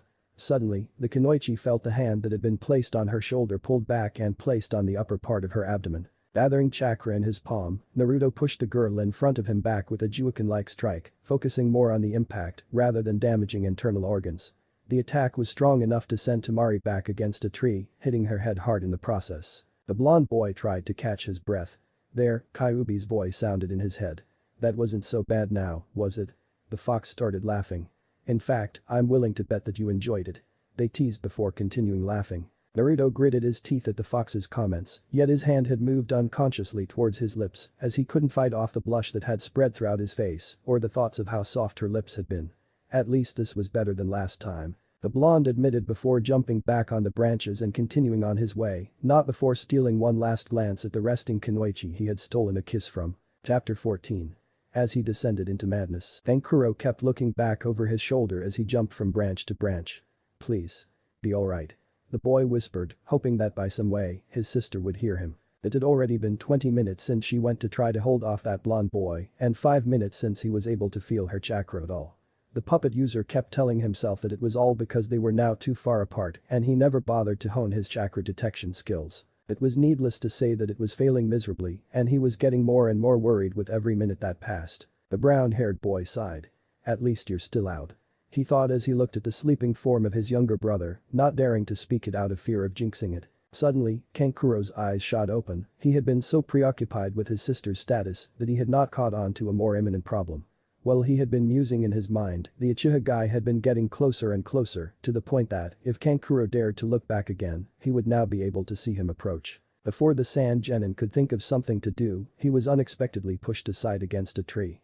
Opening his eyes, the boy froze in his place as he beheld the terrifying sight of his younger brother, baring his fangs at someone. Forcing his neck to turn, Kankuro's eyes set on the raven-haired Genin that was now foolishly standing just a few branches from Gaara. Iridid observed the Uchiha as he clenched his head in obvious pain, yet a smile started to form in his face. Whatever it is you're trying to pull. Sasuke began as he took out a kunai. It ends here. The Sharingan appeared in the raven-haired Genin's eyes. End. Gaara asked, his voice coming out strained. Nothing is going to end. A weird blue pattern appeared in his right arm as the hold of the Reteed's left hand on his head tightened. Nothing is going to end until mother is satisfied. The Sunagenin exclaimed as the blue pattern spread all the way to the right side of his face and he dropped to his knees. Sasuke fought the urge to step back. His eyes watched in disbelief as the Reteed in front of him started to change. Gaara's right arm had apparently changed into what appeared to be a sand claw, awfully similar to the thing that had grabbed his arm back in the stadium. The Sand Genin's face had become a grotesque side as his right side resembled that of a monster, all the while a frightening chakra seeped out of his body. The Uchiha's Sharingan eyes widened when he felt the Reteed's chakra, its terrorizing feeling seemed familiar to him, somehow, someway, the chakra reminded him of Naruto. Snapping out of his trance, Sasuke jumped just before the Sunagenin sand claw came crashing through the tree branch he had been standing on. The Uchiha had little time to contemplate the situation as the sand arm immediately shot up, destroying everything in his path and leaving the Leaf Genin no other choice but to jump from tree to tree as the sand monstrosity chased him around. The sand limb retracted back to the Reteed. "What's the matter?" Gaara's voice had become raspy and grunt-like. "It's no fun if you just jump all over the place, mother won't like that at all." The Sand Genin commented as he looked at his opponent. Sasuke took notice at how the Reteed's right eye had changed, it had become all black with a yellow pupil. It was the yellow color that got to him, it reminded him of a certain blonde, and the mere memory of his teammate, accompanied with a strange chakra that the Sunagenin was giving off, put the Uchiha on edge. Shaking those thoughts off his mind, the raven-haired boy took out a kunai just as the sand claw shot directly towards him. Jumping to meet the attack, Sasuke impaled his kunai right on Claw's palm. There was no reaction or sign of pain from the sand shinobi, instead the claw began to close in on the Uchiha. Realizing his mistake, Sasuke used his impaled kunai to propel himself away from the monster's limb just as the piece of metal sunk into the sand. Gaara merely smiled and proceeded to do a flailing movement with his sand arm. Suddenly, the captured kunai shot straight towards the Leaf Genin's face. Sasuke was barely able to move his head a few inches but managed to evade the incoming blade with only a cut on the cheek. Landing on a nearby branch, the boy brought his hand to his cheek and checked his wound, deeming the cut as nothing to be worried about, he set his attention back on the Reteed. "Are you going to get serious?" Gaara asked in a taunting voice. "We were told that the Uchiha were elite shinobi, it seems mother and I were misinformed." The redhead commented. "Shut up." The raven-haired boy exclaimed as he glared at the Sunagenin. "You know nothing about the Uchiha clan," Sasuke declared.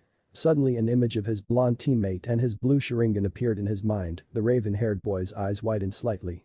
"It seems you don't know the Uchiha clan as much as you thought either." The voice's mind had chosen to send him this message which had been too familiar to the young Uchiha, causing his body to shake slightly. Merely laughing at the raven-haired boy's outburst, Gaara brought his deformed arm back. "Well then, show me," he exclaimed as he thrust his arm forward. The sand claw increased in size as it flew towards the Uchiha.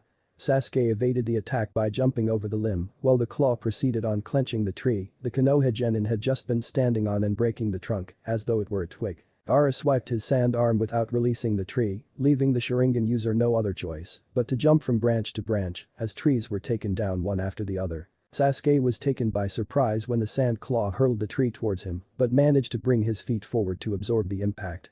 The boy had less than a second to figure out what to do next as the sand claw came bursting through the tree trunk. Finding the monstrous limb less than 2 feet away from his face, the Uchiha's hand automatically went through a familiar series of hand seals. The Kakyu no Jutsu.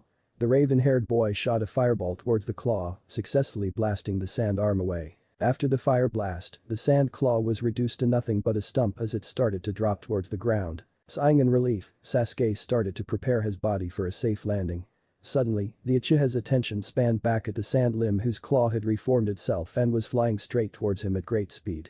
Being already airborne, there was nothing that the Sharingan user could do to defend himself as the sand claw seized his body and started a violent dive towards the ground. Acting out of desperation, Sasuke's hand started on another set of hand seals. Housenkan no Jutsu. Several fireballs shot from the raven-haired boy's mouth and hit the sand arm without any evident result. Shaking off his growing anxiety and trying to focus his mind, Sasuke directed the fireballs in a single point right at the end of the sand hand, successfully detaching the claw from the rest of the limb just in time for the raven-haired boy to grab on a tree branch and prevent his body from meeting the ground. "That's it," Sasuke thought as he stood up in the branch and he glared at the laughing Reteed in front of him before shooting his body forward. "Hahaha. That's more like it," Gaara exclaimed. "Come on and attack me," the Sunagenin shouted as he thrust his sand claw forward. Sasuke moved towards the Reteed at great speed. Looking straight up, he could see the sand genin's claw approaching towards him ready to strike. Jumping to the side just as the arm went crashing through the path he had previously walked, the Uchiha started circling the Redeed, moving higher and closer to the evidently deranged boy. Gaara willed his sand arm to chase the Sharingan user among the trees. The branches were no obstacle for the sand monstrosity as it got closer to the raven-haired boy. They started to smile at the thought of the blood he would soon offer mother, the smile soon became an all-out laugh. Suddenly, the sun was blocked off for the Redeed. Turning his head up, Gaara could see many of the branches that his claw had cut through falling towards him. Immediately, the genin pulled back his transformed arm and brought it over his head to protect himself from the incoming debris. With his arm taking the role of a shield, Gaara stood defenseless as Sasuke appeared in front of him, a smirk adorning his face, and delivered a hard punch on his face, sending the sand shinobi flying back. As the Redeed flew back, too shocked to do anything, he was able to sense the Uchiha appearing behind his still airborne body.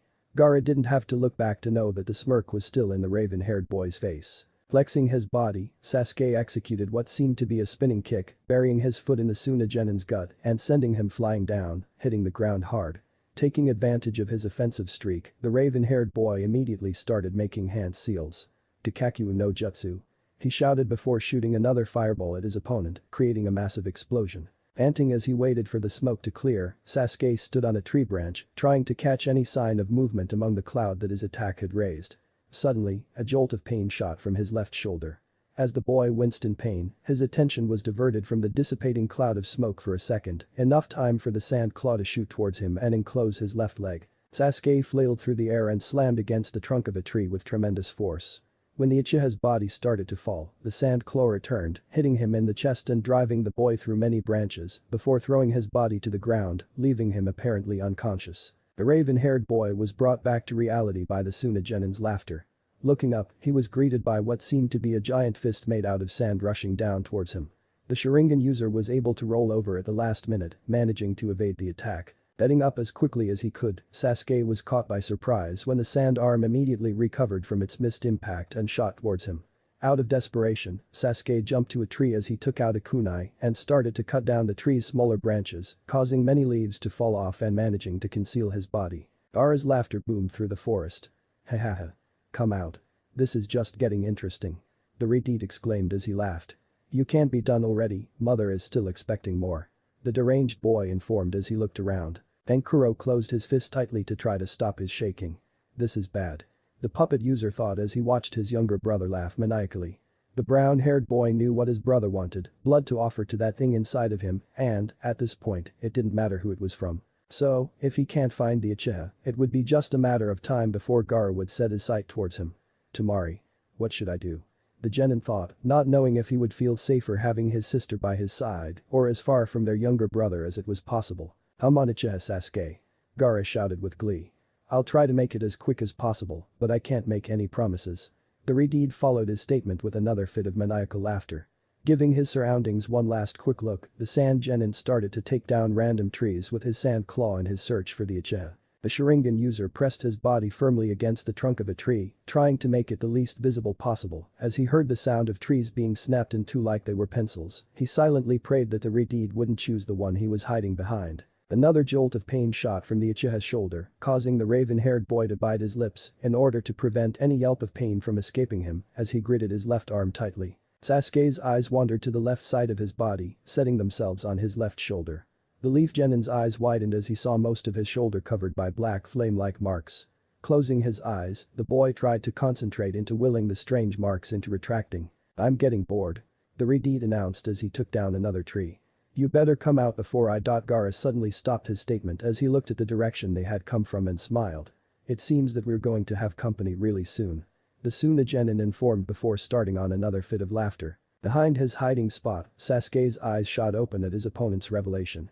Focusing his senses, the boy was able to sense a pair of familiar chakra signatures approaching. By now, Gaara's laughter had died down into a malicious chuckle. I wonder. The Redeed began as he started giving off an even more terrifying killer intent. If the sight of their blood would excite you the same way it does me. As soon as the words left Gaara's mouth, the whole forest changed while its physical state remained the same. The whole area was filled with the sound of electricity charging as killer intent, strong enough to match the Redeed's, was released. Turning around with a smile on his face, Gaara faced his opponent. Sasuke stood just a couple of branches away from the sand genin. His eyes glared at the Redeed with pure contempt as a Chidori burned in his left hand. "You will not touch them." The Raven boy declared as his mind was drowned with images of how all the people that he held dear had been taken away from him in one single night. "I'll kill you before you get a chance to harm them." The Uchiha shouted as he shot towards his opponent, not caring about the pain his body was in or about the fact that the flame-like marks had spread all the way to his neck. Gaara's smile widened as he jumped to meet his prey, the sand claw already prepared to strike. "That's what I wanted." The boy roared. "Chidori!" Sasuke screamed as he brought his electric-charged hand forwards. Lightning melt sand. As he landed on a branch, the Uchiha looked back to find the monster's claw detached from the Redeed and flying through the air, a smile forming in his lips. Being too distracted by his accomplishment, Sasuke didn't realize when his feet touched the tree branch, nor when his legs gave up and he fell on the branch. Forcing his body off the wood and trying to ignore the tremendous pain that was cruising through his body, the raven-haired boy looked at the Redeed. Sasuke's eyes widened as he was consumed by terror. A wicked smile had appeared on Gaara's face as his deranged eyes focused on his opponent. The gourd on his back started to disintegrate, turning into a new claw to replace the detached one in a gigantic tail, with the same blue pattern as the other sand limp. "Ha ha ha." The sand genin laughed maniacally as he dashed towards the Uchiha. Bringing his claw up, the crazed boy prepared to strike. Sasuke waited for the pain to come when he heard a blow connect, but when the only pain that he felt was the one already running through his body, the Uchiha opened his eyes. Once again, the boy was surprised by the sight that greeted him. "You should be more careful, Sasuke," a monotonous voice said. Shino stood in front of the fallen Uchiha while in a branch beyond him stood Gaara with a bruise on his left cheek. The raven-haired boy found himself at a loss of words as he stared at his former classmate, pushing his sunglasses up. "Sasuke-kun." Turning his head around, the Sharingan user could see his pink-haired teammate and what seemed to be a dog wearing a Konoha headband running towards him. "Are you Aoi?" Sakura began to ask as she reached the fallen boy, but stopped when she saw the flame-like pattern on the boy's shoulder. "I'm alright," Sasuke murmured, reluctantly taking the pink-haired girl's help to stand up. "Okay, we got the Uchiha, now let's get out of here before something bad happens," Pakin merely said. "Did that dog just talked?" The raven-haired boy asked confused as he examined the strange canine. "I'm afraid we can't go anywhere," Shino informed, his eyes set on the deformed Suna shinobi in front of them. "I doubt that he would simply let us walk out," Abiram said simply. Sakura cringed at the sight of the Redeed's current form, but monstrous as it may appear, the thing that surprised her the most was how his chakra felt so similar to Naruto's. Gaara simply let out a laugh as he regarded the group of leaf nins. "Sasuke is my prey, so if you'd please stand aside," the boy said in a mocking tone. Sasuke tried to move his body forward to face his opponent, but was blocked by Shino. "Sasuke is in no shape to fight right now, so I'll be taking his place," the black-haired boy said calmly. "What?" Shino, no, the Uchiha tried to convince his former classmate's mind, but Abiram simply ignored him and jumped a few branches forward. The only reaction at the change of opponents was a gleeful laughter from Gaara. "Why don't I just kill all of you?" the Redeed exclaimed as he shot the sand claw forward. The Sharingan user watched what appeared to be a replay of his battle as Shino moved to evade and the sand limb chased him through the trees, running through any branches and some trunks that were on his way. The raven-haired boy couldn't help but notice that the claw's movements had become faster, leading him to conclude that his comrade had no chance of winning this battle. As a realization of the Uchiha's fears, the sand claw ran through the branch that the Abiram was about to land on, leaving the black-haired boy in a free fall towards the ground. Before Shino's body impacted the ground, the boy was caught by the sand monstrosity. Bringing his prey's body up, Gaara smiled maliciously as his sand started to cover the struggling leaf genin's body. Enjoying the look of absolute terror in the eyes of his opponent's comrades, the Redeed raised the sand-covered shinobi further, making sure to be in clear view of his friends. "Sabaku Sasu." The deranged genin shouted as the sand coffin contracted to crush his victim, as the Redeed laughed gleefully. Sasuke immediately forced his body to move, positioning it in front of Sakura in order to block their friend's tragic fate from her view. Roaring laughter celebrated the forest's new crimson taint. As the sand genin looked around to examine his artwork, Gaara's eyes widened in surprise and anger.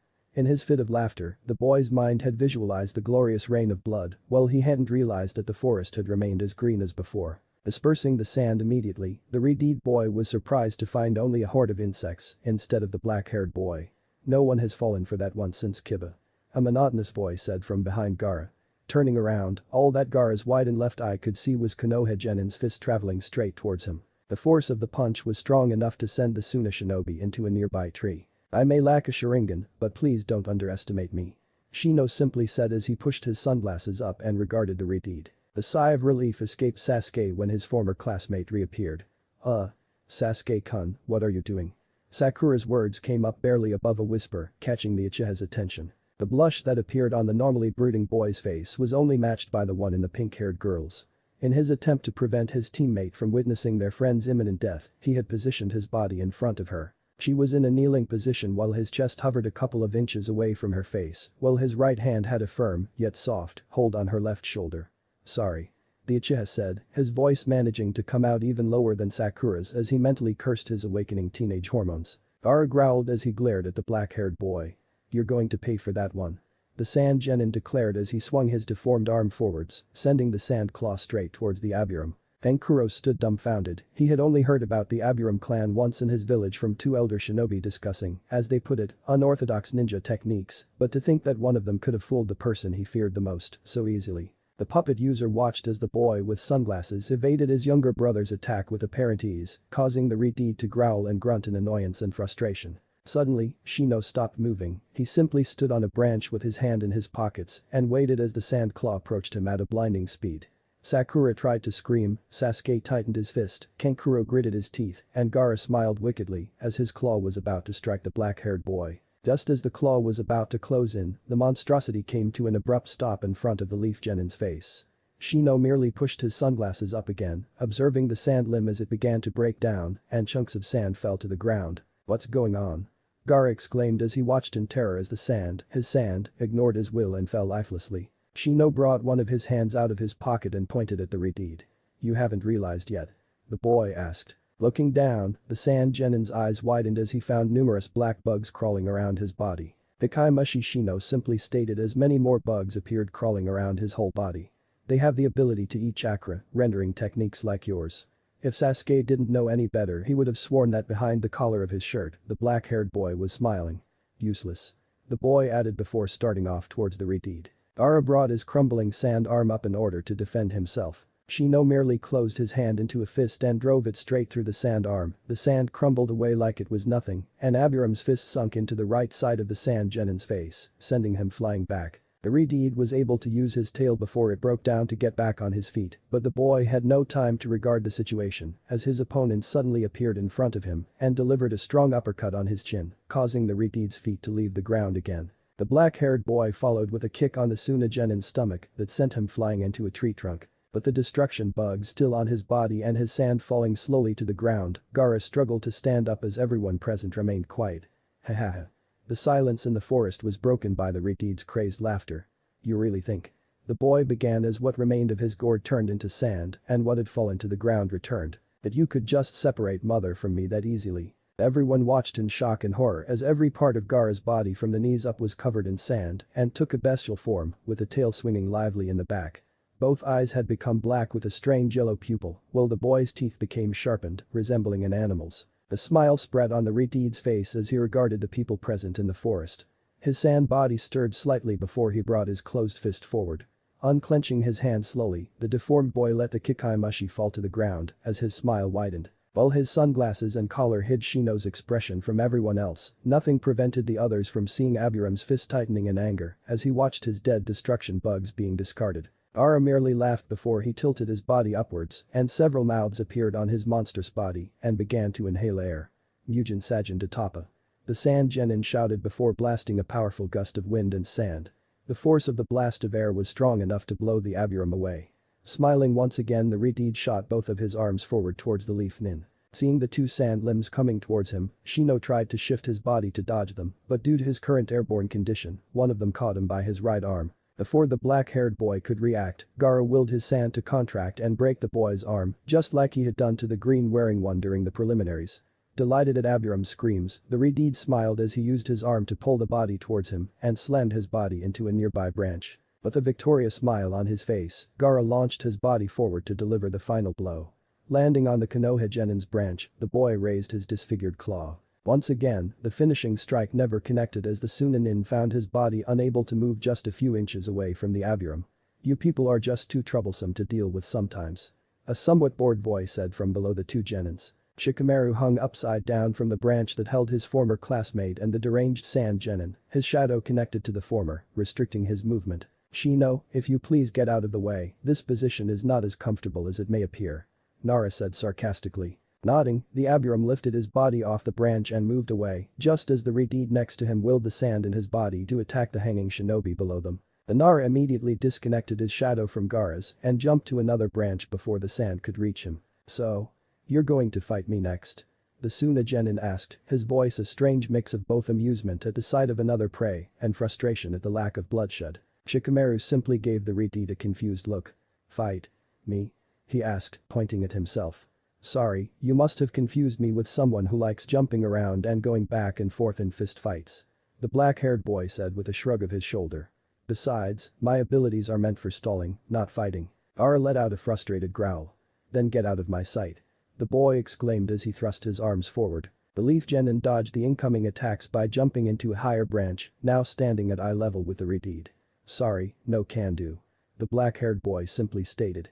"Otherwise he won't let me hear the end of it," the boy informed as he got into a meditation stance. Letting out another growl, the deformed shinobi jumped towards Nara. The moment Gaara stepped on the branch, he found his body unable to move again, caught in the same technique as before. "Stop that," the boy demanded as he willed his sand to attack, but by that time the Konoha Genin had already dispelled him and jumped to another branch. "Simple yet extremely amusing to watch," Shikamaru commented as he stood over his unofficial opponent. "Ram!" Gaara screamed in frustration before swinging one of his arms, cutting through the tree where Nara was standing and the ones around. Jumping as far as he could, Shikamaru barely managed to hang onto a branch on one of the trees that survived the Suna Genin's assault.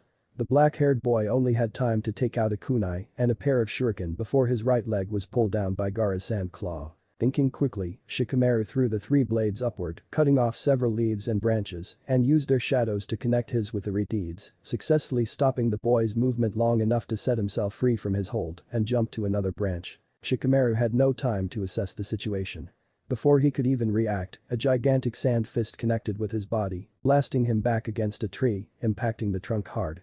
Nara's body felt numbly on a branch in a sitting position. "All of your attempts have been futile," Gaara exclaimed victorious and gleeful. The half-smile appeared on the black-haired boy as he lifted his head up. "I told you already, my abilities are meant for stalling," he said as his smile turned into a smirk and his eyes mockingly regarded the Redeed. "I was only buying him enough time," Shikamaru commented as his eyes set on something beyond Gaara. The soft thud as he landed on a branch announced his arrival. "Seriously Shikamaru, I leave you alone for 5 minutes and you get yourself into trouble again," Naruto merely said, not paying attention to the situation. "Naruto?" Sakura whispered the blonde's name. Her emerald eyes caught his dark sapphire ones for a second, the boy gave her a simple nod and, for some reason unknown to her, she felt much safer. "You?" Gaara exclaimed as his face twisted into a sick form of happiness at the sight of the fellow. "You finally got here, the one that has been calling mother out," the deranged Redeed stated as he observed the new arrival with glee. Naruto's eyes narrowed as he finally set his eyes on the transformed Sand Genin. "I take it that by the form he has, it's a chibi," Naruto stated in his mind. In the boy's mind, the fox grunted. "That stupid raccoon always tended to pick a human and become extremely attached to him or her, that's how he ended up trapped in that kettle in the first place," Kyuubi informed me.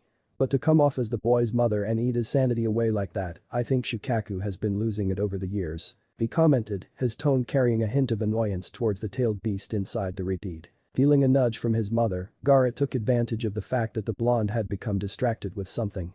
"Suna Shuriken," the crazed boy shouted as hurled a barrage of sandisk at his opponent. By the time Naruto became aware of the attack it was already too late and every single disc hit his body, packing enough force to lift his body off. Sasuke was surprised by what happened after the attack, but what really surprised was that Naruto had been hit by it.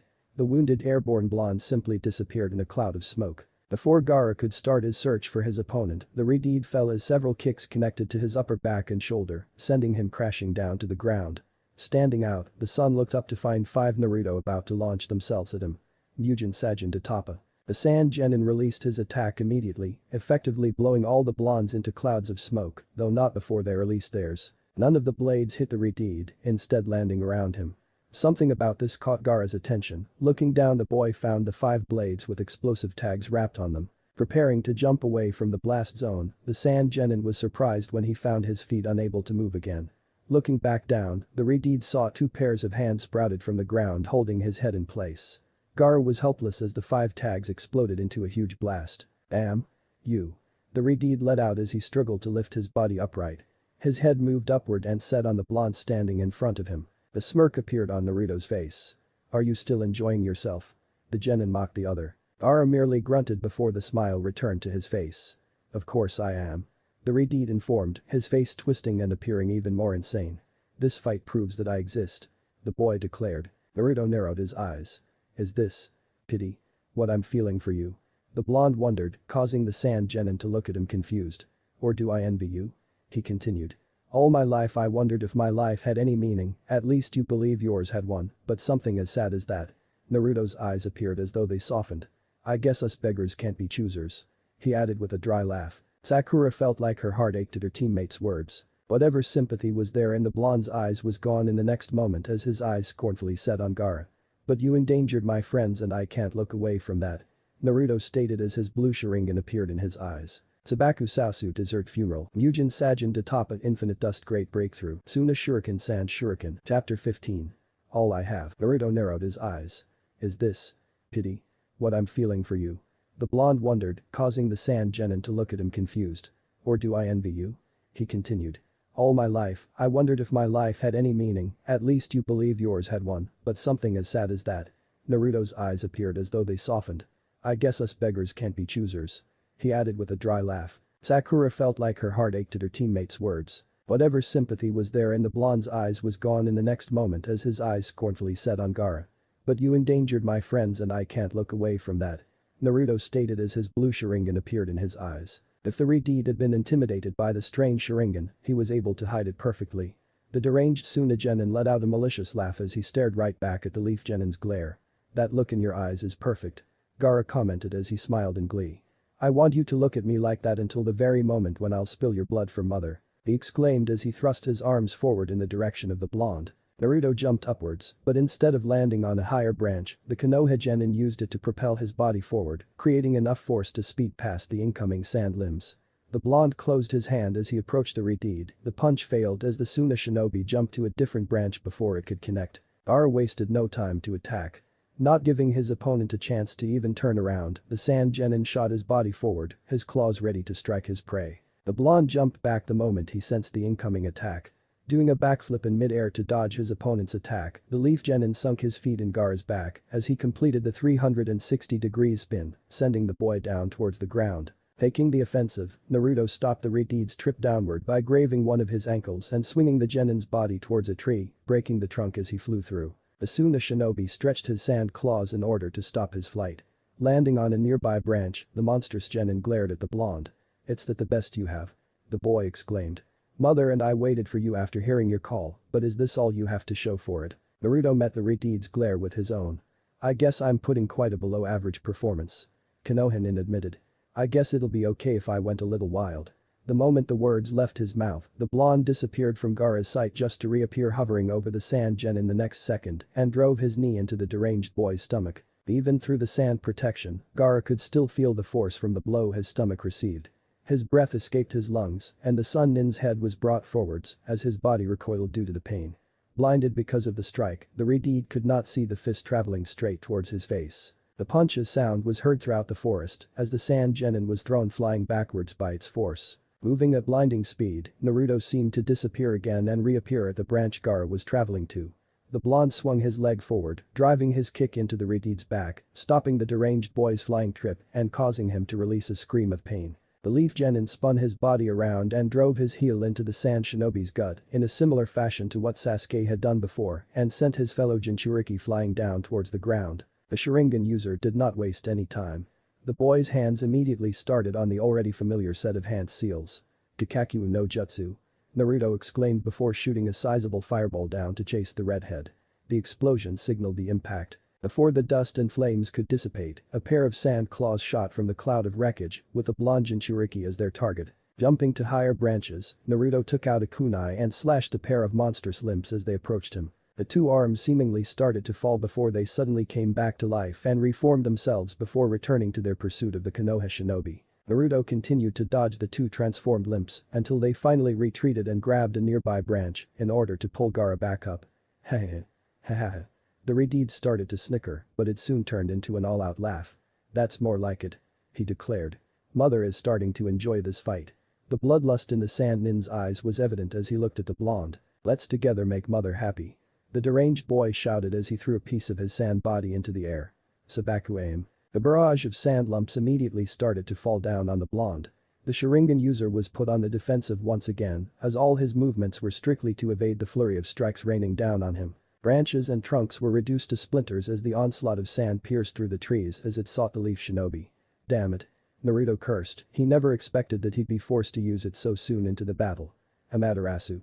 The teenage boy gazed at the sphere of sand above the trees, where all the projectiles originated with his Sharingan eyes. A piece of sand was immediately overwhelmed by black flames that consumed it in a matter of moments, leaving nothing behind to prove that it existed. Gaara looked up with a horror-stricken face as his sand was reduced to nothing by the black flames.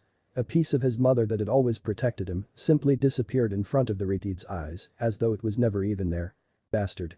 The words left the boy's lips like a ghostly whisper. You bastard. The Jinchuriki's eyes set on the blonde in front of him, yellow eyes blazing in fury as they burned into the leaf genin. The spiky-haired boy hadn't felt such a strong killer intent since Itachi. Shifting his body slightly to the side, Naruto was able to hide the shaking in his hand. How dare you try to take mother away from me? The transformed Suna shinobi shouted as his killer intent kept on rising. Mother is the only one important to me in this world. The only one that never deserted me and always remained by my side. The words roared through the forest, making some of the people present cringe at the fury they held. Mother is all I have. Gaara declared. Naruto remained silent for a couple of moments as his gaze regarded the Ritide in front of him. All you have. The blonde simply repeated. Suddenly, a matching killer intent emanated from the Konohinin as his eyes narrowed, forming a glare directed to the other Jinchuriki. In less than a second, Naruto had moved in front of Gaara and drove his fist into the sand genin's cheek, sending him flying back once again. Two spiky-haired clones appeared ready to receive the airborne boy. Using his Sharingan, Sasuke could follow as the three identical leaf genins trashed the deranged Ritide around trees and branches. What surprised the raven-haired boy the most was not his teammates' impressive physical strength, nor the blinding speed of his movements, but the look that the one smiling face held. As much as Gaara's look carried dementia less than 5 minutes ago, Naruto's was now pure anger and disdain. Something that the Suna shinobi had said had made the former loudmouth snapped, sending the boy into a raging frenzy. The powerful kick sent the transformed teenager flying through numerous tree trunks, finally stopping several feet away. That thing is not all you have. The blonde's words were full of contempt. You have siblings, you have a family, you were probably even able to meet your father. Naruto closed his fist to try to stop the furious shaking. So don't come here and tell me that that thing inside you is all you have when you have pushed away everything else around you. His teeth were gritting now and his voice was coming out strained due to the anger. You had so much yet you still chose to become like this. You chose to be feared over loved. Jinchuriki's voice started to die out. It's because of you. It's because of people like you that I had. The teenage boy never finished the sentence as his hand suddenly went through the required hand seals and another fireball was released in the direction of the Ritide. The swiftness of the attack caught the Ritide by surprise. Gaara could only bring his arms forward to protect himself as the flames engulfed his body. The impact of the fire was enough to send the sand genin flying a few branches back. I really hate people like you. Naruto declared as he glared at the deformed boy in front of him trying to stand back up. People that thrive on the knowledge of being feared. You claim to be alone in this world, but the truth is that you view yourself above all others. Things that the blonde thought he had under control were running wild now. Locking yourself inside a barrier of sand and trying to sound like a victim. You don't know what real pain is, what it feels like to be betrayed by the few things you thought you had. Shut up. The Ritide boy interrupted. His eyes set on the blonde holding a mixture of anger and sorrow. You don't know anything about me. The Suna shinobi shot back. You don't know all I had to go through and how, at the very end, mother was the only one that remained by my side. Jinchuriki's voice came out strained as memories plagued his mind. This is it. Please die. Suddenly, Gaara's killer intent returned in full force. Betrayal. His strange yellow eyes glared at the blonde. Don't you dare speak to me about betrayal. Anger flooded out of the transformed boy as his breath started to come out strained. I never have. I'll never let anyone else betray me.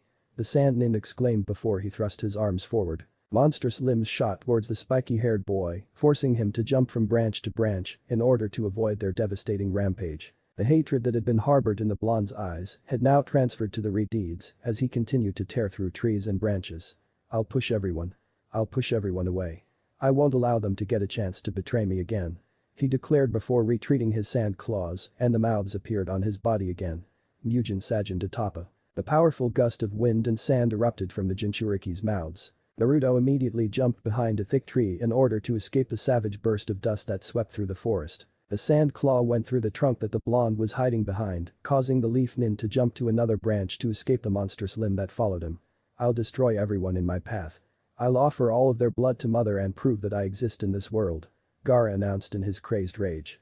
To prove that I was betrayed and that I will take my revenge on the world, he exclaimed as his transformed arms continued to chase his opponent. Without stopping his movements, the Konoha genin was able to set his eyes on the other Jinchuriki.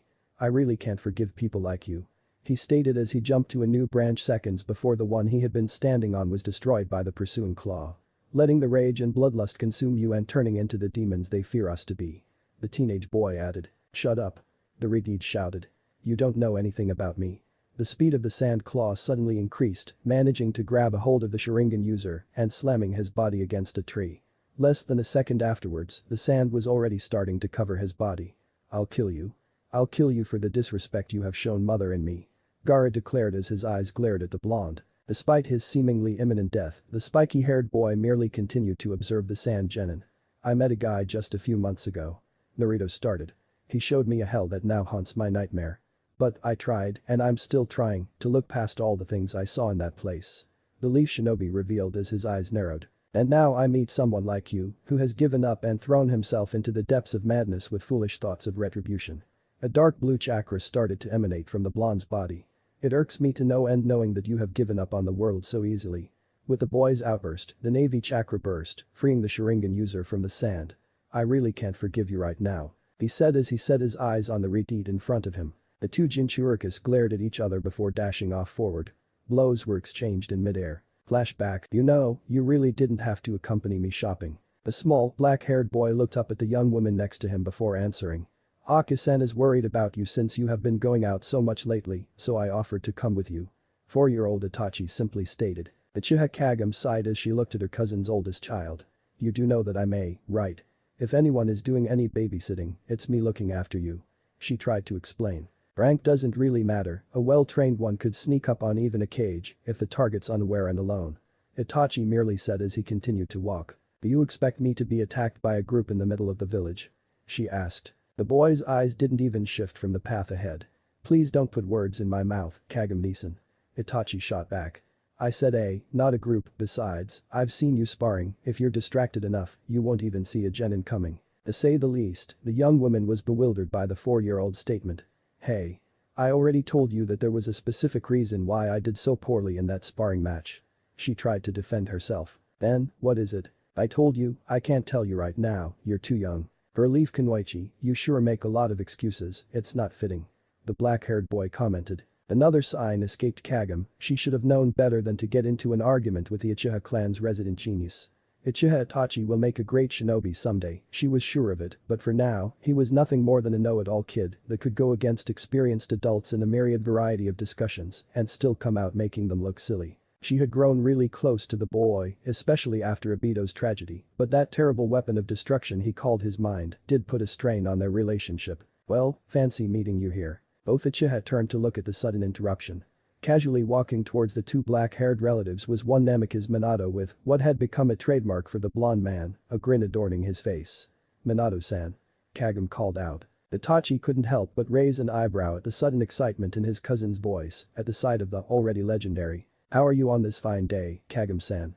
The young man asked as he gave the black-haired woman a small courteous bow. The giggle that escaped the young woman almost made Itachi kick her in the shin and make a run for it.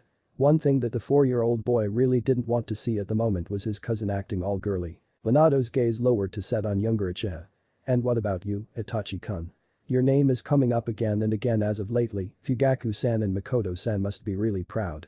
The blonde man commented as he ruffled the boy's hair. Itachi's glare immediately set on the man in front of him. It was certain that the 4-year-old Uchiha was incredibly mature for his age. He was well aware that most people were both amazed and annoyed by his intellect. He could deal with anything or anyone without losing his composure, anyone except Namikaze Minato. Something about the Konoha yellow flash always managed to get on the boy's nerves. Swiping his hand, the black-haired kid pushed the man's hand away. Well, it seems that we still have the attitude problems to deal with. Minato commented, unfazed by the young boy's actions. I guess it's just normal for you to be jealous, after all, I'm already a renowned shinobi, while you're still a little kid with a kunai play set. he said as he straightened his body and stood proudly. A snort escaped the 4-year-old. Yeah, like I'm supposed to be envious of you. I've already heard about the incident between your Hiraishin and the waterfall. The boy shook his head to add to the insult. Seriously, it's just a matter of time before you find yourself falling in a volcano or something. Hey, watch it you brat. That only happened while Hiraishin no Jutsu was still in its development stages and stopped gossiping with Jiraiya-sensei. Minato shot back, already falling into the boy's game. Oh, touched a sore spot, didn't we? And what was that about you blowing up the bull's corral while practicing that spiral sphere of yours? Itachi asked, his voice fully tainted by a mocking tone. The blonde man gave a small grunt. Like I have to explain my genius to you. Only a sorry shinobi would have such a sorry excuse. The black-haired boy commented. You have something to say, you little punk. As a matter of fact, yes. I want you to remain in that little throne of yours until I become a shinobi and beat you up myself. The blonde man and the black-haired boy glared at each other intensively. I accept that challenge. Hurry up, I don't want to wait too long for the day that I can finally kick your ass. Namikaze Minato. Kagome suddenly interrupted the argument. Are you really engaging in such childish fights against a 4-year-old? And losing too? Itachi added. The young woman gave her cousin a warning look before her eyes set back on the yellow flash, whose face had turned red out of embarrassment, and his eyes looked at everything but Kagome. He started it. Was all that the man could say. Kagome sighed in exasperation. You've got to be kidding me. Itachi watched in curiosity as Minato tried to explain himself to his cousin. For some reason, it was while talking to the blonde that Kagome seemed the happiest she had appeared ever since Obito's. What was it about Namikaze Minato that could possibly bring such a smile to Uchiha Kagome's face? Then flashback, the pair of onyx eyes opened to look at the rain falling into the ground. Uchiha Itachi stood in one of the entrances to the Akatsuki base pondering on his sudden remembrance. Why am I remembering something like that now? The young man thought. As of late, Itachi's head had been plagued by his blonde target and the events of the night of their meeting, the image of the blue Sharingan, seared into black-haired man's mind. The Akatsuki member had tried a basic meditation exercise to try to clear his head when the old memory found its way into the surface. Suddenly, realization hit him. Could it be? His train of thought was unfortunately cut off by the sound of approaching steps. Looking up, Itachi could see his blue-skinned companion walking towards him. There you are. He said once he reached the black-haired man. I've been looking everywhere for you. The others told me that you got our new orders. Kisame commented. The Sharingan user nodded. Yes. He answered. We are to go to Konoha once again. The Uchiha added before simply walking into the rain. The former Kirin follows his black-haired companion. Goody, I finally got a chance to meet the kid that kicked your ass a couple of months ago. He said. Itachi remained silent at the swordsman's words. I really don't know if I should capture him or thank him. Kisame remarked, adding a chuckle for effect. The Uchiha was able to keep himself in check as he continued to walk. I mean, the great Itachi being defeated, not humiliated, by a genin brat. When I heard about it I thought it was my birthday. The shark-like man commented before starting to laugh. Haha. I really wish I could have been there to see your face. He managed to add between his laughter. The Sharingan user didn't even stop, nor did his voice carry any sign of frustration. Keep it up. He started. And when you fall asleep I'll just take you down the pier and trade you for 10 boxes of Pocky, again. Itachi warned, earning a glare from the former mist shinobi. The tree came crashing down as the Redeed's transformed body went through its trunk. Naruto stood panting on a branch as the sand nin's body was completely engulfed by dust. Scattered wood, burn marks, and craters laid throughout the forest as evidence of the fight between the two Jinchuriki. What's going on? At the sound of a new voice at the scene, Kankuro turned around to see Temari landing on the branch he had been standing on. The sigh of relief escaped the puppet user at the sight of the blonde girl. Well, as you can see the scenario is getting worse by the second. Something about that guy is just irking Gaara further and further. He said before looking at his older sister skeptically. How come it took you so long to get here? The brown-haired boy asked. Surprising Kankuro, a blush appeared on the Suna Kanoichi. None of your business. She declared looking away from her brother. Shrugging his sister's reaction off, the boy set his eyes back on the fight between the two apparent monsters. Just like the blonde had expected it, a sand claw appeared flying towards him. After jumping into a higher branch, the leaf genin started to move in the direction of the deranged boy. Gaara looked up to see his opponent's foot about to connect with his face. Once again, the sand code had been virtually useless in trying to block the pain. Before the kick could send the Redeed's body flying back, Naruto grabbed one of the transformed arms and swung the monstrous body, slamming the Suna genin into a tree. The spiky-haired boy followed by delivering a devastating uppercut under Gaara's chin, causing his body to lift off from the ground. Catching the rising body but the ankle, the Konoha shinobi slammed the reed back into the ground before jumping into the air and starting on a set of hand seals. Enten Kawa no Jutsu. He called out before a blast of heat shot towards Gaara's transformed body, an explosion followed. A new cloud of dust and rubble was big enough to engulf some of the trees. Jumping to one of the highest branches, Naruto waited once more. Suna Shuriken. The barrage of sand projectiles appeared through the cloud of dust, destroying several trees on their way out. The blonde genin jumped higher up as his hands went through the necessary seals. Housecan no Jutsu. A barrage of small fireballs met with the sand shuriken, cancelling each other out. As Naruto's feet were about to touch a branch, one of Riti's transformed arms came crashing through, forcing the spiky-haired boy to create a clone to change his direction in midair. The moment when the leaf shinobi was finally able to land, the pain that had been bothering him for the last few months suddenly shot through his body, paralyzing the boy just as the second claw approached. Standing helplessly on a branch, the boy could do nothing to defend himself as the monstrous limb grabbed him by the arm and forcibly pulled him towards the source. Naruto found himself looking directly at Gaara's eyes. In his desperation, the Konoha didn't think twice. Tsukiyomi. Immediately, all the sand left the Riti's body.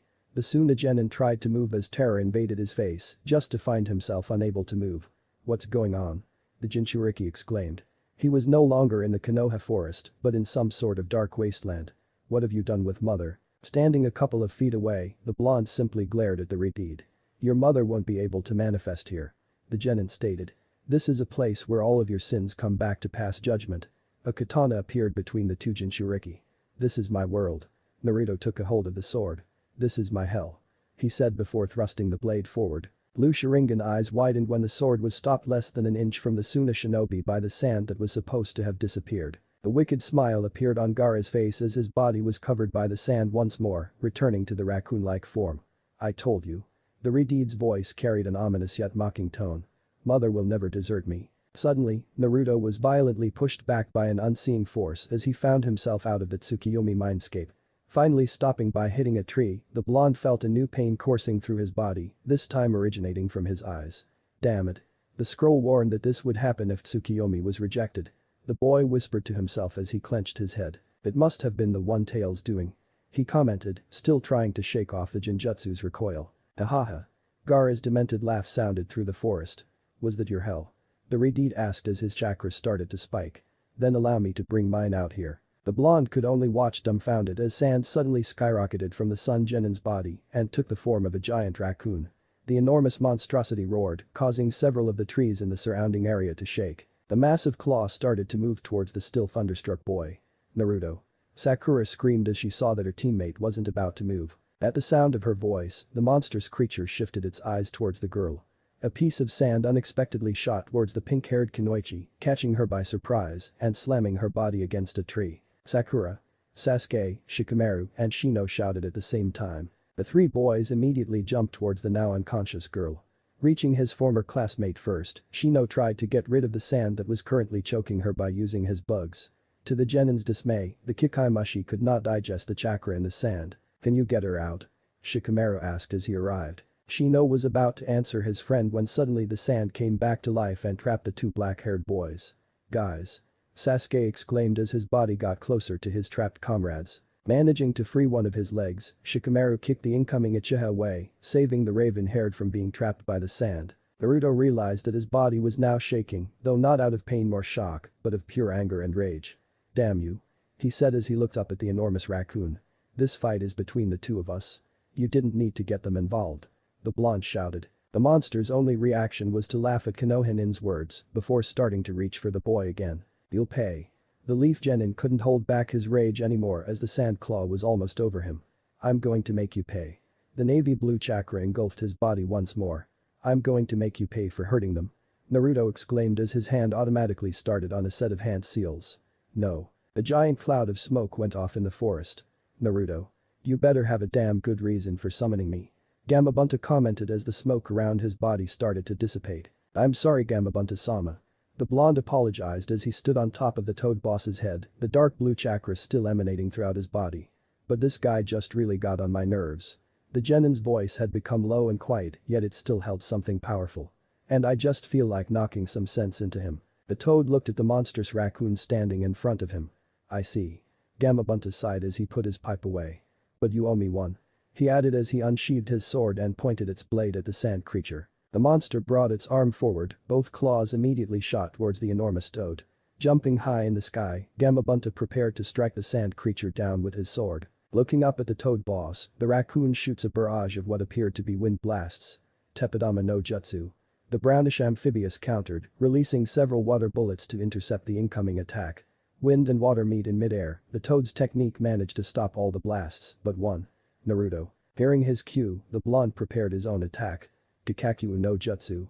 The last wind projectile was taken care of by the Genin's fireball. Landing on the other side of the raccoon, Gamabunta immediately shot forward with his sword ready. At the last second, the monster turned around and brought one of its arms up to block the blade strike. The toad boss immediately took the chance and moved his head up, giving the boy that summoned him an opening. Entenkawa no jutsu. Naruto exclaimed, releasing another powerful blast of heat towards the raccoon's head. Unfortunately for the team of Toad and Boy, the sand monster managed to bring its other arm up to shield himself, at the cost of the limb. Ha ha ha ha. A deformed version of Gaara's laughter was heard coming from the gigantic creature. It's this how you were going to make me pay, Naruto-kun. The Redeed's voice mocked. Rinkuden. The Jinchuriki exclaimed before releasing another set of air bullets. Gamabunta immediately jumped back to evade the wind-based attack. I'm not really sure you're worth all the trouble, Naruto. The amphibious commented as he brought his sword forward, just in case the sand creature launched a sudden attack. Please, Gamabunta-sama, just give me one more opening. The blonde requested. The toad boss gave an exasperated sigh, but still charged forward. Laughter was the deformed Genin's first response. That's it. Come on. Mother and I can't wait to spill all of your blood. The boy exclaimed from somewhere inside the enormous creature. Just like before, the sand monster blocked the incoming sword strike with its good arm, but this time, as the Jinchuriki started to raise his other limb for the second strike, Gamabunta opted to turn his head towards the winded arm. Tepidama. He said before releasing a barrage of water balls, hardening sand that formed the extremity and causing it to break up before he left the stage to the Konoha shinobi. Set on taking full advantage of his second chance, the spiky-haired boy wasted no time in forming the necessary hand seals for another attack. Entenkawa no jutsu. Acting on instinct, the monstrous creature stretched his body in order for his head to escape the blast. The Kaiten instead created a hole through the Jinchuriki's chest. Gaara screamed in pain from the attack. Immediately, the monster's tail moved on its own and went around its body to strike the toad. Seeing the attack coming, the amphibious jumped back in the air. Once airborne, Gamabunta set his eyes down on the sand creature. To say the least, the toad boss was getting tired of the demented Jinchuriki. Naruto, I'm going to take the initiative for a bit. He informed them before releasing a stream of oil on the raccoon, successfully distracting the creature and allowing the brownish toad to strike down with his sword, severing the remaining monstrous arm. The victory was short-lived. When Gamabunta looked up at his opponent, his eyes widened in surprise as the Jinchuriki's deformed body suddenly opened and lunged forward to swallow the toad boss. Thinking quickly, the amphibious shook his head back, throwing the blind out of harm's way as he continued to fight off the sand that was trying to engulf him. Gamabunta-sama. Naruto shouted as he created a shadow clone in order to break his fall and jump towards the mass of sand that was currently Gaara. Before the Leaf Genin could even take a kunai out, a new sand claw suddenly sprouted from the mass and shot toward the blonde, catching the boy in midair and driving him straight into the ground. Sapphire eyes slowly opened as Naruto found his body in the forests, or what was left of it, ground while the sand engulfed his body. Look. The Redeed's voice came out, excited. Gazing around, the blonde's eyes soon set on what the Chunin was referring to. The sight of the unconscious Akura and the barely conscious Shikamaru and Shino being crushed by the sand that encased them, while a weakened Sasuke tried to use Housecan to free them, but failed due to the lack of chakra. They're all going to die soon. Gaara announced. And you can't do a thing about it. The glee was evident in the sand Genin's voice. I'm going to take them away from you and offer them to mother. The sand was now covering most of the blonde's body by now. Naruto's eyes pleadingly gazed at his comrades, hoping for a miracle to happen and save them. I'm not strong enough to save them. The sand was already starting to cover Genin's neck. It's just like that fox mask. I'm unable to protect the things that I thought. The sand was now reaching his face. I want to keep them safe. I want to protect them, because. Images of the few pleasant memories that the boy had flooded into his mind. With sudden gasp, the Jinchuriki realized how much most of those memories he had shared with his comrades, no, with his friends meant. I won't let you hurt them. Gaara. Naruto declared, by now most of his face was already covered by sand. Because. They are all I have. The Sora Sharingan returned to the blonde's last visible eyes and set on the abomination over him. Amaterasu. Taking most of the boy's remaining chakra, the black flames engulfed the gigantic mass of sand. Ahhhh. Gaara screamed as the flames spread through his deformed body. Mother. Mother. The monstrous creature backed away from the toad as the dark fire continued to consume his body. Naruto, are you okay? Gamabunta asked as he looked down at the boy that was struggling to get up. Take it easy, it's over now. The toad boss stated, knowing quite well the effects of the Amaterasu flames and what would be the Sand Jinchuriki's ultimate fate. The blonde shook his head. No. I have one more. The Konoha genin started as he began to pull up his right sleeve and revealed a bandaged forearm. Gamabunta's eyes widened at realization. Are you sure you can pull it off? The amphibious asked with concern. Nodding, Naruto looked up at the enormous toad. Yeah, but I'm going to need a lift. At the boy's words, the toad boss sighed and lowered one of his hands. Okay. Get on. The leaf nin proceeded to jump on the toad's palm. After stretching his arm back, Gamabunta shot the young Jinchuriki towards the burning raccoon with all his strength. I only have one shot at this. Naruto thought as he tore the bandages in his arm to give view to a summoning tattoo. Smearing the mark with blood from one of his wounds and gathering his remaining chakra, the blonde performed the necessary hand seals. Namikaze no Jutsu. Just as Naruto was about to reach Gaara, both Jinchuriki were swallowed up by a blinding light. Chapter 16. Morning Fire. The leaf nin proceeded to jump on the toad's palm. After stretching his arm back, Gamabunta shot the young Jinchuriki towards the burning raccoon with all his strength. I only have one shot at this. Naruto thought as he tore the bandages in his arm to give view to a summoning tattoo. Smearing the mark with blood from one of his wounds and gathering his remaining chakra, the blonde performed the necessary hand seals. Namikaze no Jutsu. Just as Naruto was about to reach Gaara, both Jinchuriki were swallowed up by a blinding light. Gamabunta let out a sigh as he watched the lusters flare. Just like Minato. The toad boss commented as he took his smoke pipe back out. Gamabunta could feel the summoning wearing off. The last thing that the enormous toad saw before returning to his world was the gigantic body of sand, starting to break down and dissolving as it fell into the ground. Kankuro watched in shock and amazement as the light and the black flames faded away, leaving a cloud of dust in the middle of the clearing. Gaara was defeated. The puppet user managed to say in utter bewilderment. Down in the clearing, Gaara was equally surprised when he found himself standing back on the ground. His body was extremely weakened and his legs were about to give up at any moment, but despite what the Redeed had thought a couple of seconds before, he was still pretty much alive. Why? Why did you stop those flames? Suna Jinchuriki asked the boy standing in front of him as the blonde's image appeared through the dissipating dust. Ragged breathing followed by a low laugh were the initial answers to Gaara's question. I already told you. I can't forgive you right now. Naruto answered as his Sharingan eyes set on the Redeed's light blue ones. The right thing to do is give you a chance to change, after all, everyone is supposed to deserve at least one, right? The inquiry was received by a scoff. Supposedly, yeah. Suddenly, the Sand Genin's eyes narrowed. But what makes you think I'll change? There's no way that you can make me betray mother. Stop calling him your mother already. Naruto exclaimed as he brought up one of his hands to rub his temple. I get all sorts of disturbing images when you call the Bijuu by that term. The blonde commented. Anger resurfaced inside Gaara at Konohanin's words. Shut up. You don't understand the bond between mother and me. You don't understand anything. Baka. Naruto's outburst silenced the Redeed. It's you who doesn't understand. As carriers we are discriminated against by others. I spent most of my life trying to change their views, trying to show that I wasn't some sort of demon to be feared and hated, yet you, by choosing that thing over anything else, prove their perception of us right. The boy exclaimed as his Sharingan eyes narrowed on the Suna Genin. There's a world out there apart from the Bijuu, I know, these eyes have seen it, and I already used my chance to try to reach it. Abruptly, Naruto's voice went quiet. The leaf shinobi's silence immediately caught Gaara's attention. You failed. The Redeed wondered. The dry laugh followed the question again. I don't really know. The blonde admitted. I ended up turning into someone who doesn't really know what he wants anymore. Naruto commented. It's like I'm stuck in a crossroad without knowing where either path will take me.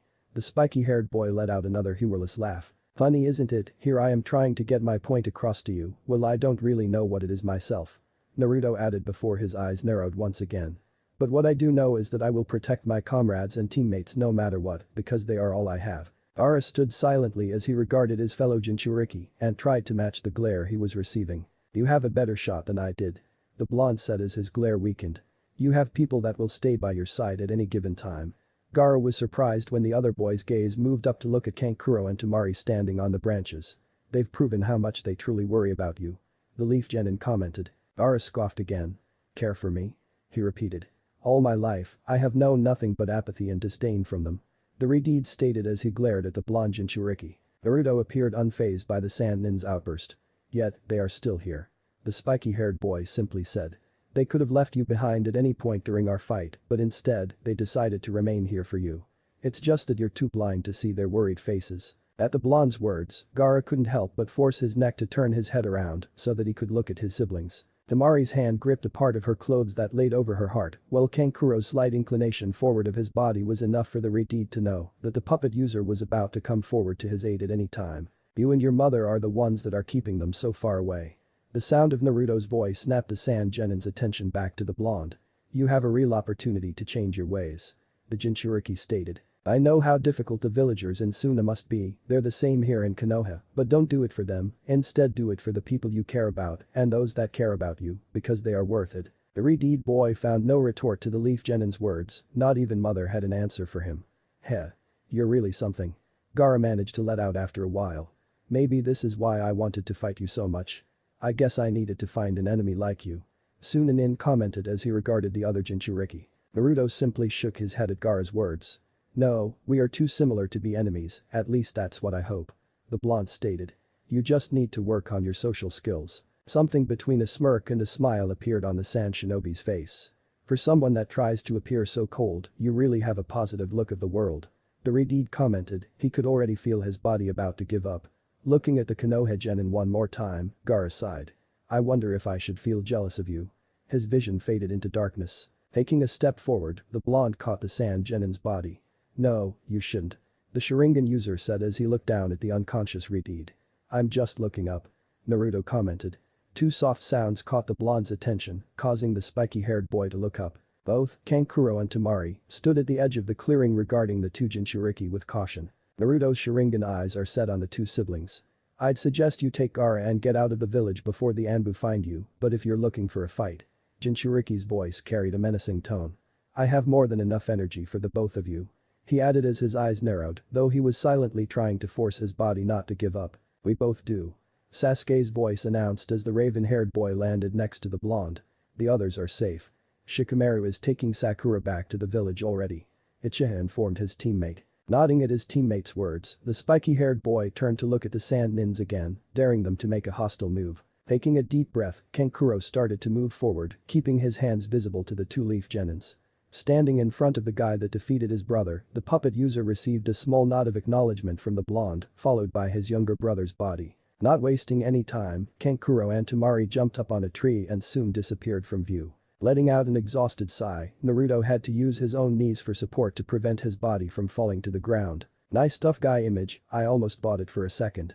Sasuke's voice broke the silence in the clearing. Snapping out of his trance, the blonde looked up to find, to his surprise, his teammate's hand extended towards him. Letting out a small laugh while shaking his head, the spiky-haired boy took the other Sharingan user's hand. The raven-haired boy swung his teammate's arm over his shoulder in order to support him better. You know, I can still walk by myself. Naruto commented as the two of them started on their way. Yeah right, you can barely stand, let alone walk.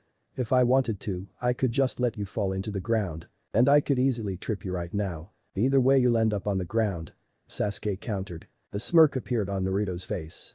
Yeah, but I believe I'd feel a lot better with you by my side. The boy commented, giving his relative a small smirk and receiving one back. Sasuke. The blonde's face suddenly turned serious. About my Sharingan. Save it. The raven-haired Genin interrupted. We can talk about it later. He added, keeping his eyes on their path. The smirk returned to Naruto's face.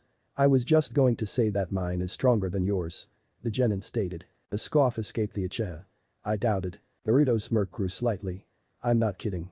The blonde began once again. I've seen what you can do with yours, and it's just. Suddenly, the spiky-haired boy went silent and his hand shot towards his chest. Are you alright? Sasuke asked as he noticed the change in his teammate. The Jinchuriki gripped his shirt. This was just like what he had felt that morning before the exam. Yeah, I'm alright. The blonde lied, because deep down, he knew that something terrible had just happened. Where's Naruto? Is he coming at all? Sakura asked, unable to lift her eyes from the rain-soaked floor. A couple of feet ahead of her, the last group of villagers were finishing paying their last respects to their fallen Hokage. Managing to glance at the pink-haired girl beside him for a few seconds, Sasuke's eyes immediately shifted back to the grieving procession. I don't know. It took the boy a couple of moments to elaborate. I haven't seen him much since.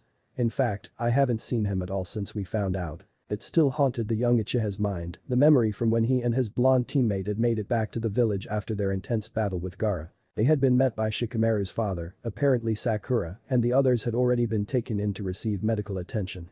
Shikaku had tried to lay it on the two genins as gently as he possibly could. Sasuke now thanked him for that, but still, when the moment came to reveal the terrible truth, the raven-haired boy could clearly recall how his teammate had gone eerily quiet and still for well over a minute before giving some poor excuse and going off without receiving any treatment and before anyone could stop him. Sasuke had gone against his usual nature and had tried to talk to Naruto during the couple of days after the events.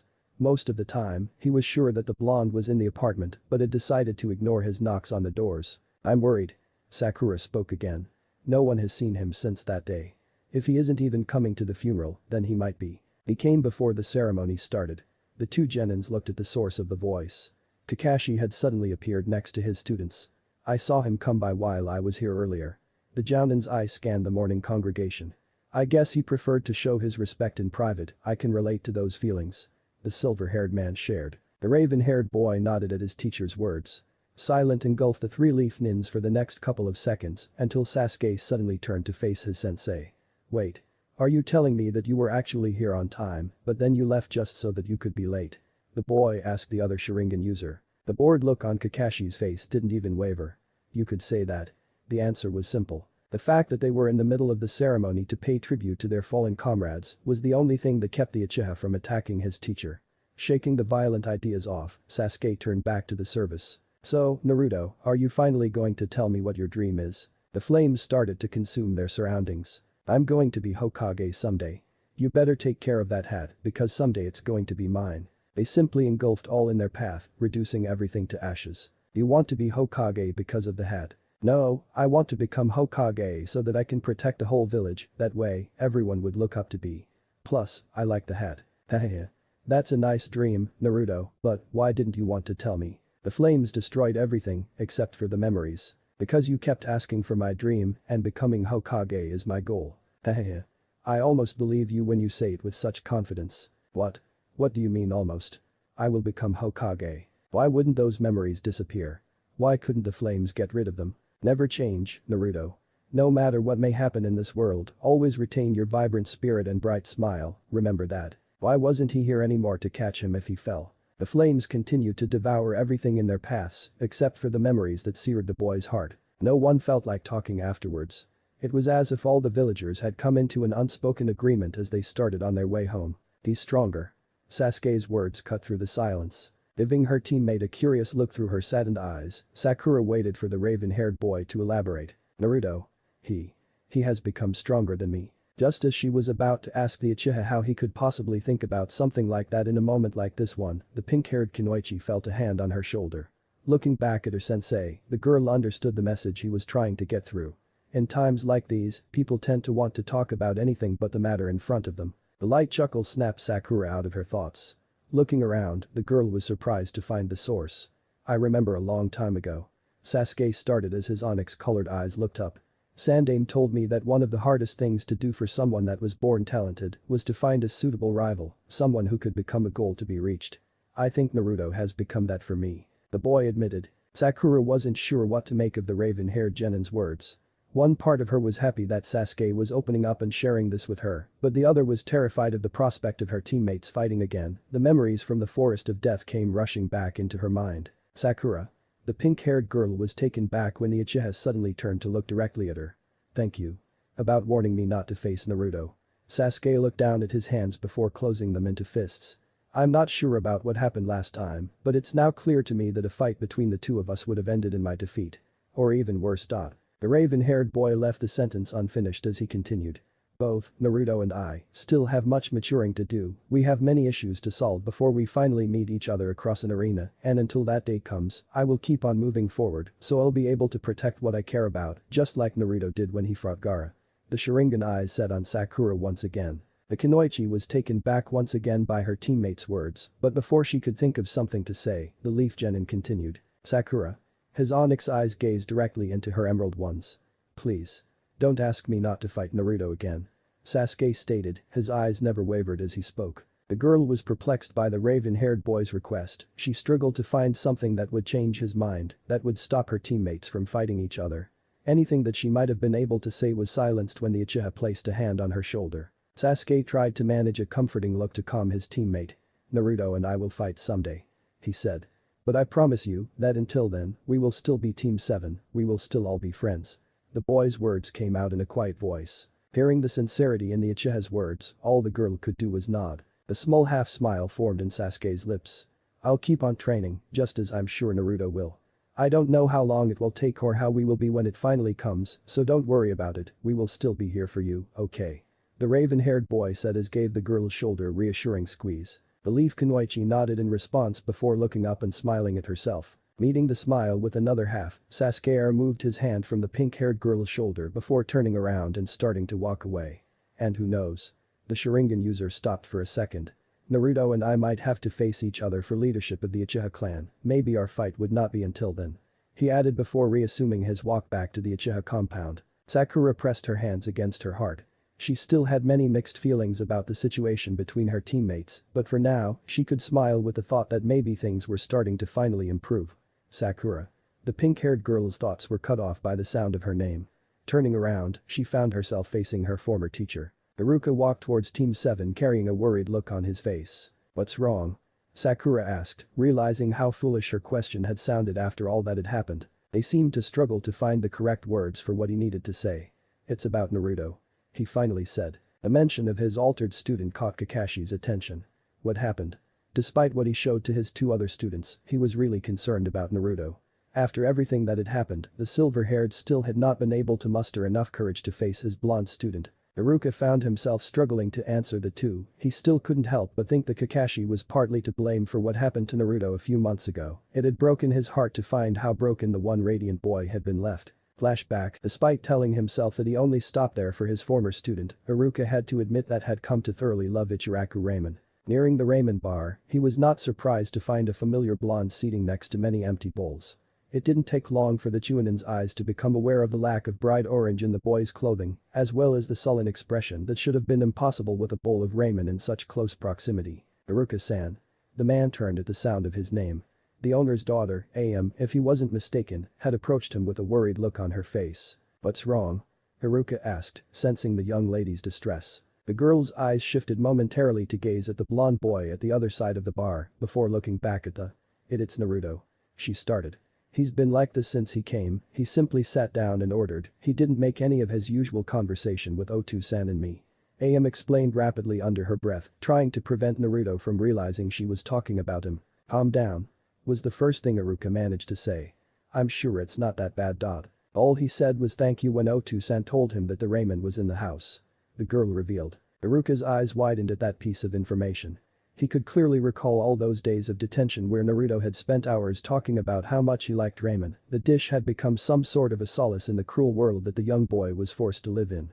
While other people might dismiss it with the idea that the boy just wasn't in the mood for ramen, Iruka knew better. AM took another glance at Naruto.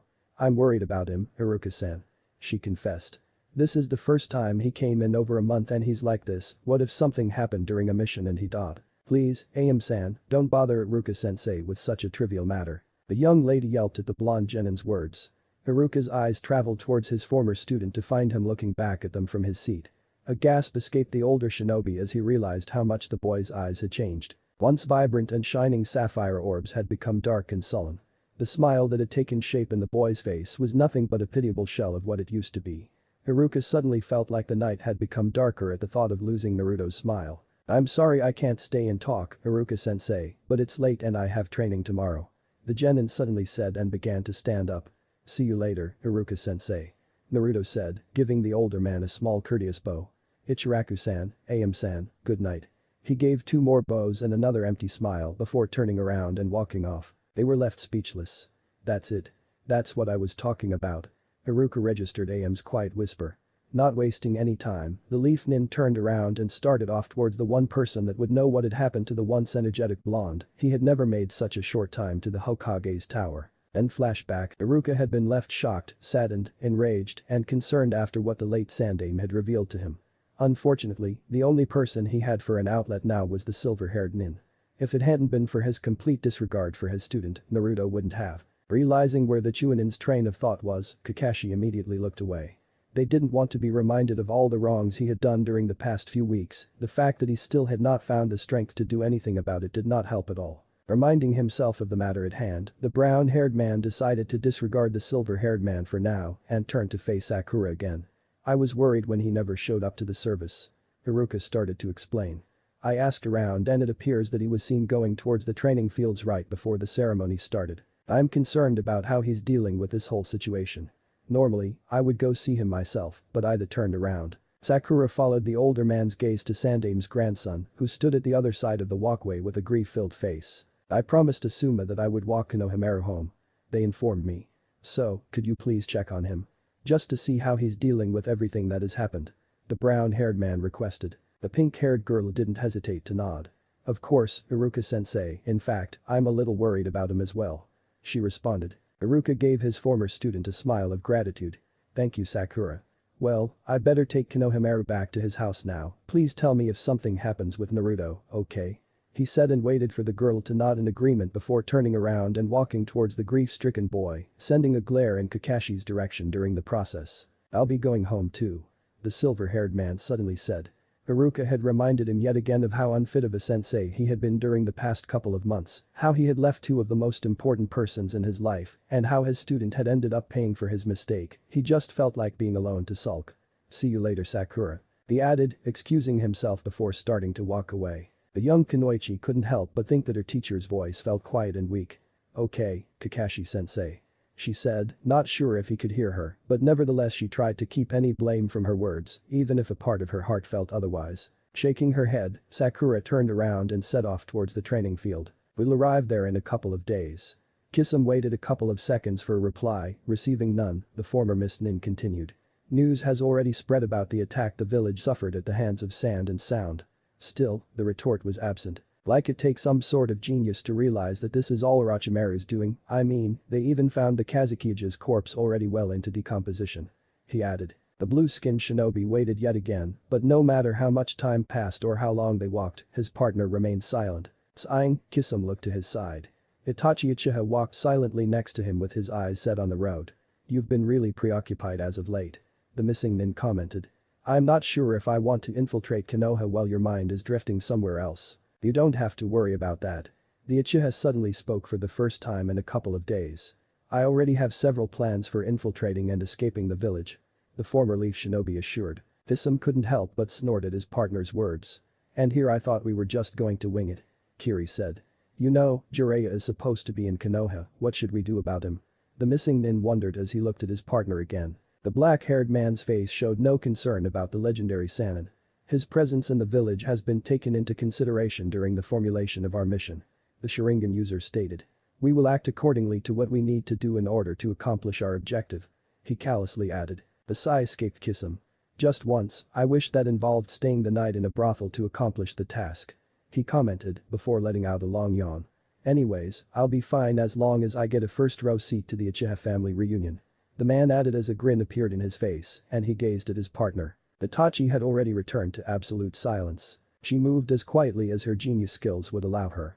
Sakura was so deep into the training area that she had no idea what field she was exactly in, whichever it was, it would have to be near the edge of the forest. After several minutes of searching around, the pink-haired girl was finally able to catch a trace of her blonde teammate's chakra and followed it deeper into the training fields. Her uneasiness increased with every step she took.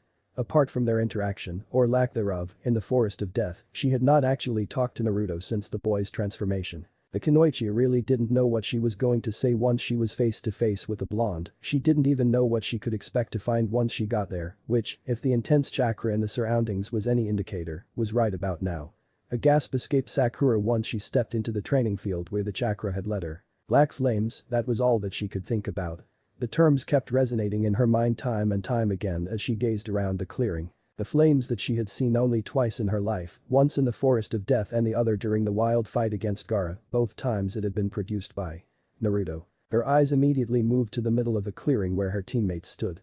There were no sobs, no shouts of anger, no gritting of teeth, there was only a low breathing as he stood rigidly before the black flames, observing them as they devoured all the surrounding trees. Sakura took small steps towards the blonde, slowly approaching him until she mustered enough courage. "Naruto." The girl whispered. The boy made no acknowledgement of her presence, but merely stood there, watching the dark flames overwhelm anything they touched and reduce it to ashes. "Naruto." The pink-haired girl tried again, this time with a little more confidence. A small jerk of a hand and a slight shift between feet was proof enough that he was aware of her presence, but that was enough for her. "Is it over?" The question caught her off guard. His voice was so low and void of emotions that she was left slightly startled, and it took her a few moments to answer his question. "Yes, it ended a little while ago," the kunoichi managed to say. Naruto went completely silent after that. The blonde simply continued watching the flames burn the training field to the ground. She couldn't take it anymore. How was it possible that, when one teammate was finally opening out, the other was shutting himself away? It was obvious to her how the blonde was drowning in sorrow, and yet he wouldn't even try to reach out for help, but instead sealed his emotions off and tried to bear the pain of loss by himself. Pushing her audacity to the limit, Sakura reached out and laid her hand on the spiky-haired boy's shoulder. It was a slow movement, but the action left the kunoichi astonished anyway. Moments after her hand touched the blonde's shoulder, a silence overcame the clearing, but suddenly, slowly but surely, her teammates started to turn around. When they finally came face to face, Sakura gazed at the boy in front of her as his head slowly descended until it was resting on her shoulder. A skipped heartbeat was barely registered as she was left frozen by the impossibility of her situation. Sakura needed a few moments to recover, but she was finally able to regain control of her body and moved her arms to embrace the distraught blonde in front of her into a comforting hug.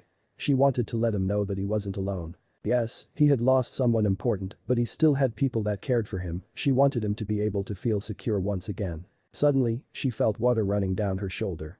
It had stopped raining for a while now, nevertheless the pink-haired girl glanced up at the sky, only to find the dissipating clouds starting to give way to the sun. The kunoichi's eyes widened as she looked to her side at the grieving blonde. "Is he? It's going to rain again." Naruto's voice was just as even and stoic as before. A small smile graced the girl's face. "Yes," she agreed. "It seems that it will." The pink-haired nin said as she tightened her hold on her teammate. He was surprised that a smile found its way to his face so soon. Jiraiya sighed as he watched the two genin in the middle of the clearing before turning around and starting to walk away. Looking down, he regarded the scroll bestowed upon him merely a few hours before the catastrophe. "If you gave them to me, then I assume that you trust my judgment when he should get it," Sanin said as he continued to walk. "The brat still has some growing up to do, but..." He looked back at the clearing for a second. "I'm sure he'll get there," the white-haired man commented.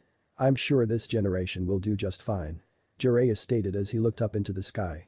"You can just rest now and don't worry about them, they'll live up to all of our expectations. I guess. That's because of your influence on them." Another smile formed on his lips. "Thanks, old geezer. Thanks for listening. I do hope you enjoy it. If you want the next part of this video, turn on that bell notification. Like, subscribe and comment down below.